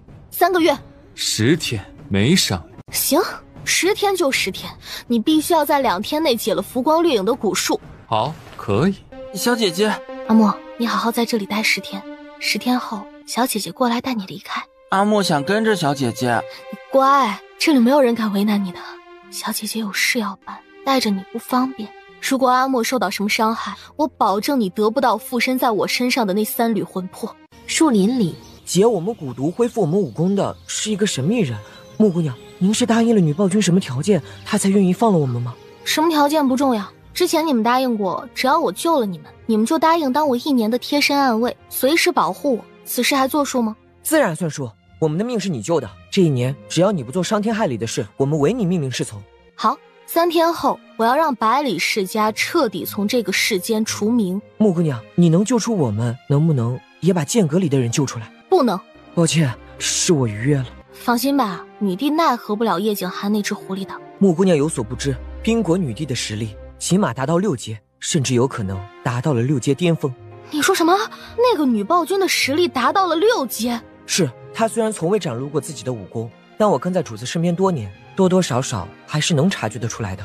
难怪温少仪会让我去杀女帝，6阶巅峰。这等强劲的对手，又是宾国1人之下万人之上的女帝，温少仪对我还真够自信的。先对付百里家吧，后天动手。趁这段时间，你们2人好好养养伤。2天后的午夜，以小九为首，密密麻麻一大堆的魔兽包围了百里世家。小九喊话：今夜要灭了百里世家，投降者生，反抗者死。俺老牛今天专杀御兽师，看你们还怎么祸害我们同类！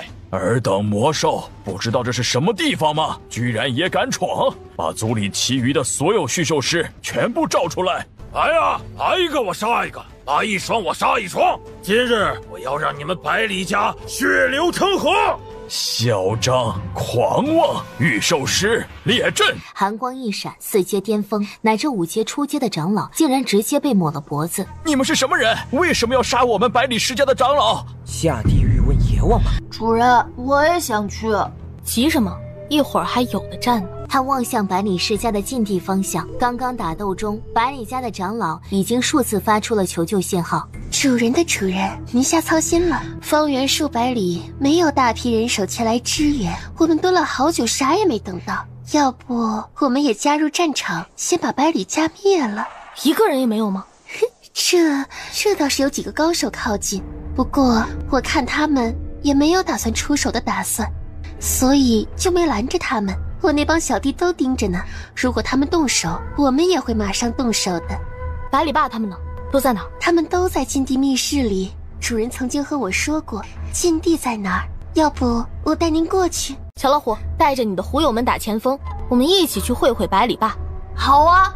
主人的主人，那我们呢？继续守着，若有人支援，无论是谁，一律阻止。远处，宁老爷子看着火光冲天的百里世家，太惨了，堂堂一个世家被一群魔兽给血洗。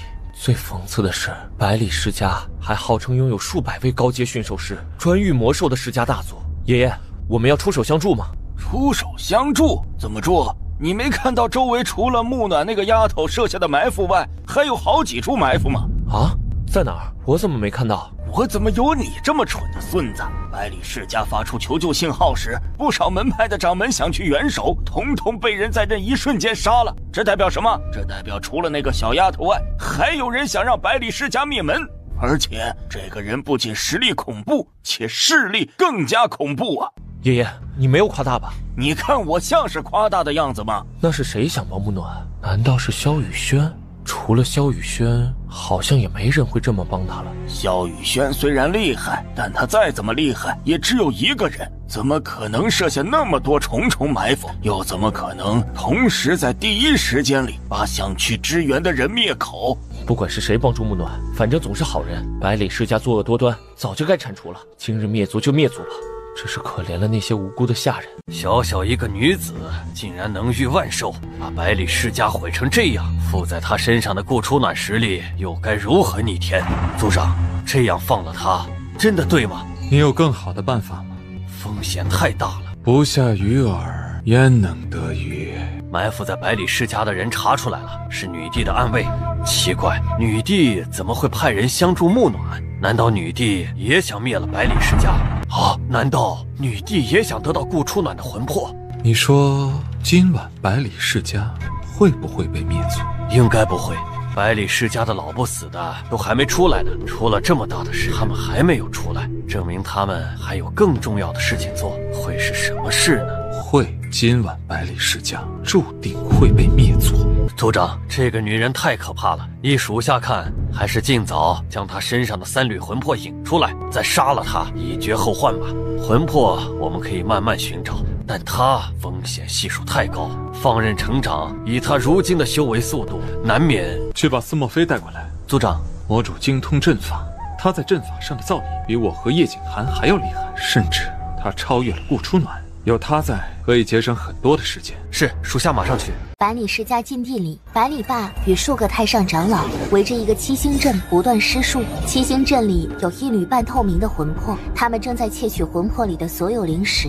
家主，族人们快抵挡不住了，魔兽越来越多，不止叶国，怕是整个兵临大陆的魔兽都蜂拥而来了。几位长老，请您马上出关主事。区区一些魔兽就把你们整成这样，御兽师呢？都干什么吃的？哎，家主啊，那条9头碧玉蟒蛇王实在太厉害了，好多御兽师都折在他手里，而且啊，还有2个实力达到5阶的少年高手前来相助，他们专门对付了御兽师。咱们百里世家的御兽师死伤有2/3了。那长老们呢？他们又在干什么？长老们都在全力御敌啊！可是，家主，大事不好了，木暖来到寒沉殿了。什么？寒沉殿离禁地很近，只要再破几个阵法，就可以直接到达禁地。百里世家长老们绝不可能允许外人来到寒沉殿，他们又是怎么在这么短时间内进来的？混账！就算御兽师与长老们不提，百里世家自老祖宗创族以来，不是设下很多杀阵，长老们没有启动杀阵吗？启动了，可是都被破了。木暖阵法造诣很高，很多阵法都被他轻而易举的给破了。夺取灵石最重要，静心。家主，太上长老们援兵1个也没有到，如果你们再不出关，只怕百里世家会被那帮魔兽灭。哦，你太厉害了，我们好崇拜你啊！聒噪，区区一些魔兽也打不过，留着干嘛？百里世家毁了便毁了，只要能把他的灵石都取出来，还怕百里世家以后不能重组，屹立兵临大陆之巅吗？快成功了，所有人全部静心，夺取灵石最重要。这个阵法太复杂了，我最少得花7天的时间去破阵。这个阵法你会破吗？姐姐想破，阿莫就帮姐姐破。这个阵法很难，一不小心就会殒命的。不会，很简单的。喏，这里，还有这里，按下去不就好了？随着几声砰砰声响，阵法随之破解。哦，你太厉害了，我们好崇拜你啊！司莫非听不懂魔兽的话，他们都在夸你厉害呢。阿莫，你好棒啊！我总是迷路，大家都骂我蠢，只有小姐姐夸我厉害。会迷路的孩子才可爱，这是你的优点。魔兽们纷纷捂脸，这话说的，他是怎么做到脸不红气不喘的？离禁地还有多远？快到了，就在那里。阿莫，你不是被温少仪抓走，关在温家密室吗？你是怎么出来的？又是怎么找到我的？他们突然把我带出来，还把我带到你们面前。谁带的？一个白发老头，我也不知道他是谁。白发老头，温家的长老。温少仪放出阿莫，是想让阿莫助我破阵。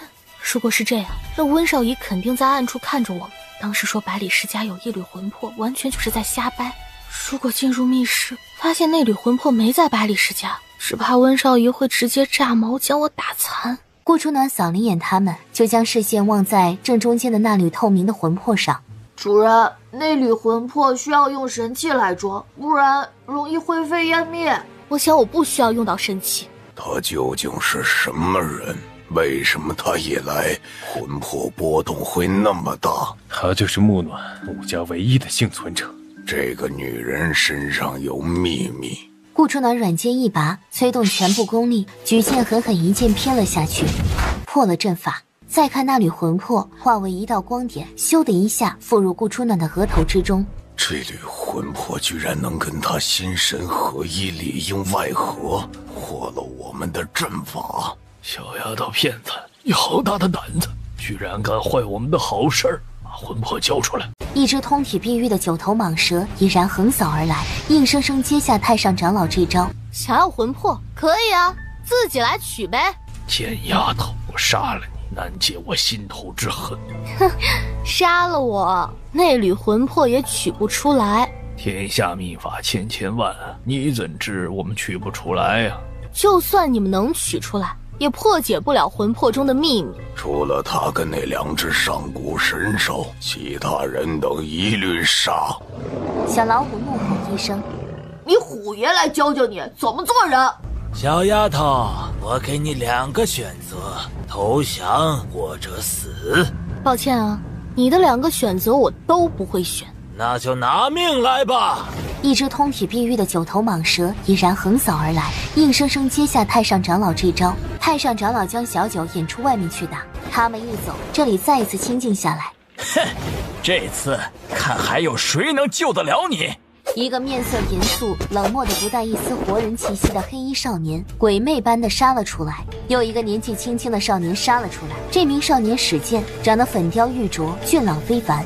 还有什么手段尽管使出来，我倒想看看还有谁能够救我。还有我们！哼，凭你们不过一群低阶生物罢了。打你们3人嘛，我们确实打不过，所以我们选择联手打你们其中一个。狂妄！别说你们都受了伤，就算你们没有受伤，我想杀你们也易如反掌。师兄、家主，这2个人交给我了。好，注意点，百里家擅长御兽，难保他也会御兽之术。放心吧，我就不相信我们这么多人还撂不倒他一个。老不死的，有本事我们出去外面打。乐意奉陪。还有什么帮手，一并叫出来吧，否则没有了，只有我一个人了。你一人对我们2人，怎么不行吗？螳臂挡车，不自量力。老祖宗，区区一黄毛丫头就不敢劳您出手，她就交给我处置吧。臭丫头，最后再说一遍，把这魂魄与那七彩圣莲交出来，否则我保证你绝对会后悔来到这世间。我这辈子最讨厌别人威胁我，而你们百里世家的威胁也已经不值钱了。顾初南手心一张，一把通体碧绿的玉箫已然出现在手里。小丫头，你的宝贝倒是挺多的呀，小心！只见顾初暖记起玉箫，照向百里家主。百里爸听到百里明烟的话，直觉不妙，他条件性的用拳头不断轰击着气罩，想挣脱而出，却怎么也轰不开。这只碧玉箫居然有7阶强者的气息，小丫头，你是哪儿得来的玉箫？又是怎么知道操控玉箫的办法？这个我就没有必要告诉你们了吧？看来你身上的秘密不少啊。怎么？你想用你们百里家的秘法挖出我脑中的记忆？那是你的荣幸。我来百里世家，只为要一件东西。哦，什么东西？一缕魂魄，一缕没入他额头的魂魄。温家主也想得到那缕魂魄，晋升7阶。你我既然目的一样，不如一起抽出那缕魂魄中所有的记忆，共同参详，迈入7阶。多谢百里前辈的好意，只是温某要这缕魂魄另有他用，只怕不能如您的意了。听温家主的语气，这事没得商量了。只要百里前辈让出那缕魂魄，自然有的商量。温家主，我念你年纪轻轻，修为已达6阶巅峰，实属不易，不愿与你一个后生晚辈计较。你却带着温家的人阻拦其他门派前来支援百里世家，如今又想抢夺我们百里世家的圣物，未免欺人太甚。百里世家的圣物？那真的是你们百里世家的圣物吗？琴声响起，奏动音沙，雪琴的琴弦离体，弹向百里明烟。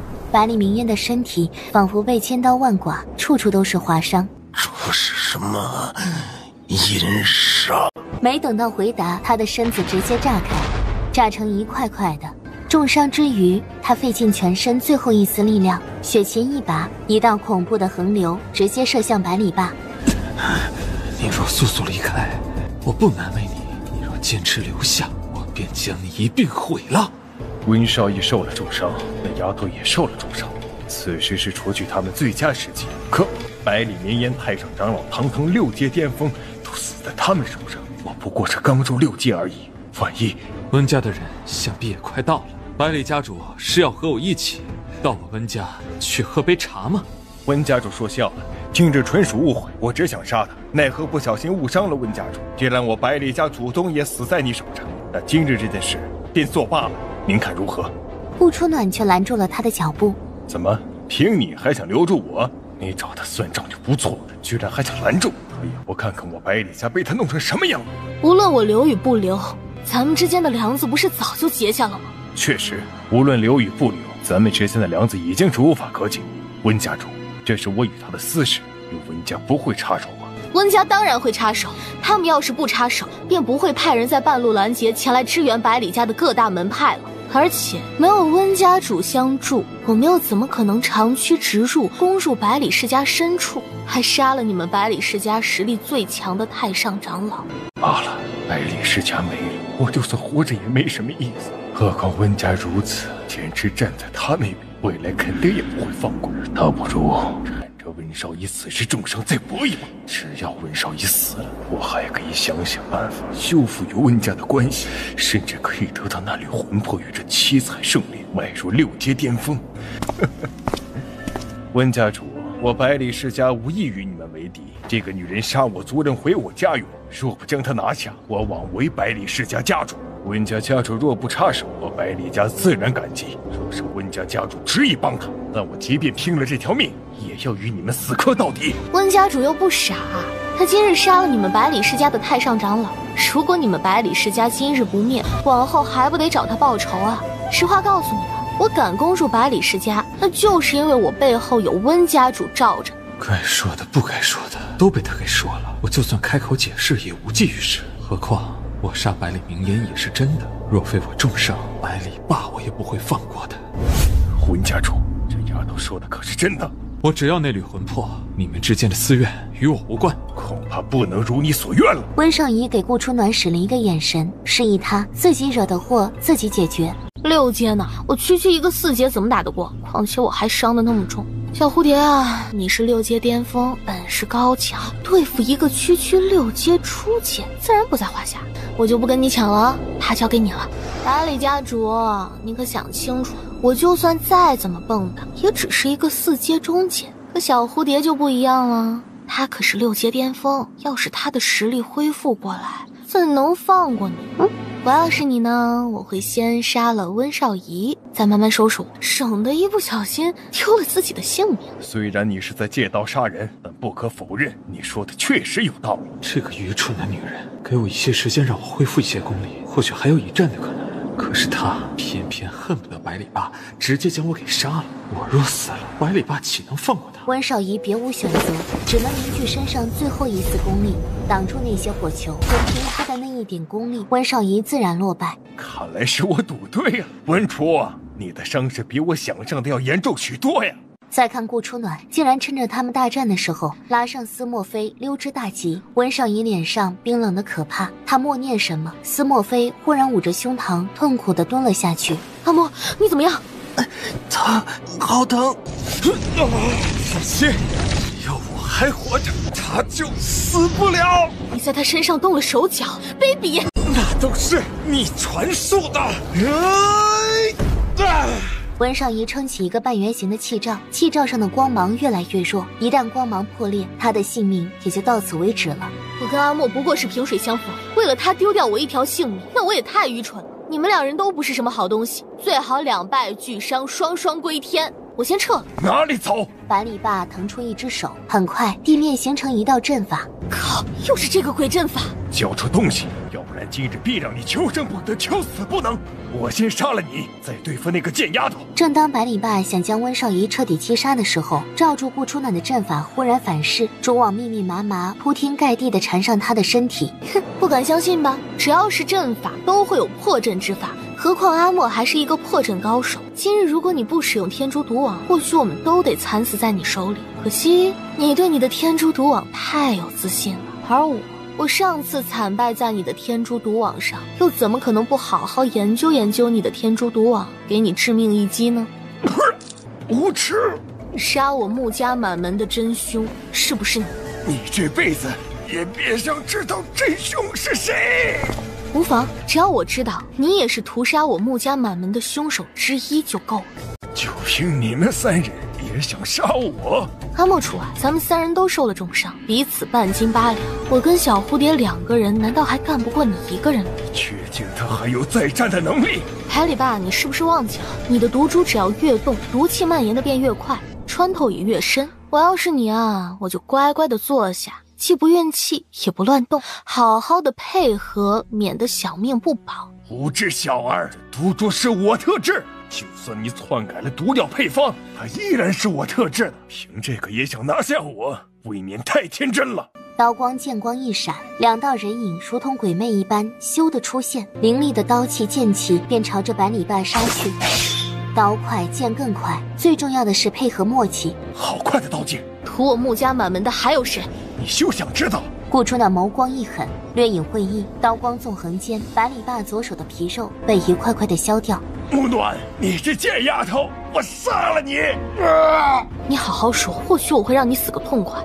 说你坚持不说，我保证你绝对会后悔来到这个世间的。不用挣扎了，你以为你只是中了剧毒跟毒株吗？我在里面加了一味药，一味可以让身子僵硬、动弹不得的药。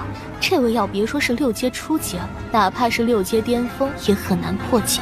何况你只是一个受了重伤、中了毒的6阶初阶。姑娘，百里世家的弟子死的死，伤的伤，没有一个逃出去，全被控制住了。那些长老跟太上长老们也被我们杀得差不多了，只剩下百里成员等几个太长老。不过他们都跑不了。我们的人已经将他们团团包围了。今晚过后，世上再无百里世家。不可能，绝对不可能！我百里世家那么多5阶巅峰高手，还有6阶，甚至6阶巅峰强者，怎么可能说败就败了？给你一个机会，说出屠杀穆家满门的凶手。你们百里世家那些徒子徒孙，或许我还可以放他们一条性命。若是你不说，那就别怪我心狠手辣了。你们怎么屠杀我穆家满门的，我就怎么奉还。穆暖，你这贱丫头！我乃4大家族之一的一族之长，凭你也想杀我？哼！就算是死，我也要拉长你们一起陪葬！百里霸直接爆体，绽放出一抹强大的力量，浮光掠影纷纷一惊，刀剑合璧，剑指天穹，幻化出一股强大的气罩，护住众人。百里霸尸骨仅存的力量消失，而顾初暖等人毫发无伤。百里世家从今晚开始注定消失。顾初暖痛苦地捂着胸口。小姐姐，穆姑娘，我没事。木姑娘，百里家幸存的弟子们已全部被魔兽们制住了，长老跟太上长老们大多战死，只剩下个别几个长老还有太上长老。目前小九儿跟小老虎等都在处理尾巴，留一些活口，我要知道屠杀穆家满门的还有谁。明白。小蝴蝶啊，你不觉得我们2个人的缘分很特别吗？咱俩不是你落我手里，就是我落在你手里。应该说，不是你救我，就是我救你。兜兜转转绕了一大圈，反正也不知道究竟是谁欠谁。依我看，咱们的梁子就这么散了吧，毕竟你也不亏啊。哼，这么大的梁子就这么散了，能散得了？哼，其他且不说，就说他扒光我的衣服，把我跟叶景寒弄在一起，他就必须得死。要不这样吧，女帝的人头我照样取给你，但是你之前说的10天时间能不能再延长一些？当然，你要找的那些魂魄我也会尽快帮你找齐，只不过你先把阿莫的禁制解了。主子的3缕魂魄现在是4缕魂魄，主子的4缕魂魄就附身在他身上。难怪总感觉木暖似曾相识，难怪总感觉对他没有来的信任，是因为主子的原因。我看你伤得很重，外加帮你疗伤呢。不劳费心，这点小伤我自己会处理。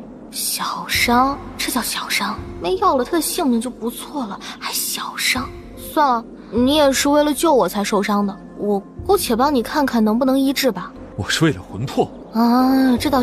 你对我无情，我总不能对你无义。万一我下次再落在你手上呢？算是给自己积攒福德了。远处乌云滚滚，强者威压笼罩整片大地。这抹气息好熟悉，好像是天坟族的。天坟族不是覆灭了吗？哪来的这么厉害的强者？温少仪是温家之主，这么说温家是天坟族的分部了。木姑娘，您先走，这个人交给我们。不等顾初暖说话，佛光掠影早已离开。你又扒了我的衣服。这个人实力很强，起码比浮光掠影强，他们2人能打得过吗？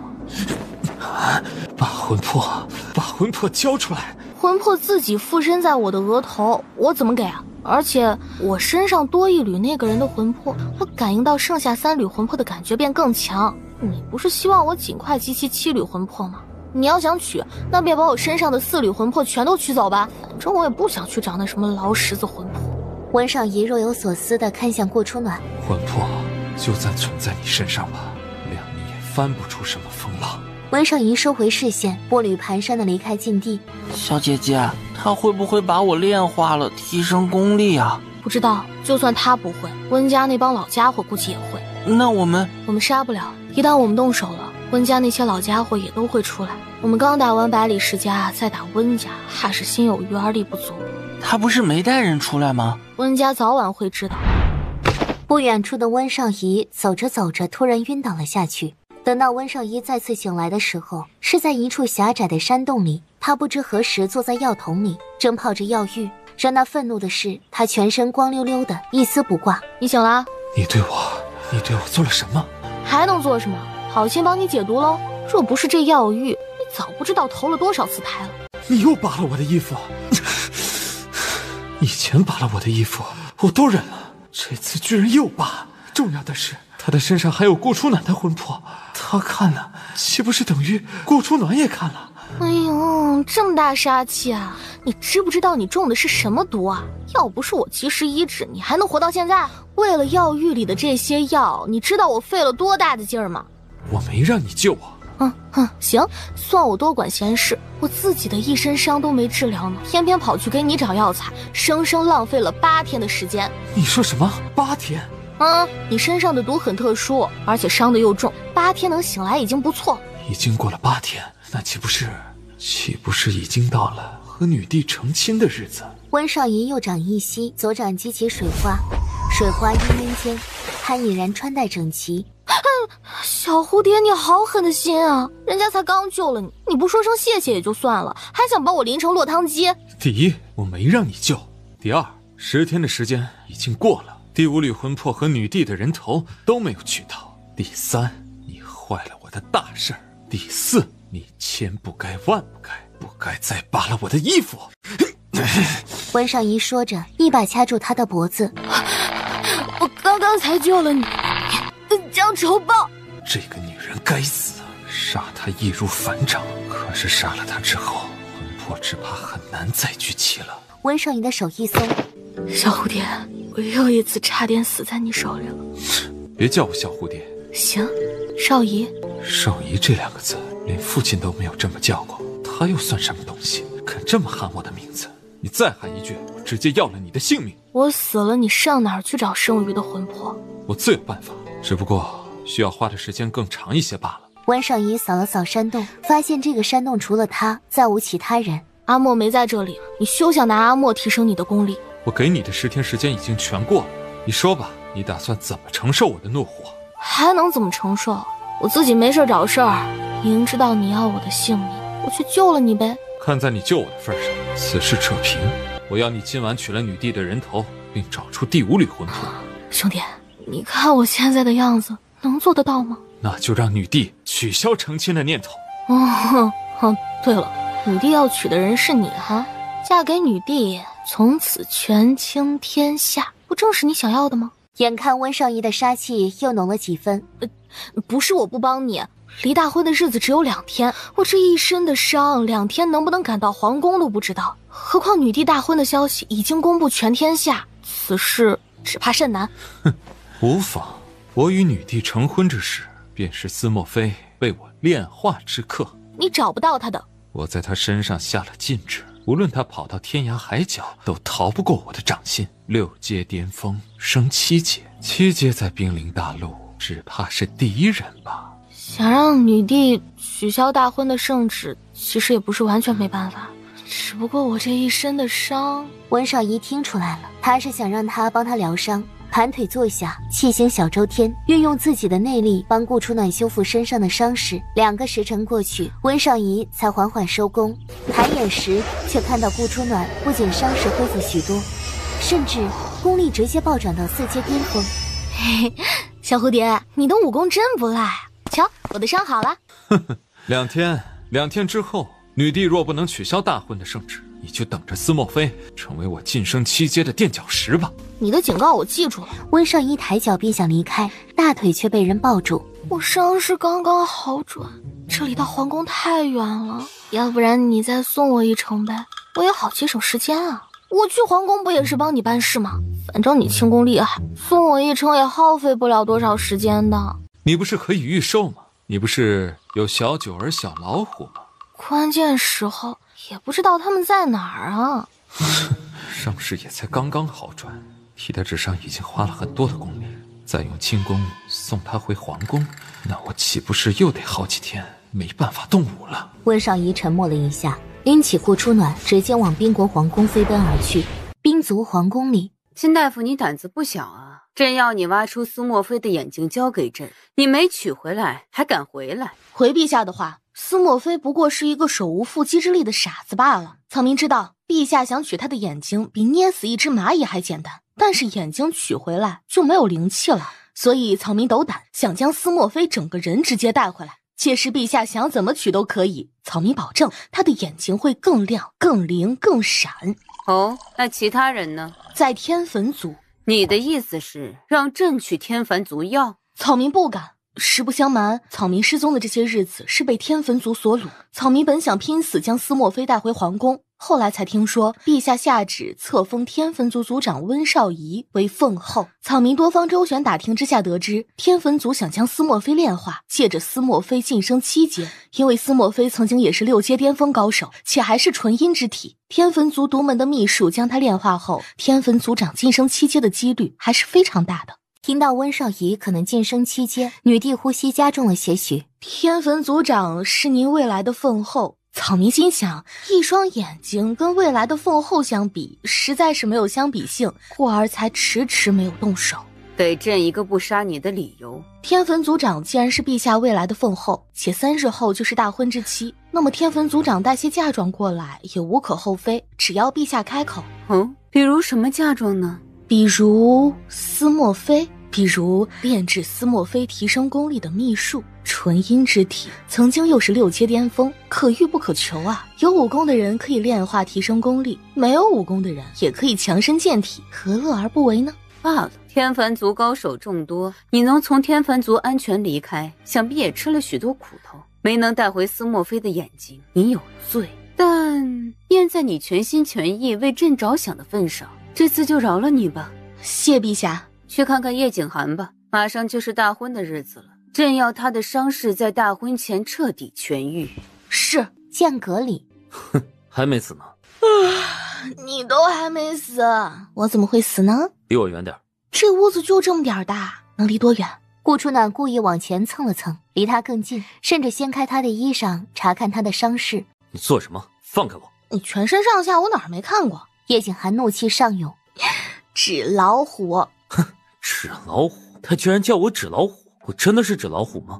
这些日子我累死累活的，差点把小命都丢了。一回来就查看你的伤势，你不敢借就罢了，还用那种吃人般的眼神看着我。小爷爷呀，你可真让人伤心。你找到第4缕魂魄了？是啊，找到第4缕了，还差3缕就能复活你的心上人了，高兴吗？剩下的3缕有下落了吗？没有，能找到1缕已经很不容易了。这么短的时间内，哪里找得到其他3缕？只要你能感应到魂魄，很快就会找到了。第4缕魂魄，你是在哪儿找到的？百里世家。百里世家？我在百里世家待了那么久，怎么从来都没有感觉到阿暖的1缕魂魄在百里世家？在百里世家的禁地里，你自然找不到。若不是我提前赶到，只怕你心上人的魂魄早就被炼化，成为别人进阶的垫脚石了。什么？世上会邪功的人可不少，不止我会吞功大法，百里世家也会，而且手段更邪更毒，甚至能让人灰飞烟灭。百里世家感动阿暖，他们就得做好灭族的准备。哼，你没这个机会啦！百里世家已经被灭族了。你灭的？怎么不相信吗？别人或许不相信，你额头有我阿暖的魂魄，我自然相信我家阿暖想做的事，从来没有做不到的。什么阿暖？灭百里世家的人是我，又不是他，他只不过是局里没有灵石的魂魄罢了。那是他在默默帮助你，没有他，你至今还是兵临大陆最大的废物。嗨，叶景寒，我发现你很没良心啊！你也不想想是谁把你从鬼门关拉回来的？你的医术也是源自于我的阿暖。我的医术什么时候源自你的阿暖了？哼，我家阿暖魂魄没有附身你体内的时候，你懂医术吗？你懂武功吗？你能成为万兽之主，号召万兽吗？哼，合着我的一切都是他赐予的？自然。那既然他那么厉害，怎么会被人害死啊？天下谁人能害得了他，又有谁人能杀得了他？他是自己献祭的。那他为什么会献祭？证明他也不是万能的。他要是万能的，又怎么需要付出自己的生命才能挽救狱卒所有子民呢？木暖啊，行，我不说他了，行了吧？你再用这种杀人般的眼神瞪着我，小心把我瞪死。其他3缕魂魄你也找不到了，找到只是早晚的事。那样可拉倒吧，这话跟小蝴蝶说的一模一样。可你们找到了吗？连1缕都找不到吧？你灭了百里世家，温少仪不可能不知道。你得到阿暖的魂魄，想必他也知道了。他没夺你额头的魂魄，是不是也想让你集齐阿暖的魂魄？是啊，不过我不会给他的，我集到所有魂魄只能给你，毕竟我先答应你的嘛。就算我拼尽生命，也会帮你得到魂魄的。油嘴滑舌，谁知道你哪句话是真，哪句话是假？对别人是假，对你是真。不许用这种眼神看着我。可以啊，你先助我晋升5阶。就算你4阶中阶已经稳固了，也不宜再冒进。普天之下，从来没有人修为速度达到如此夸张的。前无古人，并不代表后无来者。再过2、3天就是你跟女帝大婚的日子了。如果你想嫁给他，我也无所谓啊。疯子！我是疯了，从穆家满门被灭我就疯了。所有参与屠杀穆家满门的人，我一个都不会放过。百里世家不是已经被你灭族了吗？你的大仇已经报了。除了百里世家呢？其他门派、其他世家有没有参与？你想屠了所有门派世家？我没那么心狠手辣，冤有头债有主，没有参与的人我不会针对，参与的人无论是谁，我都会让他后悔那日的所作所为。离大婚的日子只有2、3天了，你想好了吗？虽然我没有十足的把握，但毕竟可以试一下，或许有办法能让你不嫁给女帝呢。2、3天时间，就算神仙也达不到5阶。你不是有很多禁忌之术？没有，就算没有你，他也染指不了我。少打这些主意。堂堂战神，我相信你有本事的。区千年铁链怎么能靠得住你？何况你的伤也恢复得七七八八了。叶景寒闭上眼睛，直接将他忽视。顾初暖讨了个没趣，摸向他的膝盖。你干什么？这么紧张干什么？不过是看看你的腿伤。你以为我能把你怎么样啊？拿开你的脏手！哼，嫌我手脏，你想重新站起来还得靠我的脏手，矫情什么？恢复的不错，可惜铁链困着，否则可以活动一下。你的意思是我的腿能走吗？不好说啊，但是想站起来肯定得活动锻炼。你现在……旁边桌子上有一根烟花弹，把它放出去。你是打算搬救兵？不对，你要是能搬救兵早就搬了。烟花弹这么隐蔽的东西，你更不可能放在桌子上。哎，小爷爷，你是不是跟女帝有什么交易或者秘密？让你放就放，哪来那么多废话？你是我什么人啊？你让我放我就放，我有什么好处呢？你答应过我的，你要帮我提升到5阶。你也不怕撑死？哎呀，不怕不怕。那么我们现在来开始吧。你不放，自然有人抢着放。放烟花弹是小事，可是你的腿疾还需要我的其他药方，这个是大事吧？我家阿暖醒来，自然会治好我的腿。就怕你的腿不恢复，你家阿暖永远不会醒来。你在威胁我吗？你认为威胁就威胁了？我知道萧雨轩的下落，他在哪里？烟花弹先放了。顾初暖拿起烟花弹，对准窗外直接放了出去。可以了，烟花弹已经放了。看来这烟花弹并不是你跟女帝的交易，可女帝却希望你放，对不对？算了，你的破事儿我也不想管了。萧雨轩在哪儿？皇宫被女帝秘密囚禁起来了。依着女帝心狠手辣的性子，时间拖得越久，她越危险。她被困在这儿，如何能够知道消息？可是叶景寒也没有什么可骗我的。我死了，对叶景寒有害无益。知道在皇宫哪里吗？暂时无法得知。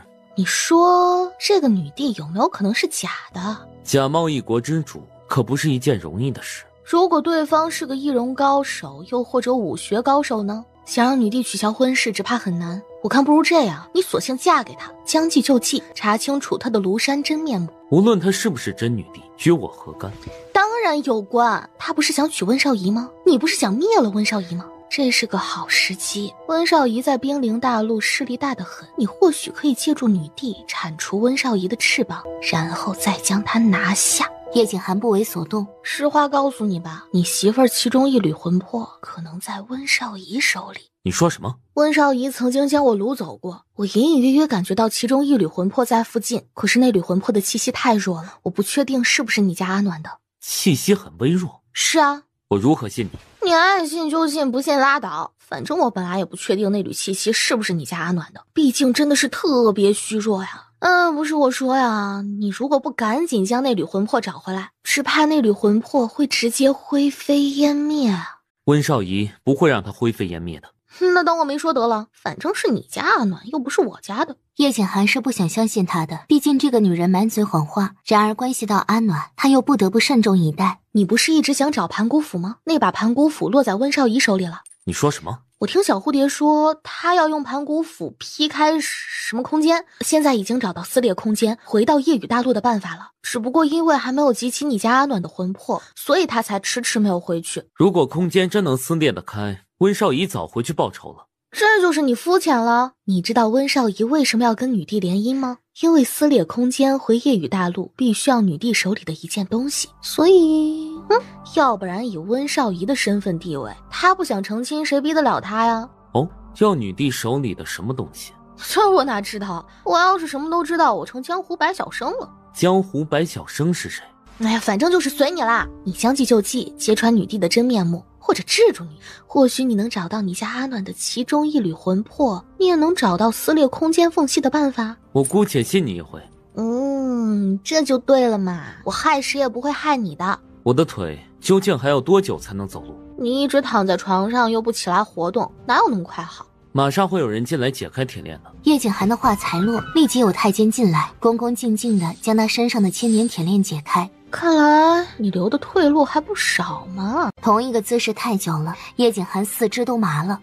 死鸭子嘴硬，动不了就别动。谁说我动不了？哎呀，心急吃不了热豆腐，就算你再怎么想恢复，也需要时间，急什么？你短短10日已经升到4阶中阶了，你又急什么？穆家满门的仇需要我去报，萧雨轩需要我去救。你当真看上萧雨轩了？关你什么事儿？躺在床上慢慢练习抬腿。顾初暖随手推开御书房不远处的一间屋子，他食指随意地转向花瓶，竟然发出隆隆声。随即一个暗门出现在他眼前，顾初暖没有丝毫犹豫，直接进了暗门，顺着甬道走了许久。顾初暖发现前面是一堵石墙，根本无路可走，仔细寻找了许久，石墙推了又推，也没有发现任何玄机。怪事儿，怎么会一点破绽都没有？顾初暖恼火，一拳重重的打在石墙上，石墙上沾了他的血，出乎意料的竟然自动打开了。拿着火折子步步前进，忽然间他听到前面有微弱的喘息声，隐隐约约间他看到一个披头散发的女人，女人身上发着恶臭，身上密密麻麻都是伤口，看来被折磨得不轻。顾初暖终于看清她的容貌，他忍不住吓了一跳，女帝，她竟然是女帝。你是谁？谁把你困在这里的？这里除了你还有其他人吗？比如年轻帅气的小伙子，大概20出头，穿一身湛蓝色的锦服。不知道，这里有很多间密室，每间密室都不同，隔着许远。那我自己去找找看。别去，他会发现的，他不会放过你的。你说的他是谁？女帝？你先回答我，你是谁？又是怎么进来的？我只是一个大夫，无意中闯进来的。无意中闯进来？这道密道是宾国最隐秘的密道，除了历代帝王外，无人知晓。而想进这里，除非从御书房进来，御书房守卫定然十分严密。你再厉害，也不可能混进御书房，除非你是从御书房不远处的偏房进来的。你是从偏房进来的，对不对？是，我是无意中从偏房的机关处进来的。偏房来这里，必须经过一堵石墙，那堵石墙重达数万斤，非人力可以打开。你是怎么打开的？顾初暖看了看自己拳头上的鲜血，是你用自己的鲜血打开那堵石墙的，对不对？有什么问题吗？那堵石墙认主，除非皇室中人，否则任何人都打不开。你的鲜血可以打开那堵石墙，证明你是皇室中人，还是我的女儿。你的女儿？对，我的女儿，我从小失落的女儿，你等一下，先别着急认亲。如果我没有猜错的话，你才是真正的宾国女帝吧？是，那个女人假扮我的容貌，顶替我的身份，把我困在这里，还把我的双手双脚全部砍了。她不是真正的女帝，我才是。哼，我猜的果然没错，她不是真正的女帝，所以才会性情大变。女儿，你能告诉我外面现在怎么样了吗？那个心狠手辣的女人有没有做什么伤天害理的事？做了一些，不过还好啊，你的国家还没有亡国。我现在就把皇位传给你，你绝不能让宾国落入那个心狠手辣的女人手里。哎，我说啊，你是不是被人关久了，脑子也不正常了？看到人就乱认亲戚。你就是我的女儿，我放在宫外20年的女儿。行了，我不想听你瞎扯。你的境遇我很同情，我也可以帮你扳倒假女帝，但我现在要去找一个对我很重要的人，此事只能暂时搁浅。你相信我，你就是我的女儿，只有我的女儿才能打开那面石墙，进到皇室密道。你从小在穆家长大，对不对？你以为穆欣才是你的父亲，对不对？你的右脚脚底中间有一颗痣，对不对？你最好一五一十的说清楚，否则假女帝没杀你，我也会杀你。我知道我已经油尽灯枯，活不了多久了，能在死前跟你相见，我死而无憾。说人话，我的时间有限。好吧，几十年前我登上皇位，生了3个皇女，3个都莫名其妙夭折。我知道是有人故意暗害，可我查不出来，我怕你也惨遭杀害，所以你一出生就把你送到穆家，只待你成年后再把你接回来。没想到我没把你接回来的时候，就被那个恶毒的女人给害了。你这个理由不成立。如果我是你放在穆家的，那穆家应该对我毕恭毕敬，我从小到大也不会受到那么多欺辱而没人撑腰。我把你许给上官明朗了，那是因为我母亲为了救他们而死，他们才跟我许下婚事的。退一万步讲，如果是你一手促成的，那上官家为何要与我解除婚约，还不惜将我的名声彻底毁掉？你说什么？上官家跟你悔婚了？他们敢？我要怎么说你才肯相信我？不必说了，我相信你说的是事实。女儿，可我不会认你，我是穆家的人，我的母亲也永远只有一个，她在很多年前就已经死了。我才是你的生母啊！我的生母？如果我没有猜错的话，你杀了我爹的亲生女儿，李代桃僵把我们调包了。我爹一直以为我才是他的亲生女儿，穆家所有人，包括上官家，没人知道我是皇女，所以他们才敢那么欺凌我，对不对？你的前3个女儿也不是别人杀的，而是你自己杀的。你为了得到皇位，将自己的亲生女儿都杀了，嫁祸给跟你争夺皇位的其他姐妹，对不对？女帝骤然抬头，不敢置信地看向顾初暖。想知道我为什么会知道吗？真女帝期盼地看着他。猜的。你套路我。你要没做亏心事，何必怕人套路？你之所以没有杀我，不过是因为当时你的威胁没有那么大了，加上你杀了3个女儿，心里多少也有些愧疚，所以你才让我顶替真正的木暖，留在穆家。世事变迁呢，你稳固皇位后也没想着把我接回皇宫，说明什么呢？说明你根本不屑有我这样一个一无是处、文不成武不就的女儿。不过也没什么，你不想认我，我更不想认你。我永远都是穆欣的女儿，穆家的一员。对不起，是我对不起你，我让你吃了那么多苦，那么多苦。你该对不起的是真正的穆暖，是我爹，是穆家所有人。你杀了我爹的亲生女儿，我理应替他报仇。可现在你命不久矣了，你咎由自取。我知道错了，我也不求你原谅。可是宾国不能落在那个女人手里，你能不能？不能，宾国与我何关啊？皇室中人一抓一大把，关我屁事儿。我所求的不过是萧雨轩跟阿莫的平安，以及找出屠杀穆家满门的所有凶手。他们都不是真正的皇室血脉。疯子，为了你的皇位，你真是什么都做得出来。我错了。为了皇位，我杀了太多人，我连自己的亲生儿子女儿都杀了。我错了，我该死。暖儿，别碰我！不管你认我也好，不认我也罢，都是我自己咎由自取，我不怪你。有资格怪我吗？虎毒尚且不食子囊，你为了权力，连自己的亲生骨肉都可以一个个害死，你比畜生还不如。你恨我是应该的。暖儿，就算你再怎么恨我，你也不能让宾国落入那个人手里。整个皇室的公主，只有你一条纯正的嫡亲血脉了，就算我求你了好吗？我要去找我朋友了。暖儿，我求你了。你看在宾国无辜百姓的份上，你就保住宾国吧。那个女人心术不正，宾国在她手里早晚有一天会亡国的。因为激动，真女帝瘫倒在地。我在凤鸾宫里留下一道传位圣旨，你只要找到那道圣旨，便可以登上女帝之位。那个女人没有玉玺，她的玉玺是假的，真正的玉玺在宫外的阳安山庄里。暖儿，我求你了，不要让宾国的江山毁在那个女人的手里。那是咱们老祖宗拼了几代人好不容易打下来的江山，要是宾国没了，我就算死了也没有脸面去见列祖列宗。他若做出伤天害理之事，我不会放过他，但我也不会去当宾国女帝。暖儿，我不当，杨曼可以当。她不是真正的黄金血脉，从你让她当上公主的那一刻起，她就是皇室中人了。你一定要这样吗？无论你接不接受，我能做到的只有这样。我辛辛苦苦夺来的江山，最后连个继承人也没有，我图的是什么呀？老天也算待我不错了，能在我临死前跟你相认。暖儿，你可以叫我一声母皇吗？做不到。那你可以抱抱我吗？顾之暖别过头，是我痴心妄想了。母皇不求什么，但求你可以平安喜乐。直到真女帝说了一句话，他才转过身。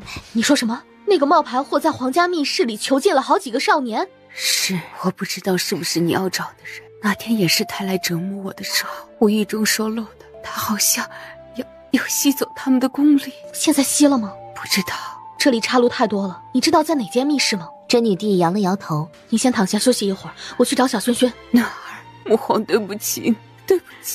若有下辈子，母皇一定不会那么做。砰！他上前查探，真女帝早已气息全无。死了？他死了，我该恨吗？我对他没有感情，可毕竟是亲生母亲。对不住了，以后如有机会我再厚葬你，现在只能委屈你了。间隔里，怎么去了那么久？有被发现吗？应该没有，我一路上都很小心。那萧雨轩跟清风降雪呢？找到了吗？没有。怎么了？看你脸色不太对啊。我要再夜探一次。不行，出去一次已经很冒险了，再出去一次，女帝定然会怀疑的。去与不去都一样，她早就怀疑我的身份了，不是吗？那也不行。那你说吧，小轩轩跟你的2个手下怎么办？让女帝随意屠戮？你刚刚都探到什么了？在皇室密道里发现真女帝，她被假女帝害死了。就这样？那你还想怎么样？可以，不过夜探行不通了，就半个时辰后吧。半个时辰后。去通知女帝，说我要见她。外面的人愣了一下，很快便躬身去禀告女帝。我拖住女帝，你速去速回，一定要找到萧雨轩跟清风降雪的下落。你就不怕女帝把你那啥了？凭她也配？她确实不配，她也就配用千年铁链把你四肢锁住，困在床上关上而已。这话甚是轻佻，也甚是嘲讽，可顾初暖的眼里根本看不出丝毫逗笑的表情。他在密道里究竟还看到了什么，又或者知道了什么，能让他心情这般沉重的，只怕不是小事吧。他来到关押真女帝的地方，这里空荡荡的，真女帝的尸体不知何时已经消失。真女帝的尸体不见了，那我私闯密道是不是也被发现了？那个冒牌货应该早就察觉我的身份不一般，可他依然没有杀了我，证明我的身上有冒牌货想要的东西。又走了几条岔路，顾初的脑袋晃了几下，好熟悉的气息，好像是那个人的魂魄。又走了一段距离后，他隐约听到了一些声音，他看到一个熟悉的背影，是那个冒牌货假女帝。她不是正在觐见叶景寒吗？怎么会出现在这里？是叶景寒没有拖住她？不，叶景寒的本事，他不可能连2个时辰都拖不到的，除非觐见叶景寒的是假女帝的一个替身。怎么样，准备好了吗？今天你们就要跟朕融为一体了。暴君，你休想！清风，是清风的声音。清风在这里，那萧雨轩是不是也在这里？顾初暖偷偷往前望去，在假女帝旁边赫然坐着3个人。小轩轩还活着，他还活着。你们2个太聒噪了，朕很不喜欢。养了那么久，你们的血肉一定很美味。你已经迈入7阶了，容貌也已经恢复，就算你吸干他们，也无法再让你提升功力。7阶，这个假女帝的实力竟然达到了7阶，那岂不是连叶景寒跟小蝴蝶都不是他们的对手？女帝这个身份确实不错，要不是有了这层身份，我如何能够吸遍天下高手的武功？你该感谢我今天心情好，就不折磨你们了。只要你们乖乖奉献自己的一切。这么短的时间内，你吸了那么多人的武功精血，你就不怕反噬吗？反噬？我既然敢吸，就不怕反噬。而且很快我吸收的便不再是1半的功力，而是全部。你更应该感谢你拥有如此强悍的功力，若非如此，今天晚上你也跟他们一样不复存在了。是不是想到了吞功大法？你对他做了什么？激动什么？猫抓老鼠得慢慢玩呢。你敢碰他一下，我就算做鬼也会日夜纠缠你。那个贱丫头有什么好的？为什么她恶事做尽，你们还义无反顾的喜欢她？你是这样，易晨飞是这样，温少仪是这样，司飞沫是这样，连叶景寒也是这样。她当然好，她的好，世间任何语言都无法描绘千万分之一。我警告你，你不许再说我是影子。影子，你就是影子。这个混蛋不知道先保住自己的小命吗？还接他做什么？什么影子？萧雨轩认识他？温少仪、叶景寒、司墨菲他都认识。易晨飞又是谁？他们刚刚说的人是谁？我吗？还是……该死的，你惹到我了！就算你的武功再厉害，我也不屑。你放开他，快点放开萧公子。放心，很快就轮到你们了。既然你不屑，那你还吸我武功做什么？影子，你晋升7阶，不过都是从别人身上夺取而来的，否则以你那点低微的本领，只怕你连武道都迈不上去。区7阶困得住我吗？困不住你，那你为何变成老妖婆了？还升不上去，只能靠别人的武功精血强行提升。萧雨轩，你就算白死，也不足以平息我的怒火。老妖婆，你是岁数大了，不行了，急着想证明自己吧。啪啪啪！除了狱卒那帮老不死的，跟那个贱丫头啊，你是最让我讨厌的人。让我讨厌的人，我会让他尝遍天下所有痛苦，最后哭着跪在我的脚下，哀求我给他一个痛快。出来！啊？难道是丑丫头来了？你堂堂7阶，不会也怕她吧？笑话，我有什么好怕的？那你慌什么？这里是皇宫密室，守卫森严，有谁能混得进来？影子，你虚张声势，究竟是怕他，还是想恐吓我？激将法吗？萧雨轩，你对我用了太多的激将法了，他已经不管用了。他从旁边取出一把弯刀，架在萧雨轩的身下。我数1、2、3，若是你不出来，我便把他阉了。如此也好，总好过落在你手里，让你肆意侮辱来的好，是吗？别说没人能混得进来，就算有人能混得进来，他知道你是七阶，还敢出来送死吗？影子就是影子，弱智。2，只要朕再数一声，萧雨轩这辈子可能就当不成男人了。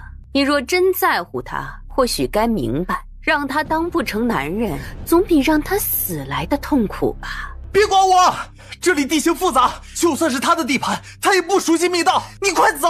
着急了，害怕了，晚了。萧雨轩，你嘴皮子这么大，不知道你的下身是不是也这么厉害？暗处的人听好了，我要数3了。别管我，走！老女人，疯女人，贱女人，居然跟他小轩轩5个巴掌！顾初南脚步一动，便想出来，没想到有人比他早了一步出来。你果然是冒牌的，真正的陛下在哪里？宁老爷子怎么会出现在这里？怎么会是你？那你以为是谁啊？难道顾初南当真没来？真正的陛下究竟在哪儿？凭你也配知道？你是否晓得，从你踏进这里那一刻开始，你就注定是个死人了？我既然敢来，就没打算活着离开。我孙子呢？我孙子在哪儿？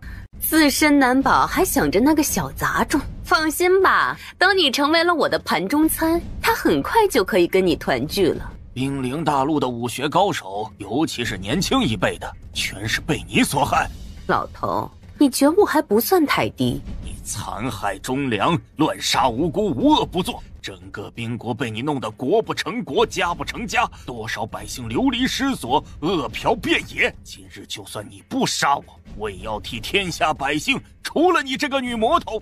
区区5阶巅峰罢了，也敢在我面前放肆！7阶了不起吗？我拼了这条命也要跟你同归于尽！他用了90%的功力，连女帝的身子都无法靠近，便被一拳重重击飞。虽然老了一点，不过实力还是不错的。不知道我吸了你们几个，还有温少仪、叶景寒等人的武功后，能不能暴涨到7阶中阶，甚至7阶高阶？别跟他硬拼，你拼不过他。这里地形复杂，你快借着地形逃出去。你要是死在这里，便没人能救你的孙子了。或许这句话点醒了宁老爷子，使了一个虚招，离开密道。想跑？你觉得可能吗？他身子一闪，慢悠悠地追出去，确定他们走远了以后，顾初暖这才出来。小轩轩，你怎么样？还走得动吗？丑丫头，是丑丫头。哎呀，发什么呆啊！我问你能不能走得了？哎，王妃娘娘，您终于来了！王妃娘娘，您终于来了！什么王妃娘娘？少在这里攀亲带故，我最多只能带走1个，你们还是等你们家主子来救你们吧。王妃娘娘，您就是我们的王，我走不了。我们3人都被那个疯女人用秘术困住了，你快走，别管我们。对啊，王妃娘娘，那个疯子实力很强，达到了整整7阶。趁着他现在不在，您赶紧走吧。王妃娘娘，我家主子呢？他怎么样？有没有事儿？放心吧，叶景还好着呢，再过不久他就要成亲了。啊，成亲？跟谁成亲？跟王妃再成一次亲。顾初暖背起萧雨轩，要走一起走，要留一起留。如果你还把我当成朋友，你就放下我，带着我们2人都必死无疑。我说过了，我不会丢下你，永远都不可能。如果你再不放下我，我就咬舌自尽，死在你面前。你若不相信，大可试试。顾初暖无奈，只能先放下他。小轩轩，宁家主败了，他快回来了，你快走！相信我，我们都能平安离开这里。你听不懂人话吗？我不需要你救，你马上走，走！无论如何都要活下去，等我回来救你。王妃娘娘，你什么你？我连小轩轩都不带了，你以为你喊我王妃，我就会带你离开了吗？你自己自求多福，等你家主子来救你吧。上官世家大门紧闭，不知道是不是察觉到今晚不同于常，他混了进去，自然而然地惊动了上官家的人。我要见你们家主。我们家主是你想见就见的吗？木暖，你是陛下通缉的头号犯人，你还敢私闯我们上官世家？你不怕我们把你交出去吗？你们不会，时间有限，带我去见你们家主吧。一边一个管事的过来，在他们耳边低语了一阵。偏房里，你来找我做什么？跟你做个生意。什么生意？推翻女帝，诛杀女帝。我们上官世家对陛下忠心耿耿，从无二心。凭你刚刚说的这句话，我就可以杀了你。哼，明人不说暗话，上官家主想必应该知道宁家被灭族了，也知道这件事是女帝所为了吧？我怎么会知道？你当然知道，普天之下除了女帝，还有谁能在一夜之间将4大家族之一的宁家给灭门？女帝想灭宁家就能灭宁家，那等她哪天心情不好，随时也可能灭了上官家。你不也灭了百里世家？我是灭了百里世家，可你也应当知道，我灭百里世家已经筹谋了很久，这其中还有你们3大世家跟女帝的功劳。3大世家都希望百里世家毁灭，所以你们推波助澜。而女帝，她明知道我要毁了百里世家，也直接默许，甚至派人拦截住援助百里世家的其他门派。你是一家之主，就算女帝做的再怎么隐蔽，想必你也查到了一些蛛丝马迹吧。而女帝每隔一段时间便召见一群武功卓越的青年俊杰。你想说些什么？小九儿告诉我，当时百里世家大战时，很多长老只是重伤逃走，并没有死亡，因为有蒙面高手将他们救了。我回过百里世家，发现了那些逃跑长老的尸体，他们都是被吸干武功跟精血而亡的。进宫伺候女帝的青年男子，也是被吸干精血跟武功，最后尸骨化为2半，包括林思源等人。这种邪门的武功，你不也一样会？上官家主未免太看得起我了，我只是一个手无缚鸡之力的弱女子罢了，哪里有能力去吸尽天下人的武功跟精血？我要守那个本事，也不用天天被你们喊打喊杀了。你竟然达到了5阶！无论是谁都不可能在这么短的时间内达到5阶的，你究竟是怎么达到的？难道也是靠吸干别人的武功来提升的？我本来只有4阶中阶，女帝想吸走宁老爷子的武功，我搅黄了他的好事。宁老爷子临死之前将全部功力传给了我。宁家主死了？他若没死，女帝又怎么可能如此轻而易举地屠了宁家全族呢？如果我没有猜错，他的实力应该已经达到了6阶，寻常人怎么可能杀了他？因为女帝是7阶。7阶？这怎么可能？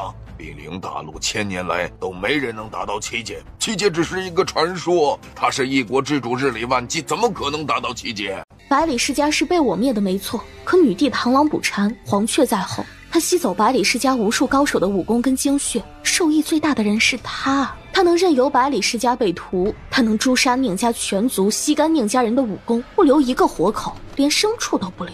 早晚有一天，她也会屠了整个上官世家。你劣迹斑斑，我凭什么相信你说的话？信不信随你，我只是如实告诉你，女帝的实力已经达到7阶，这世上没有任何人斗得过她，除非联手。你若不早做准备，她下一个目标绝对是上官世家。若按你所说，女帝已经是7阶，又是兵国之主，就算我们联手，能斗得过她吗？凭我们2人当然斗不过她。算了吧，就算她不是7阶，凭着她是兵国女帝，我们也斗不过她。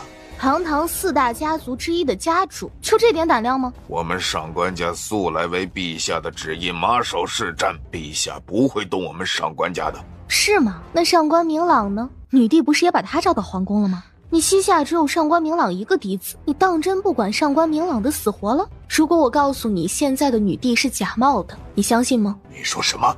女帝是假冒的？这怎么可能？那你以为女帝为什么会性情大变？你说这话可有什么证据？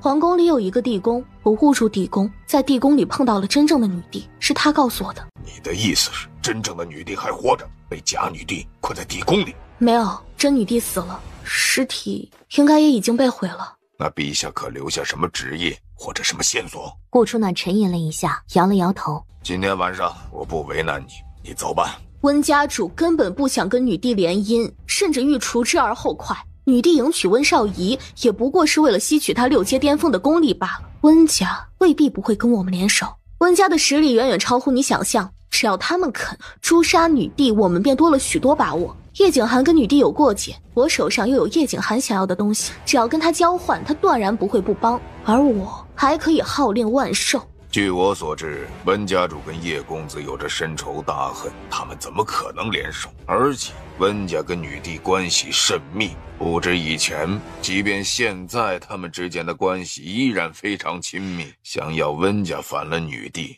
基本是不可能的事儿。如果我能说服温家呢？等温家同意再说吧。木暖待天下百姓，谢过上官家主。免了，只要告诉我司莫非在哪里就可以了。都这个时候了，他还想着诛杀阿莫吗？不知道。对了，前些日子女帝意欲宠幸上官明郎，完事在吸干他的武功，我多管闲事救了他一命。不过上官明郎有3阶实力，女帝断然不可能放过他。如果我猜的不错，3天，最多3天，上官明朗要是不从后宫里出来，你们会连他的尸骨都寻找不到。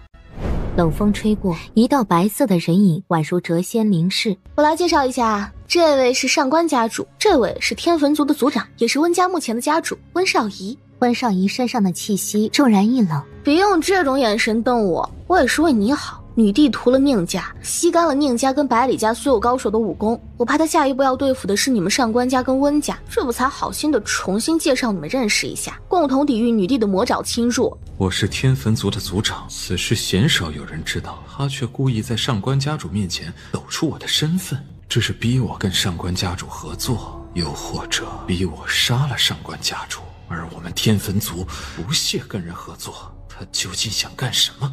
想不到温家主年纪轻轻，竟然还是天坟族的族长，失礼了。天坟族隐居多年，上官家主也知道？不甚清楚，只知道上个温氏大族温家主是天坟族的族长，那再好不过了。我们对付女帝便多了一重胜算。不止温家主，女帝修炼邪术，专门吸人武功精血以提升自己的修为。宁家跟百里家的高手皆被他吸干内力，若不提前做好准备，只怕他下一步便要对付你们。我觉得你们可以合作合作，正好你也不想嫁给女帝，把她推翻了，婚约不就解除了？哼，你找我出来就是为了这个？那可不，女帝的实力可是达到了整整7阶呢，不找人合作哪里轻易对付得了？你说什么？7阶？是7阶，他一直在吸人武功，若不制止，只怕都要暴涨到8阶了。就算他是7阶又如何？天坟族的规矩不可跟皇室互相残杀。如果他是个冒牌货呢？冒牌货？那真女帝呢？死了。温少仪微微皱起墨眉，她是假女帝，只要你推翻她，便不用嫁给他了。天坟族的规矩是跟女帝联姻，并没有说哪位女帝。只要有人重新登上女帝之位，我依然要联姻。所以我要的是他们反悔，取消婚约。你傻呀！只要把冒牌女帝推翻，重新拥立一个新女帝，再让她取消婚约不就好了？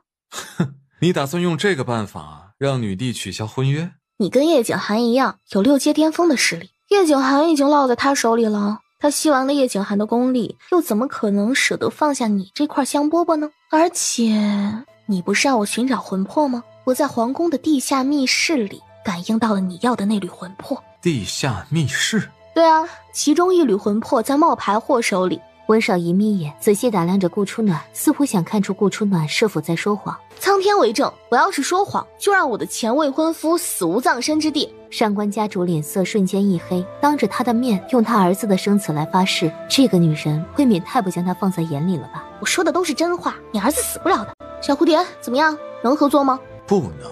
盘古斧也在冒牌货手里，等他吸了叶景寒的功力，届时就算你们天坟族所有高手加在一起，也很难撼动他。你让我杀了女帝，7阶呀，还是天下之主？你还是杀了我吧，反正我要是真听了你的话，对他动手，我也是死路一条。哼！温少仪嘴角微微一抽，转身离开。天坟族满族被屠杀之仇，你真的不报了吗？没有我，你找不到密道的入口。唇亡齿寒，温家主还希望你慎重考虑一下。温家不掺和任何皇权之事。那你就拿你的魂魄跟盘古斧，我们自己去推翻女帝，必要的时候相互牵制一下冒牌货就好。先别急着拒绝，你想要魂魄，想要盘古斧，想要让冒牌货死，通过我们是最简单最省事的。而且女帝荒淫无道，滥杀无辜，不分忠奸，百姓食不果腹，有冤无处伸，日日处于水深火热之中，每天也不知多少人活活饿死。我相信你也不愿意看到百姓过得如此悲惨吧？我想杀叶景寒跟萧雨轩，不需要靠他，可魂魄跟天下百姓，有他不得不说事半功倍。那个女帝，我从心里厌恶，如何跟她联姻？她若不死，天下只会生灵涂炭，民不聊生。你想要我做什么？帮我桎梏女帝，必要的时候协助我们杀死她即可。桎梏可以，我亲手杀死不行，天坟族有规矩。行，在这之前，你必须先带我去密道，我要亲眼看看那缕魂魄是不是真的在那里。行啊，只要你能带我混进皇宫，也能保证我的安全，我没意见。上官老头，你去不？我不老，也不去。行，那你先回上官家呗，我们随时保持联系。温少仪望着上官家主的背影，眼神深邃，犹如一汪深潭。就算你杀了他，你是天分族族长的秘密也早晚会公布于天下，何必呢？多一个人帮忙总是好的。走吧。温少仪揽起顾初暖，步履如风，一路往皇宫方向而去。把你的手拿开。我怕摔。放手。顾初暖闭目，直接无视他的话，低头一看，怀中的女人不知何时已然熟睡。等到顾初暖悠悠醒来的时候，已经在皇宫一间偏僻的小屋子里了。醒了就带我去找那抹魂魄吧。小蝴蝶，你真是厉害！皇宫守卫森严，这么容易就被你混进来了？啊，我说了多久了？你怎么不喊我起来？温少仪转身，学着他的模样，双手环胸，依靠栏山，定定地看着他。小蝴蝶，你学坏了，这种姿势玷污了你谪仙的美名。你去不去？去，怎么能不去呢？我是从御书房边上的小房子进的密室，不过现在不知道有没有被那个冒牌货发现那个房子有机关，可以打开进密室。带我过去。你要想清楚，万一冒牌货知道那个小房子的秘密，你再进去，很可能会被瓮中捉鳖。只要能找到他的魂魄，一切都值得。其实我搞不明白，你不是恨他吗？既然恨他，为什么还要千方百计地集齐他的魂魄，让他永远魂无所归，不是更好吗？他屠我全族，杀我父亲，灭我恩师，这么容易死了，未免太便宜他了。我要让他活着，我要让他亲眼看到我屠了狱卒，杀了叶景寒、萧雨轩。我要叫他也尝尝痛失至亲是什么样的感觉。你对付谁我都不在意，但是你若是敢伤害萧雨轩，我也不会放过你。说罢，顾初暖领着温少仪往御书房的小房子走过去。往前走了一段路后，终于到了一个空旷的石室，莲台上放着一个瓶子。随着顾初暖到来，瓶子散发出一缕白色的光芒。我没骗你吧？我这诚意是不是很满呢？温少仪往前走了几步，抬脚便想将瓶子取下。哎，当心有机关！温少仪袖子一挥，石壁上的机关全部被毁。看来是我瞎操心了，哈哈。你取吧，取出魂魄，我们赶紧撤。温少仪这才动手，欲将花瓶吸入手中。一个身穿明黄龙袍、眼神邪恶的女人纷纷走了出来。女帝，你咋到现在才出来？我还以为你要把这缕魂魄送给我们呢。不过无论你送与不送，我身边这位帅哥对魂魄都是志在必得的。你倒是识相，知道乖乖的送上门来，还带了这么俊俏的一位公子。你帮他把所有魂魄都集齐，也许他还真的会委身于你。不过你先问问他呀。哼，不知陛下是否愿意割爱，将这缕魂魄送与在下？可以，你留下好好伺候朕。他伺候你也是应该的呀，你不是一直想迎娶温少仪吗？他不就是吗？不过人家似乎没有瞧上你，还在策划如何扳倒你呢。这个女人，她究竟站在哪一边呢？温少仪还说你不过是一个替代品罢了，充其量只是影子，让她嫁给你呀，还不如让她去吃屎。更可恶的是，顾初暖挥手便想将那缕魂魄毁去。花影跟温少仪怎么可能让魂魄毁去？两人同时出手，欲先夺回魂魄。顾初暖趁着他们大战的时候直接溜走，他想抢先救出萧雨轩跟清风降雪。好不容易找到关押萧雨轩那间密室的时候，却发现里面空无一人。顾初暖无奈，只能暂且离开。随着几声吐信的声音，一条小蛇爬上顾初暖的肩膀，冲着他龇牙咧嘴的媚笑道：你是公的，我是女的，少吃豆腐。小九想您了吗？你这些日子去哪儿了？为什么我召唤你那么多次你都没有回应？那个坏女人到处屠杀我的伙伴，我却给他们撑腰了。坏女人？女暴君啊？就是她，也不知道她抽什么风，让她的手下全国肆无忌惮地屠杀我的伙伴。我好多伙伴都被她给杀了，主人，您得替他们报仇啊！她好歹是一国之君，为什么要去屠杀魔兽？小九也不知道啊。那个坏女人疯疯癫癫的，谁知道她想干嘛？主人，要不你取代她吧，这样小九就有吃不尽的烤猪了。小老虎呢？班里世家毁了，可是留下的财宝却不少。小老虎忙着搬运财宝呢。你知道温少仪怎么样了吗？据说伤得不轻，到现在还没醒过来呢。要不是副组长及时赶到，还把半生的功力都渡给他，只怕早就见阎王去了。这么严重？那可不是，主人，你也忒坑了，把人引到皇宫，还不是把这一只纯洁的小羊送到大灰狼的手里吗？虽然冒牌货武功厉害，可依着温少仪的本事，应该不至于这么惨吧？他们之间又没有什么血海深仇，可是你漏算了一点，温少仪为了得到魂魄，连自己的性命都可以不要。主人，要不你干脆把温少仪也驯服得了。驯服干嘛？能干嘛？当然是娶回来呀！温少仪前世今生都那么喜欢你，就算你们之间有矛盾，那也是可以解决的呀。他前世很喜欢附在我身上那个人，没表达出来，不过应该很喜欢的。要不是喜欢，怎么可能违背家族三番五次的救你呢？是救他。哎呀，差不多嘛。那后来呢？那缕魂魄得手了吗？有，还在女帝手里。主人，今天天好，我们去皇宫把魂魄顺来。就凭你跟我呀？嘿，还有我的一众小弟呢。他会派人屠杀你的一众小弟小妹，就不会让人严防死守你们这些妖兽吗？百密总有一疏。我怎么感觉你好像也很想得到那缕魂魄呀？有吗？只是主人想得到，小九想帮主人罢了。只是想帮我信你个鬼啊！一路上所过皆是难民沿街乞讨，宾国已经是出现内乱。顾初暖皱眉，以为他走错了国都。宾国早就内乱了，只是之前主人去的镇子粉饰太平罢了，这才是真正的宾国现状。求求你了，这是我们唯一的一点粮食，要是你们抢了，我们全家都得饿死啊！求求你们了！滚！主人，要不咱们换一座镇子吧？你想在这里制购粮食啥的，估计比较困难。顾初暖手心一扬，土匪被震飞了。你是谁？居然敢打我兄弟！来人，把他给我杀了！砰砰砰，他们还未近身，就全部倒了下去。女侠饶命！女侠饶命！我再也不敢了！你饶了我这次吧！你烧杀抢掠的时候，怎么也没想到饶别人一命？这我们也是奉旨办事。奉什么旨？就是陛下说宾国的百姓太横了，应该让匪徒们治治。就是女暴君昏庸无道，横征暴敛，百姓们抗议，写了一个万言书给女暴君。女暴君一怒之下，把参与写万言书的数万人全给砍杀了，还让马匪们好好整治那些刁民呗。滚！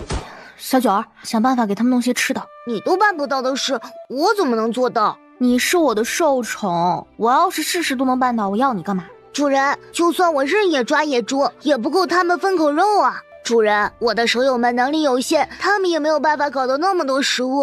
慌什么？我又没打他们的主意。那你为什么用这种眼神盯着我？去，把小老虎找过来。我都办不到的事，那只贪财虎能办得到吗？主人，你不会是想……知道就好，还不快去！小老虎不会同意的，他忙活那么久才攒了那些财宝，怎么可能轻易吐出来？再说了，谁不知道小老虎就是铁公鸡，一毛不拔的？你只管把他找过来，其他的我自有办法。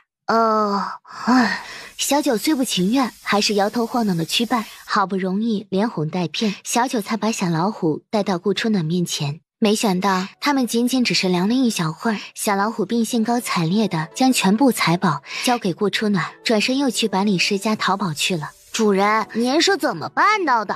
山人当然自有妙计。到了小老虎的藏宝洞，顾初暖简直无语。他偷金银财宝、玛瑙翡翠、字画书法等等值钱的东西也就罢了，怎么连砖头也偷啊？还有这只臭袜子是怎么回事啊？一人一蛇，还看到了一堆线衣线裤，还是有味道的。我去，这只小老虎真是来者不拒啊！我好歹也是碧玉九头蟒蛇王，让我当个搬运工，真的好吗？谁让你当搬运工了？你不是知道雪王爷的下落吗？去找他，他自会派人来搬。主人，很远的，小九很耗体力的。2头烤猪20头，就2头，没得商量。你要是不想去，我自会找别人去。主人，我要最肥的2头哦。放心，只会让你撑死，不会让你饿死。小九撑不死的，主人可以多多益善哦。益你妹！我需要闭关，我想在最短的时间内突破6阶。你按手卷上的命令行事。主人，您早就该反了女暴君，不过您不想当女帝吗？干嘛把皇位拱手让给雪亲王？当女帝可是有3宫6院的哦。让你办就办，哪来那么多废话？再唠叨我把你一起烤了吃。哎呀，好嘛好嘛，主人多放心，小九绝不会让您失望的。不过皇位，主人可以再考虑一下。当了女帝，不仅可以拥有整面江山，还可以拥有无数美男美酒。相信您跟叶景寒、萧雨轩还有温守怡他们月下饮酒、吟诗作赋的画面多美啊！收起你那些小九九，全天下都知道，你想让我当女帝，无非是要吃尽天下美食。哎呀，咱们一起享受嘛。事情要是办不好，我先享受你。主人，你威胁小九的时候一点都不美丽，两头烤猪最肥的。主人，你可不要食言哦。顾初暖大骂一声，寻找了一个隐蔽的山洞，准备勤心修炼。时间一天一天过去，顾初暖终于冲突至骨，提升到5阶巅峰。只差一点我就可以破6阶了。为什么6阶这么难破？恭喜主人，实力又进一层。小九儿，你怎么在这里？我在这里等等主人啊。主人，您交代我的事我都办完了，您什么时候烤给我吃呀？主人，你想干嘛？不会是想烤了小九吧？小九儿这么可爱，我怎么忍心烤你呢？我就说嘛，主人怎么舍得烤我？不过主人，您的笑容太瘆人了，能不能收起来呀？你且告诉我，外面怎么样了？雪王也反了，大大小小无数义军全部投靠雪亲王，还有好几个藩王都加入了，现在规模甚大，占据了好几个城镇，已经打到万机城了。万机城？这么快？那还不是主人神机妙算，要是没有主人的锦囊妙计，雪亲王怎么可能在那么短的时间内聚集那么多人马，还能势刀破竹打到万机城？我闭关多久了？大概3个月吧。3个月？怎么会这么久？不过是从5阶中阶升到5阶巅峰，就过去了3个月。主人，多少人耗尽一辈子，5阶中阶也没能升到5阶巅峰，您只用了3个月，已经是破纪录了。小九偷偷告诉您吧，叶景寒5阶中阶升到5阶巅峰，用了整整5年零3个月，温少仪用了5年零4个月，魔主用了5年2个月零27天。可无论他们哪一个，都是千年罕见的绝世天才。再看看您，只用了3个月，3个月啊！就算前主人在世，也没有办法在3个月内升到5阶巅峰的。魔主比叶景寒跟温少仪还要厉害？那可不，魔主虽然脑子迷糊了些，实力可一点都不迷糊。要是他发起狠来，叶景寒跟温少仪都得被他吊着的。最重要的是，他在阵法上的造诣，就算主人也比不过他。你说的主人是指哪个主人？自然是您了。小九现在只有您一个主人，刚刚是小九口误，主人的阵法造诣比魔主强多了，主人是最厉害的，无人比得了主人。您少在那阿谀奉承，我们去万机城。万机城是个天险之地，易守难攻，雪亲王就算再怎么用兵如神，也很难在短时间内攻破。我们去助他一把。阿莫会打仗？对呀，他很厉害的，别看他傻乎乎的，打起仗来可是让敌军闻风丧胆。他怎么会去万机城？因为叶景寒跟他说，只要推翻女暴君就可以见到你，阿莫就自告奋勇去帮助雪王爷了。叶景寒现在怎么样？不知道，就像消失了一样。这些日子小九一直在忙，也没顾得上他。不过今天是温少仪跟女暴君大婚的日子。你说什么？温少仪跟女暴君成亲？对呀，他们本来早就应该成亲了，只是温少仪身体有恙，婚事才一拖再拖。而今天，主人，您去哪儿呀？等等小九呀，我的烤猪你还没给我烤呢。如今战事吃紧，血王爷都打到万机城了，陛下还有心思大婚。更郁闷的是，陛下大婚的银钱不从国库里拿，偏要从我们这里征税。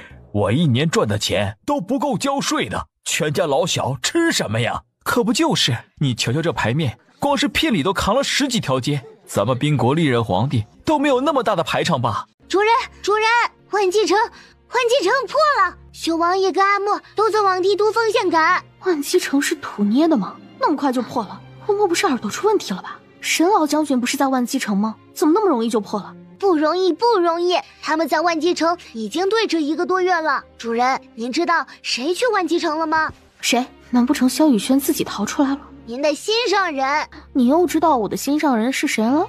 知道，早晚都是他。你那么喜欢叶景寒，那我把你烤了送给他呀。小九只想跟着主人，人家跑上跑下，跑得累死了，还要帮您各种传递信息，您能不能给点甜头啊？可以，那多烤几头猪，20只行不行？可以。主人，你一笑，我全身都起鸡皮疙瘩。你身上有毛吗？没有。那哪来的鸡皮疙瘩？哎呀，小九不就是用一个比喻吗？趁着冒牌货大婚，你再去皇宫好好找一找，有没有萧雨轩的下落。主人，皇宫里到处都是雄黄，我那些好哥们都不敢进去，小九也怕怕的。你不是蟒蛇王吗？还怕区区雄黄？不一样的，那些雄黄不知道添加了什么，威力可大着。我上次差点就挂在那里了，要不我让火牛再去试一下？不用了，是我太着急了。冒牌货知道我会御兽，又怎么可能轻易让你们进去？咱们的兽都到齐了吗？放心吧，主人，魔兽界所有高阶、低阶魔兽全来了，只待主人一声令下，便可以把他们杀得一甲不留。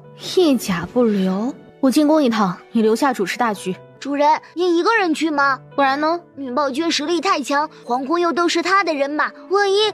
放心吧，我命硬着呢，死不了。小九不是担心你会死，小九是想说，能不能让别人去啊？小九想吃烤猪。吃，小心吃出10个头。要是能长10个头最好了。第9头蟒蛇王要是能达到人阶，就会再长出1颗头的。主人，要不您先把那2头烤猪兑现了，其他的再慢慢烤好不好？小九快饿死了。嗨，你的肚子快鼓成锣了吧？没有，憋得很。你看，他在唱空城戏了。这次好好干，只要能把女暴君宰了，把温少仪跟萧雨轩救出来，再找到魂魄，我烤10头野猪给你吃。乖啊！高台之上，温少仪一身红衣，画着精致的妆容，宛如谪仙莲氏。你今天真的很美，朕都等不及想好好宠幸你了。哼，还请陛下莫要忘记您最后一件聘礼。放心，等洞房后，朕会亲手捧到你面前的。哼，礼未成，陛下莫不是太心急了？瞧，就算你再不喜欢朕，还不是乖乖成了朕的凤后？就怕陛下没那个机会洞房。放心，朕早就安排好了，保证让你欲仙欲死。陛下把这里布置得如此妥当，那其他的地方呢？陛下是否也布置得如此严密呢？陛下，逆贼已经攻入皇城，直逼皇宫而来。攻入皇城了？这怎么可能啊？薛简佑不是还在万机城吗？就算快马加鞭日夜不停，也不可能在这么短的时间内来到帝都啊！何况还有那么多将兵。就是啊，万机城离帝都数百里，除非他们有遁地之术，否则不可能来到帝都的。真的是一群蚂蚁给他们开了城门。你在开玩笑吗？蚂蚁怎么开城门？密密麻麻，到处都是蚂蚁，好大只！他们身上带毒，守城的士兵都被他们给咬了，倒地不起。城门也被他们给咬烂了。逆贼已经往皇宫方向打来了。陛下，请让老臣带兵前去阻拦，老臣定将那群叛贼全部拿下。陛下，末将请求出战。陛下，末将也请求出战。礼乐继续奏起，磨叽的把礼乐师全砍了。陛下饶命啊！陛下，反贼已攻入都城，若不派兵拦截，只怕很快会打到帝都的。陛下，李将军、王将军的兵马就在城外，是否让他们马上回城救援？朕说礼乐继续奏起，你们聋了吗？陛下，战事要紧呐！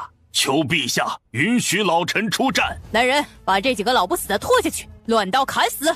昏君，你这个昏君，大兵帝国早晚败在你手里。把他们9族都给朕诛了。我陈家世代为将，为兵国肝脑涂地，浴血沙场。我7个儿子，6个战死沙场，1个被你活活折磨致死。我父亲、我祖父、我太祖父全是为国捐躯的。我为兵国呕心沥血，数次险些战死沙场。没想到最后却换来个诛9族，反了好啊，反了好呀！薛亲王爱民如子，如果他当皇帝，绝不会像你这么残暴狠戾，滥杀无辜。愣着干什么？还不赶紧把他们拖出去砍了！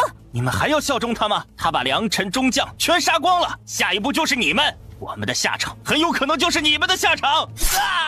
陛下，今天是大喜的日子，沾血太多不吉利。陛下何不将他们下入大牢，改日发落？大婚要的就是喜庆，什么最喜庆呢？自然是鲜血。朕就是要血流成河，为我们庆祝大婚。昏君，我以前真是瞎了狗眼，竟然会替你卖命！我呸！你早晚不得好死！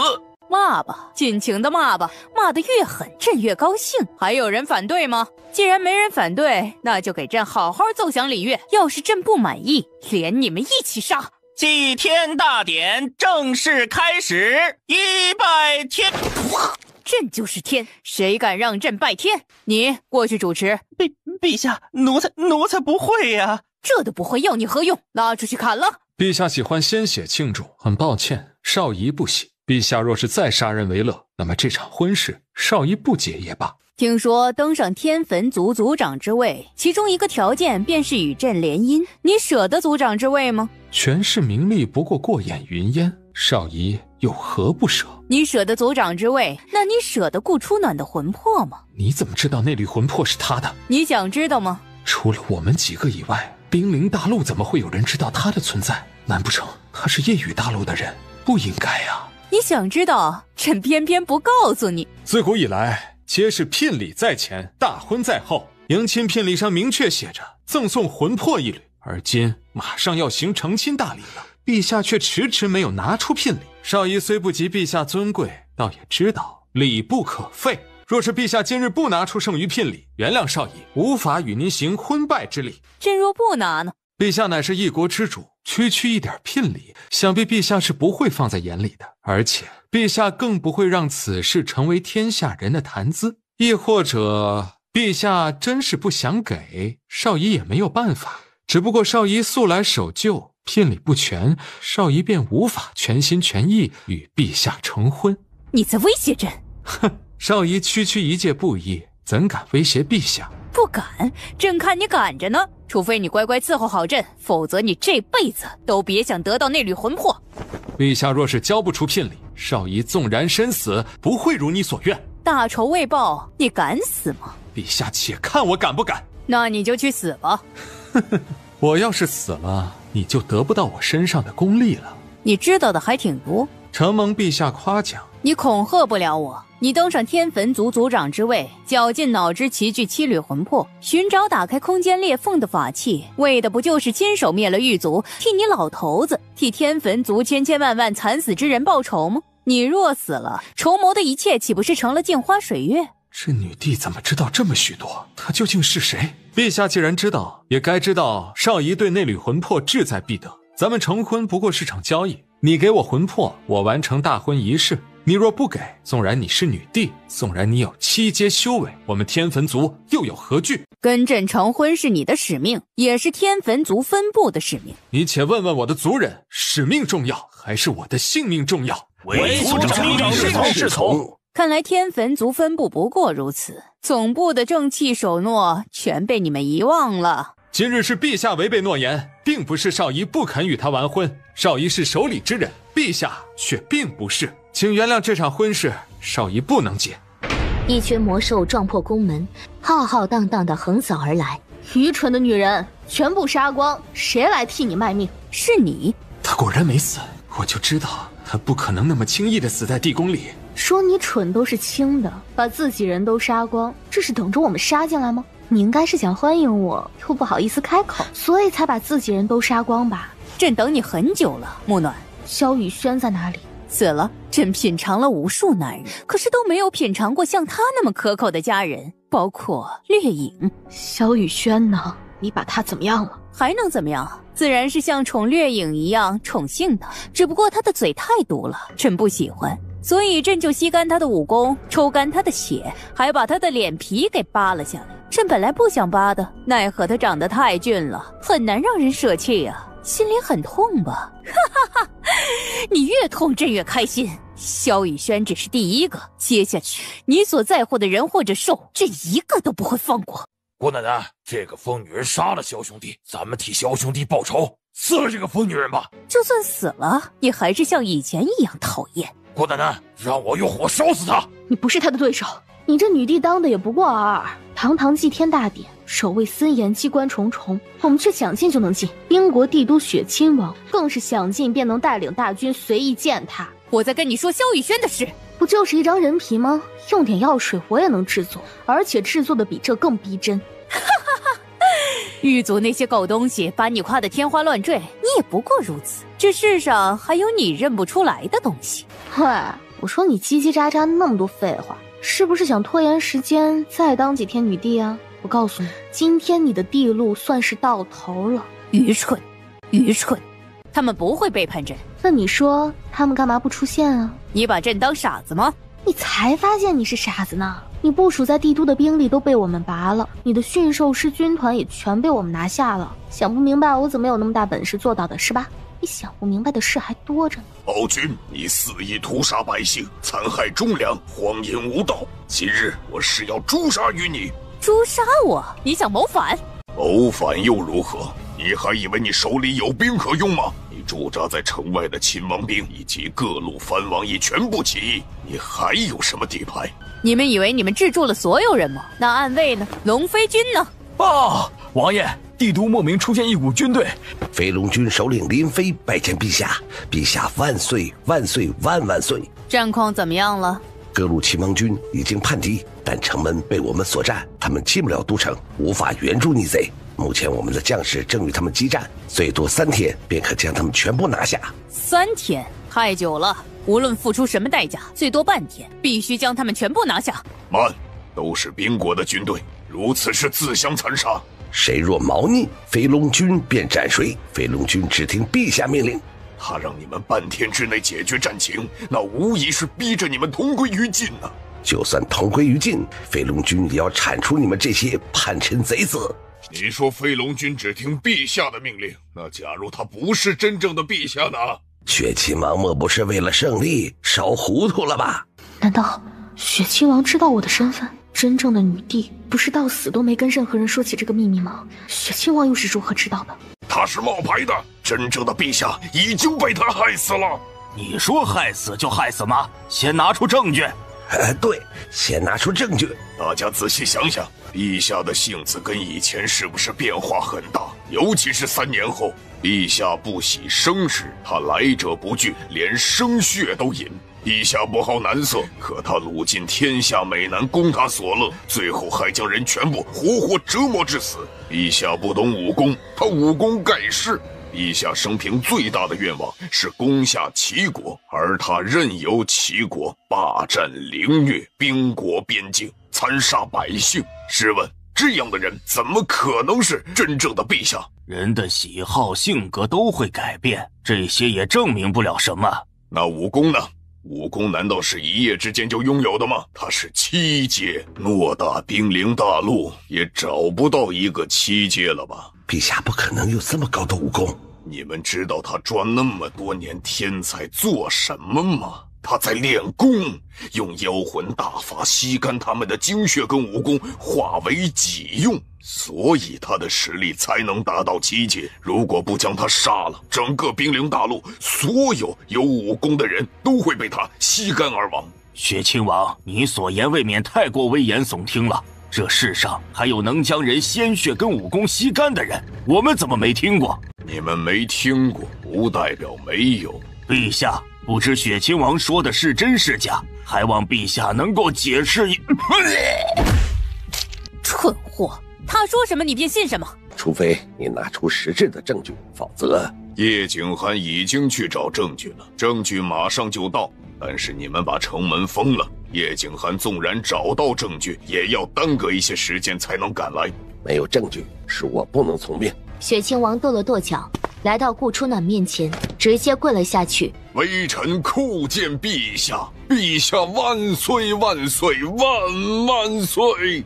姑奶奶，你真是女帝啊！你是女帝，咋不跟我说一下呀？害我们杀来杀去，搞了半天才杀进皇宫。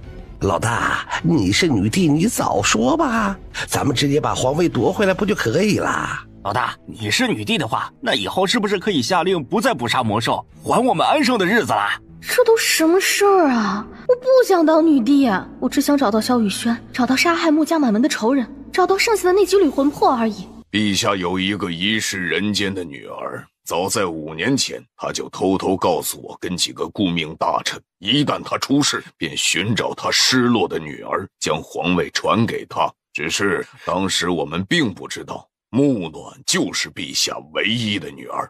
仅凭你一人之言，不能证明她不是陛下，更不能证明她是陛下之女。她的玉玺是假的，陛下还留有一个诏书。务正马上就到，林统领，你先让弟兄们停手，等玉玺跟诏书来了，若我说的是假，再打也不迟。我焉能相信你不是拖延之计？你怎么那么愚钝呢？王你是飞林军的统帅，连陛下变化那么大都看不出来吗？爸，诏书跟玉玺到了。奉天承运皇帝诏曰：朕有一女，遗落穆家，名为穆暖，品德皆优，深得朕心。今将皇位传与穆暖，文武百官须尽心尽力辅佐，不可违抗。钦此。你们这帮蠢货，到现在才发现我是假的。什么？他果然是假的？那我们都效忠错人了。大胆逆贼！你居然敢冒充陛下，该当何罪？冒充了便冒充了，这个女帝我也当腻了。你们想当就留给你们呗。女帝既死，她是女帝之女，未来的皇位继承者，那我的联姻对象岂不是变成了穆暖？臣等见过陛下，陛下万岁万岁万岁！你们搞错了，我不是先帝之女。陛下，您不要妄自菲薄，您就是我们的宾国之主。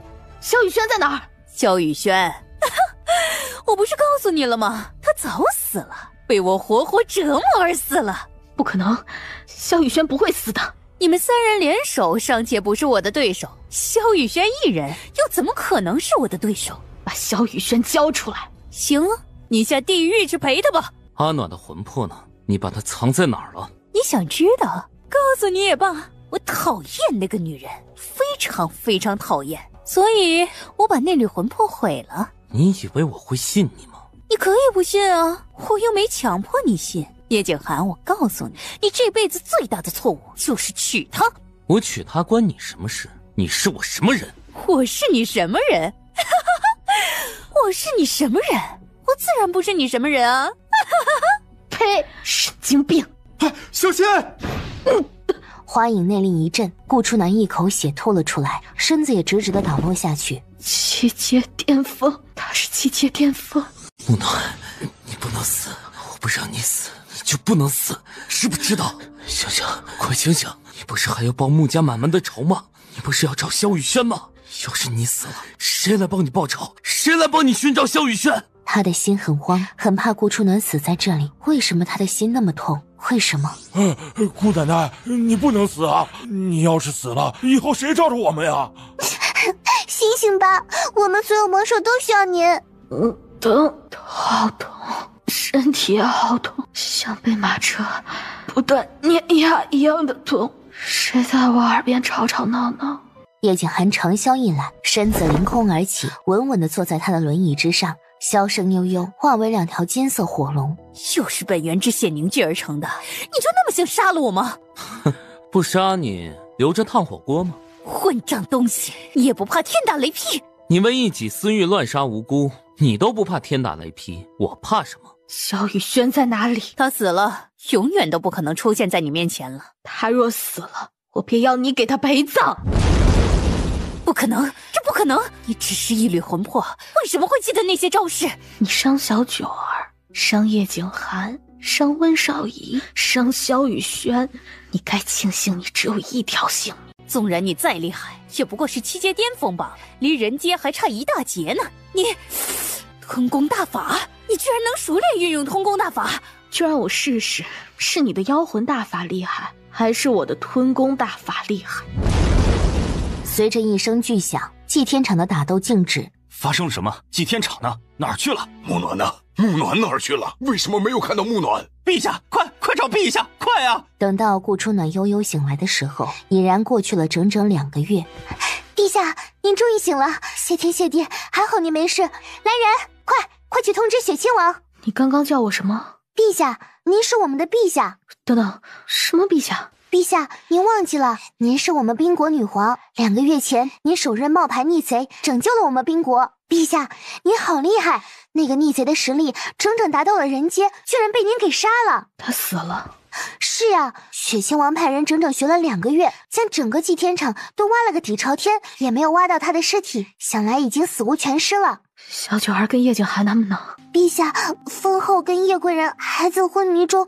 大医说他们伤势过重，莫贵人这些日子一直守候在您床前，寸步不离，直到日前才跟护国2神兽出去寻找仙药给您医治。至于护国大神兽，他也还昏迷着。你把话说清楚，什么封后、叶贵人、莫贵人，还有什么护国神兽？陛下，凤后就是温家家主，护国大神兽是碧玉九头蟒蛇王，二神兽是上古白虎。所以叶贵人跟莫贵人是叶景寒跟阿莫？是呀。我什么时候登基了？什么时候娶他们了？陛下昏迷的时候，雪亲王主持的。您跟凤后的大婚盛典震惊了整个兵临大陆，温家带来很多嫁妆，宾国自开国以来，还没有哪位凤后的嫁妆比得上咱们凤后的。就算温少仪是从小定的娃娃亲，那叶景寒跟阿莫又是怎么回事？雪亲王说，陛下喜欢叶贵人跟莫贵人。叶贵人虽然双腿残废，但武功更强，背后势力不可估量，配得上陛下。莫贵人虽然但长得好看，跟陛下又亲，心思还单纯，所以雪亲王力排众议。不过莫贵人长着一双，所以，合着我昏迷的时候，他不仅让我登上皇位，还帮我找了好几位夫君。他那么厉害，干嘛不连崽子一块儿给我生了？陛下，这生子的事，别人哪替得了啊？您若想要子嗣，可以多册封几位。雪亲王到，微臣叩见陛下，陛下万岁，万岁，万岁！陛下哪来的陛下？要当皇帝你自己当去，别拉上我。您是先皇唯一的子嗣，宾国皇位继承人理应由您接任，微臣怎敢越俎代庖？陛下登基，迎娶一后二妃，已然昭告天下，普天同贺，整个宾国的子民都替陛下开心。雪亲王，我以前怎么没发现你那么奸呢？趁我昏迷，昭告天下，让我当上女帝，连给我反悔的机会都没有，顺带还把我婚事搞定了。让小蝴蝶当凤后，叶景寒当贵人，亏他想得出来。等叶景寒醒了，不得把我抽筋剥皮啊！陛下可是觉得后宫太少？微臣已下令搜罗全天下身世清白、容貌无双的绝世公子，只待陛下一句话，微臣马上让他们把公子们送到后宫。立即有几个太监扛着一大堆的画卷过来。陛下，这些是已经物色好的绝色公子，个个琴棋书画诗词歌赋样样齐全，个别还会写武功，您看看可有喜欢的？你不过是一个亲王罢了，哪来那么大的权力立我为帝，还替我操办了婚事，甚至还搞什么选秀？雪亲王，你莫非想挟天子以令诸侯吗？陛下，微臣从来都不敢肖想帝位，微臣只想好好的辅佐陛下。微臣确实没有那个权利，可是先帝留下了圣旨，让我务必拥护您，再撮合您跟凤后的大婚事宜。合着你吃定我了是吧？陛下说笑了，微臣怎敢？萧玉轩呢？有派人去找了吗？找了，整个皇宫都快掀得底儿朝天了。之前坍塌的地下皇宫也一寸寸的找了，没有找到萧公子的下落，也没有找到清风降雪的下落。怎么会这样？那他会在哪儿？难不成真被冒牌货给杀了？不，绝不可能！萧玉轩不可能这么死了。继续找，一定要找到萧玉轩。是。对了，叶景寒跟温少仪怎么昏迷那么久？现在脱离危险了吗？已经没有性命危险了，只是醒来可能还需要一段时间。陛下，叶贵人醒了。陛下，凤后也醒了。走，去看叶景寒。陛下，凤后乃后宫之首，您理应先去看她。怎么你是太闲了吗？连这点芝麻蒜皮的事也要管？这微臣也是怕凤后不高兴，毕竟她才是您的正宫。雪亲王，我是宾国女帝，对不对？自然是。既然我是九五至尊，那么我说的话你听吗？只要是陛下命令，微臣万死不辞。陛下想要微臣做什么，但请吩咐就是。很好，那你去扫茅坑吧。什么啊？我堂堂一个女帝，难不成还管不了你一个小小亲王？微臣不敢。那就去，整个皇宫的茅坑全都给朕清洗一遍。若是洗不干净，朕便罚你清扫整个帝都城的茅坑。雪亲王纵然再怎么不想，也只能领命前去。只许你亲自干，不许别人帮忙，明白吗？明白，微臣马上去。陛下，雪亲王好歹是摄政王，还是一位亲王，您能登上皇位，还居功至伟，让他打扫茅坑，会不会不太好啊？我看甚好，茅坑都没他的嘴臭。走，去看叶景寒。咱们真的不先去看凤后吗？怎么，你也想去打扫茅坑？那奴婢不敢，奴婢错了，求陛下宽恕。走，寝宫里。不会被打傻了吧？我不想当女帝，我也不想立温少仪为后，更不想纳你当小妾。哎，冤有头债有主，谁搞的你找谁？我也是受害者。叶景寒没反应。要不我现在废了你的贵人之位？叶景寒依然没有反应，顾初暖的心更慌了。你说没有任何血缘关系的人，为什么他们的血会融合在一起？啊？什么鬼？没有任何血缘关系的人，为什么他们的血会融合在一起？你是指谁啊？叶景寒抬起迷茫的眸子看向顾初暖。我知道几种药材，只要掺入，没有血缘关系的人，鲜血也会融合在一起的。没有，那只是清水，并没有掺入任何药材。我不是玉妃的亲生儿子，也不是父皇的亲生儿子，生父不详，生母是花影，狱卒前任族长的影子，也是害死阿暖亲生母亲的凶手。难道我的父亲是天坟族前任族长，我是温少仪的亲生兄弟？可是狱卒跟天坟族势不两立，怎么可能结合？温少仪的母亲也不是花影啊。没有什么，难道你在这里碰到你的亲人了？可叶景寒却没有下一句了，只是疲惫地闭上眸子。我看你脸色很差，要不你先休息一下，过几天我再来看你。凤仪宫，小蝴蝶，恭喜你不用嫁给那个老女人。虽然你现在也是凤后，但你若不喜欢，咱们就立个君子协议，我不碰你，你也不碰我，咱们各取所需。静的连呼吸的声音都一模一样。不是我要纳叶景寒跟阿莫为贵人故意羞辱你的，你要找就去找雪亲王，我也是受害者。喂，你想什么呢？那么入神。温少仪仿佛风中雕塑，矗立在那里，亘古不变。该不会你也被打傻了吧？你说没有任何血缘关系的人，为什么他们的血会融合在一起？啥？怎么又是这个问题？为什么？或许是加了什么药，鲜血就融合在一起了呢？若是没有加药呢？那就是有血缘关系了，是吧？倒也不一定，可以验一下 DNA。啊 ？DNA 是啥？这我也说不上来，就是脑子里冒出来的词儿。不过你若是想查，我可以帮你。不了。也行吧，你若不想查，那咱就不查了啊。你很累了，先躺床上好好休息。顾初暖以为温少仪绝不会听他的，没想到温少仪也是疲惫的闭上眼睛。瞧他们两人的反应，根本不需要再查，他们就是亲兄弟，至亲的亲兄弟。金銮殿，顾初暖身穿九爪龙袍，头戴地冠，脚踏龙靴，坐在龙椅上。微臣叩见陛下，陛下万岁万岁万万万岁！平身，谢陛下。有事启奏，无事退朝。朕上朝第一天，不相信你们无本可奏，想说什么尽情说吧。陛下，先皇被冒牌叛贼所杀，龙体还未入殓，臣请求厚葬先帝。准。陛下，那个反贼冒充先皇执政3年，国库都被他，如今国库空虚，厚葬先帝只怕……国库没钱，你倒是早说呀！没钱你还厚葬什么？那就薄葬吧。陛下，历代先皇无一人薄葬，只怕不合规矩。那依你们之见呢？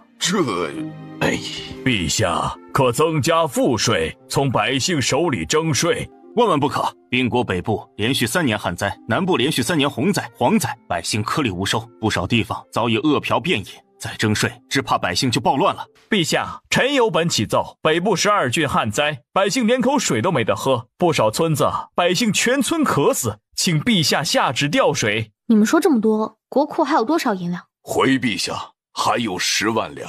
10万两？玩我呢？众爱卿有什么应对办法？陛下，想解宾国灾乱，其实只要一个东西——钱。废话，我当然知道要钱了，关键是这么多钱去哪儿凑啊？厚葬先帝需要多少两？回陛下，最少需要800万两。北部12郡旱灾需要多少银两？回陛下，12郡每隔100米挖一口井，再减去挖旱井的费用，大概需要5000万两银子。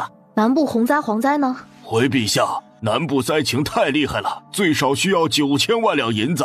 陛下，东部疫情最少需要3000万两。陛下，高城重设至少需要1000万两。将士们的军饷需要多少？回陛下，不多，只需要200万两。200万两，那倒还在可接受范围。军饷不发，将士们无法全心全意守护宾国，甚至可能直接造反。解决军饷也迫在眉睫。回陛下，是200万两黄金。无故戏弄君王，从今日起，你的俸禄连扣5年，若有异议，可辞官归隐。朝廷不发补助。陛下饶命啊！微臣一时口误，求陛下宽恕。微臣已经1年多没有俸禄了，再5年，只怕微臣全家都得饿死啊！宾国饿死的人多了去了，多你们一家不多，这没直接摘了你乌纱帽就不错了。传朕旨意，宾国即日起，上至君王，下至百姓，全部薄葬。若有犯者，轻者罚银5000，重者罚银100万两。从先帝开始实行，以作榜样。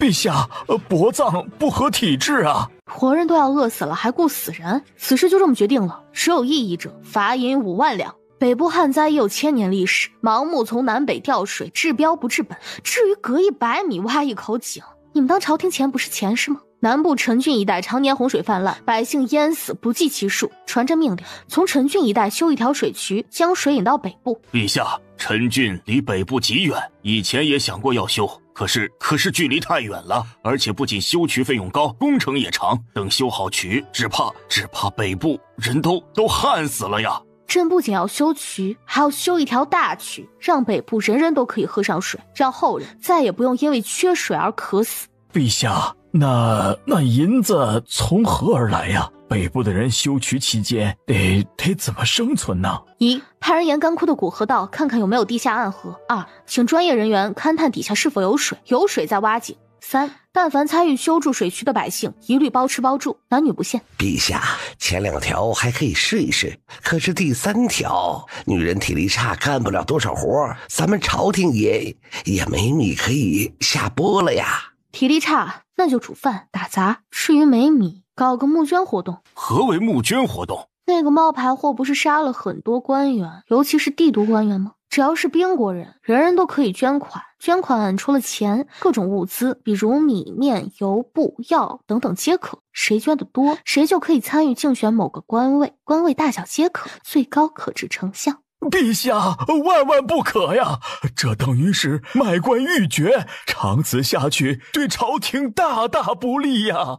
哼，朕请问你们，如果不解决粮食危机、旱灾、洪灾，宾国国祚还可以撑多久？宾国强盛，定可延续千秋万代。你说这话也不怕天打雷劈哈？陛下恕罪，微臣惶恐。宾国内有不少起义军揭竿而起，外有众多国家虎视眈眈，且国力薄弱，灾荒连连。如果不尽早解决粮食饮水危机，只怕宾国连3年都撑不下去。陛下英明，朝廷缺官缺粮缺钱，这是解决目前最好的办法了。此事就这么定下了，他们捐款不仅给官，且还可以成为皇商，另外再刻功德碑，将他们的功德千世万世流传下去。洪灾该修罢修罢，该修渠修渠，宾国一切用度节俭，上至帝王，下至百姓，饭菜一律不许超过3样。至于高城，既然整座城都毁了，还建什么？不建了，高城幸存的子民全部就近移居。陛下英明。陛下，那军饷又是钱，200万两黄金去哪儿生啊？告诉将士们，1个月内给他们结清，让他们放心。陛下可要征税？不征，传旨下去，宾国3年内不得加征赋税徭役。秋天马上就要到了，让百姓们抓紧时间播种。是。退朝吧。一道人影直接冲过来，扑在他身上。小姐姐，阿莫，你怎么来了？阿莫做噩梦了。告诉小姐姐，你做什么噩梦了？阿莫梦到有人跳炼丹炉了，背影很像小姐姐。小姐姐，阿莫害怕。傻瓜，我怎么可能会跳炼丹炉啊？不过是噩梦罢了。真的只是噩梦吗？那为什么阿莫脑海中老是出现那个画面啊？应该是你最近帮小蝴蝶跟叶景寒找药太辛苦了，所以出现的幻觉。哎呀，乖，没事啦。司莫非的双手在顾初暖身上不安分地摸着，摸得顾初暖忍不住倒抽一口凉气。你知道你在干什么吗？阿莫知道。知道你还摸？小姐姐，我们去干活吧。顾初暖没有防备，被司莫非扑倒在龙椅上，男人的温热气息传来，伴随着他扑通扑通的心跳声，清晰的响在他的耳边。阿莫，你起来。小姐姐，你不喜欢阿莫吗？怎么会啊？只是能不能别这么看着我呀？我怕我会吃了你。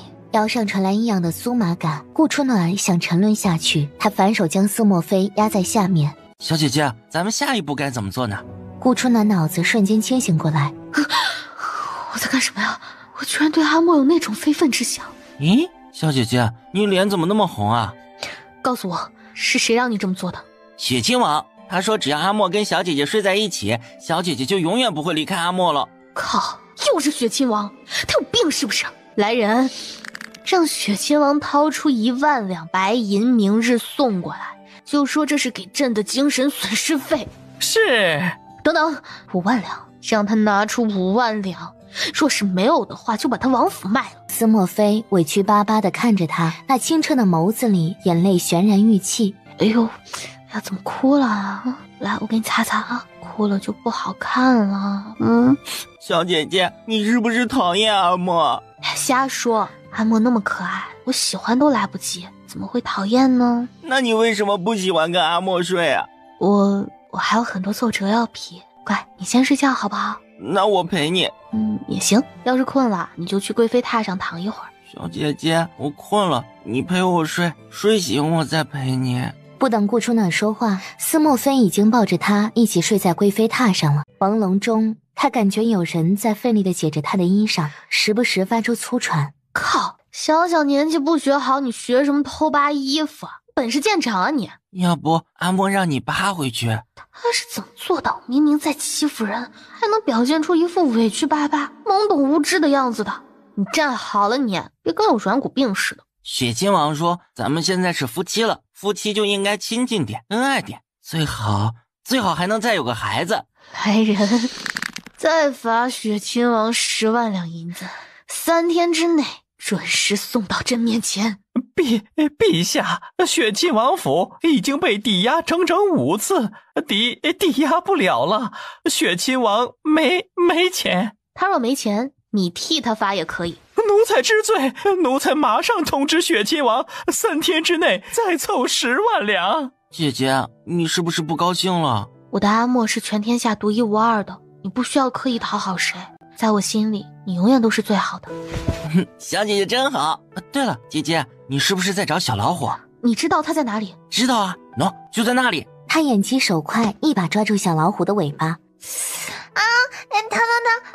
主人，人家很疼啊！你这小家伙，我召唤你多少次了，怎么都不搭理我？小老虎没钱。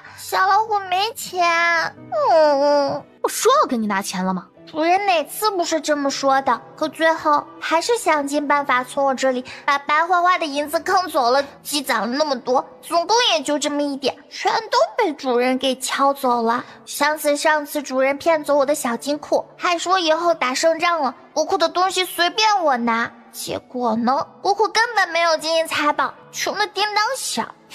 要钱没有，要命一条。瞧你小气的样子。你放心，我既不要你的钱，也不要你的命，我只要你的虎皮。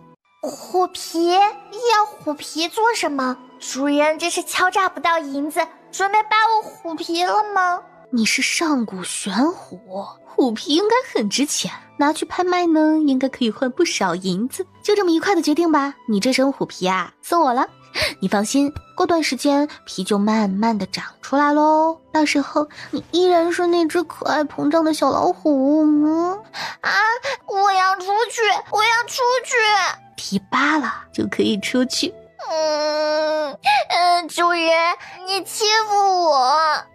谁让你是我的受宠呢？阿莫，把刀子给我。哦，小姐姐，咱们真的要扒皮吗？我看小老虎的眼睛也挺漂亮的，要不要也挖出来卖啊？哎呦，这个主意不错哎！冬天快到了，顺便把它身上的筋也抽点出来，据说这虎筋补着呢。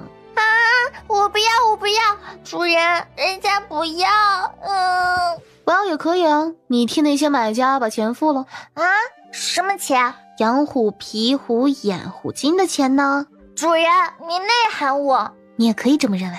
我不。要命一条，要钱没有。哎呀，行吧，那我只能忍痛了。反正我受宠那么多，多你一个不多，少你一个不少，只能牺牲你了。主人，您最疼我了。你不要这么残忍的。你乖乖把钱交出来，朱茵还像以前一样疼你哦。乖。没钱。我且问你，我是不是你主人？是。主人有难，你是不是应该挺身而出啊？是。可是我没钱。你人都是我的，何况区区银子呢？这以后再赚就有了嘛，对吧？没钱。嘿，你油盐不进是吧？既然如此，你就别怪我不客气。顾春暖手起刀落，眼看就要把小老虎的虎皮给活剥了，小老虎吓得瑟瑟发抖，只能屈居在他的淫威之下。对嘛，这才是我的小老虎。哎呀，我答应你啊，等冰国的危机解除以后，有了银子呢，我送你一座金山，国库里的东西也任你挑选。你每次都这么说，冰国有多穷，你又不是不知道。不会的，现在只是暂时的，冰国总有一天会屹立在世界的顶端，成为最富有的国家，冰国的百姓都可以衣食无忧。走出御书房，阿莫撇嘴道：姐姐，你老是骗小老虎他们的钱，他们现在都可怕你了。这不是没办法的事儿吗？但凡有点钱，我也不想从他们身上抠。陛下，老奴终于找到您了。有什么事吗？您忘记了，今天是您回门的日子。回门的日子？是呀，当初大婚前，您跟凤后他们约好3日后回门，还会带礼物回去。今天可不正好是回门的日子？哼，是我跟他们的约定吗？不是雪亲王吗？回天坟族，还是回温家？又或者回叶景寒跟阿莫的家？凤后乃是一国之后，自然是回凤后那儿。按照祖制，叶贵人跟莫贵人是没有资格要求你一起回门的。背脊发凉，顾初暖隐隐有一股不祥的预感。叶哥哥，你叫我什么？叶哥哥呀，我们3人一起嫁给小姐姐，你跟凤后都是我的哥哥，以后我们3男共侍1女。顾初暖拽上司莫非，3步并作2步离开。小姐姐，你干嘛推着我离开啊？我还要跟叶哥哥请教怎么伺候你呢。你能不能闭嘴？站住！已然出现在顾初暖面前。看来你的伤恢复的差不多了哈，武功也恢复的差不多了。叶贵人是怎么回事？还能怎么回事啊？我不是跟你说了吗？我昏迷了，一觉醒来成了女帝，还跟你们成亲了。我是问，为什么温少仪是凤后，我是贵人？啥？温少仪还在娘胎的时候就跟冰国女帝定了亲，无论谁当女帝都得迎娶温少仪。这是几10年前定的娃娃亲，我也还没出生呢，怨不得我吧？叶景寒不语，只用杀人般的眼神瞪着他。我知道你那个不想成亲对吧？巧了，我也不想成亲。那我一会儿下道旨意，咱俩和离，以后各过各的，婚嫁自由。哼，那岂不是成了我被你给休了？和离也不算休吧。你如今是女帝，不是你休，难道是我休？那和离说你来写啊，你休了我，这样你就不会掉面子了。你当别人都是傻子吗？一个贵人能休了女帝？那你继续当你的贵人吧，等你腿伤了，找个机会离开皇宫，去找你的妻子，过你的小日子去吧。那世人永远只知我叶景寒是你的后宫贵人。那你想怎么样？哼，我叶景寒好歹是叶国王爷，在这里只配做贵人吗？你想升位分，你倒是直说啊，扯那么多干什么？4大贵军都空着，我升你当贵军，怎么样？够意思吧？不行。皇贵军也不行。皇贵军是除了凤后以外最大的位分了。你觉得我哪点输给温少仪？顾初暖情不自禁地瞥向他残废的双腿。这个女人嫁一个就够了，居然1天之内嫁3人，还全是我的死对头。最郁闷的是，我堂堂战神居然只是一个贵人，而温少仪却是高高在上的凤后。啊，原来你是想当凤后啊！哎呦，小爷爷，我竟不知我的魅力这么大呢，让你对我流连忘返。以前是我草率了哈。胡说八道些什么？谁要当你凤后？不是，那你刚刚不是这个意思吗？哼，就你举止粗俗，容貌丑陋，我叶景寒就算瞎眼也不可能娶你。你最好记住今天的话，别哪天哭着求着让我娶你。什么举止粗俗，什么容貌丑陋，就我的容貌，整个冰国能找得出几个比得上我的？他不仅残废，眼睛也瞎了吧他。想当我叶景寒的妻子，痴人说梦，异想天开。放心，全天下男人都死绝了，我也不会嫁给你的。今日回天坟族，带上我。你跟温少仪不是世敌吗？你去天坟族就不怕天坟族把你撕了？那是我的事。告诉我一个理由，不然别想去。没有理由，只是手痒了。你若不带，难保不会拆了你的后宫。你在威胁我？叶景寒抬眸与顾初暖四目相对，眼里的警告毫不掩饰。你欠我一个人情。司莫非紧紧牵着顾初暖的小手，跟他一起离开。小姐姐，你跟叶哥哥要去温哥哥家里是不是？那你能不能也带上阿莫？阿莫也想去。天坟族有什么好去的？在皇宫里跟小老虎他们一起玩，岂不是更舒坦？小姐姐，我也想去嘛，你带我一起去好不好？老是待在宫里，我都快玩腻了。行，一起去。谢谢小姐姐。满屋的奏折堆积如山，等顾初暖批阅完，又是一天一夜过去了。顶着黑眼圈，刚出御书房，就看到温少仪站在门外，似笑非笑地看着他。温少仪，你在这做什么？哼，陛下真是贵人多忘事。大婚3日之后回门，如今已经过了整整7天，不知陛下还要拖多久？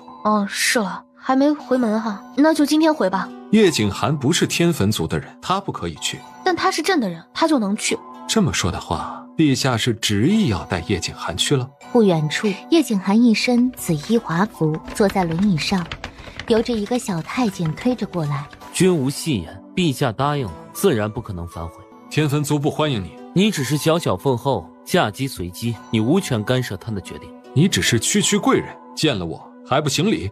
木暖，你不是要升我的分位吗？马上升，本王要当凤后。陛下，叶景寒只是小小一个贵人，他却敢直呼您的名讳，这按律当重罚100杖，打入冷宫。你们吵架能别拉上我吗？我一个穷女帝容易吗？大胆叶贵人，你敢对陛下无礼！陛下，叶景寒只是小小一个贵人，却敢直呼您的名讳，按律当重罚100杖，打入冷宫。凤后言之有理，那就罚叶贵君5万两银子吧。升位分。行啊，每人50万两，君子100万两，贵君1000万两，皇贵君2000万两。不知你要哪个呢？我要凤后之位。凤后啊，凤后那个，这个温少仪，你身为凤后，却不尽凤后之职，成婚已有10日，也不见你来伺候伺候，你这个凤后当的也太不称职了。这个女人当了女帝，脑子也不灵光了。她是女帝，她不召见后宫妃子，哪能主动侍寝啊？哼，让我侍寝，我不是开玩笑，我是一个男人，大男人。不孝有三，无后为大。成婚10日你都没能让我受孕，朕随时可以废了你的凤后之位。念在你知错能改的份上呢，朕就姑且给你一次机会，拿钱跟叶贵人竞拍凤后之位，价高者得，反之也为答应。没听清楚吗？就是凤后之位即日起开始拍卖，价高者得，任何人都可以参与。说她脑子不灵光，都算高抬她了。这个女人当真是穷疯了，什么话都说得出来。为了钱，她连节操都不要了。凤后之位拿来竞拍，亏她想得出来。忽然佩服温少仪，被这个女人如此侮辱，她还能如此淡定，高，实在高。都不说话，那就这么定了。哦，对了，既然小蝴蝶的凤后之位还待定，那么回门仪式就先搁下吧。等你竞拍到了凤后之位，我再陪你回门。陛下，我天坟族在兵临大陆，虽然只是一个分部，却也是一个千年古族。我们的势力遍布天下，财力雄厚，高手如云。若是陛下这么废了我的封后之位，您说天坟族那些兄弟能不能答应？封后之过只是小过，怎么能废掉呢？不废啊！陛下，那我的位分呢？钱拿钱买，只要价钱合适，一切都好说。那就请陛下出个价吧，我只要凤后之位。这两人有毛病吧？平时也不见得他们多稀罕凤后之位，更不见得他们喜欢我，如今却跟一个凤后之位杠上了。叶景寒不好惹，温少仪更不好惹。既然你都这么说了，那朕要是不说个数字出来，只怕你也不高兴。这样吧，朕也不多要，5000万两就够。一个凤后之位5000万两，他怎么不去抢？5000万两可以买多少城池了？哎呀，凤后之位一人之下，万人之上，多少人求之不得。区5000万两银子罢了，对你来说又不是很多。你若是不要，多的是人舍得掏5000万两买凤后之位。区5000万两，区。那可不，谁不知道小叶叶在叶国可是一个攻无不克、战无不胜的战神，还是叶国一人之下、万人之上的王爷。以您的身价，朕说出5000万两，这都是看不起您的。哼，陛下还真会恭维人啊。他花5000万两买封后之位，那我呢？不知陛下又怎安顿我啊？放心，会让你满意的。小叶叶，只要你肯花钱买，朕也会让你满意的。小主子，差不多就够了。封后之位只有一个，您如何让他们都满意？这2人都不好惹。去，搞得好像我很好惹一样。小叶叶怎么样啊？考虑好了吗？这封后之位可是一人之下，万人之上啊！若是你当上封后，那你就是后宫之主，所有人都得听你的话。叶景寒望着温少仪，沉吟了一下。行，就依你，5000万两银子买凤后之位，我倒要看看你如何让我们满意。小叶叶，不知你何时付款呢？他至于这么猴急吗？5000万两不是小数目，最快需要10天，我得让人筹一下。这5000万两银子一点也不多，10天太多了，半天行不？要不然1天，1天能成不？灾情紧急，1天都等不下去了。多拖一刻，不知道又要多死多少百姓。1天？对，就1天。1天之内，你若是拿出来，朕马上下旨封你凤后之位，绝不食言。行，1天就1天。都听到了吗？叶贵人要花5000万两黄金买凤后之位，赶紧记下来，一会儿让人过去跟他扛钱。哎呦，小叶叶，还是你财大气粗，5000万两黄金说拿就拿。本王说的是5000万两白银。不对啊，你刚刚明明答应朕花5000万两黄金买凤后之位的呀，大家都听到了。福光，你说你是不是听到了？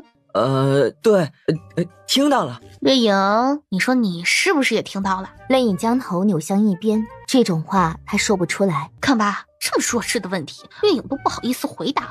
陛下，您刚刚没说是黄金呢？那朕有说白银吗？这没有，那不就得了？小叶叶，交钱吧。温少仪看着叶景寒铁青的脸以及过初暖的恶作剧，命人搬了一把椅子跟瓜子儿，自己坐在椅子上吃瓜看戏。这算什么呀？他们2人一个凤后一个贵人都坐着，而我堂堂女帝却跟傻子一样站着，到底谁才是皇帝啊？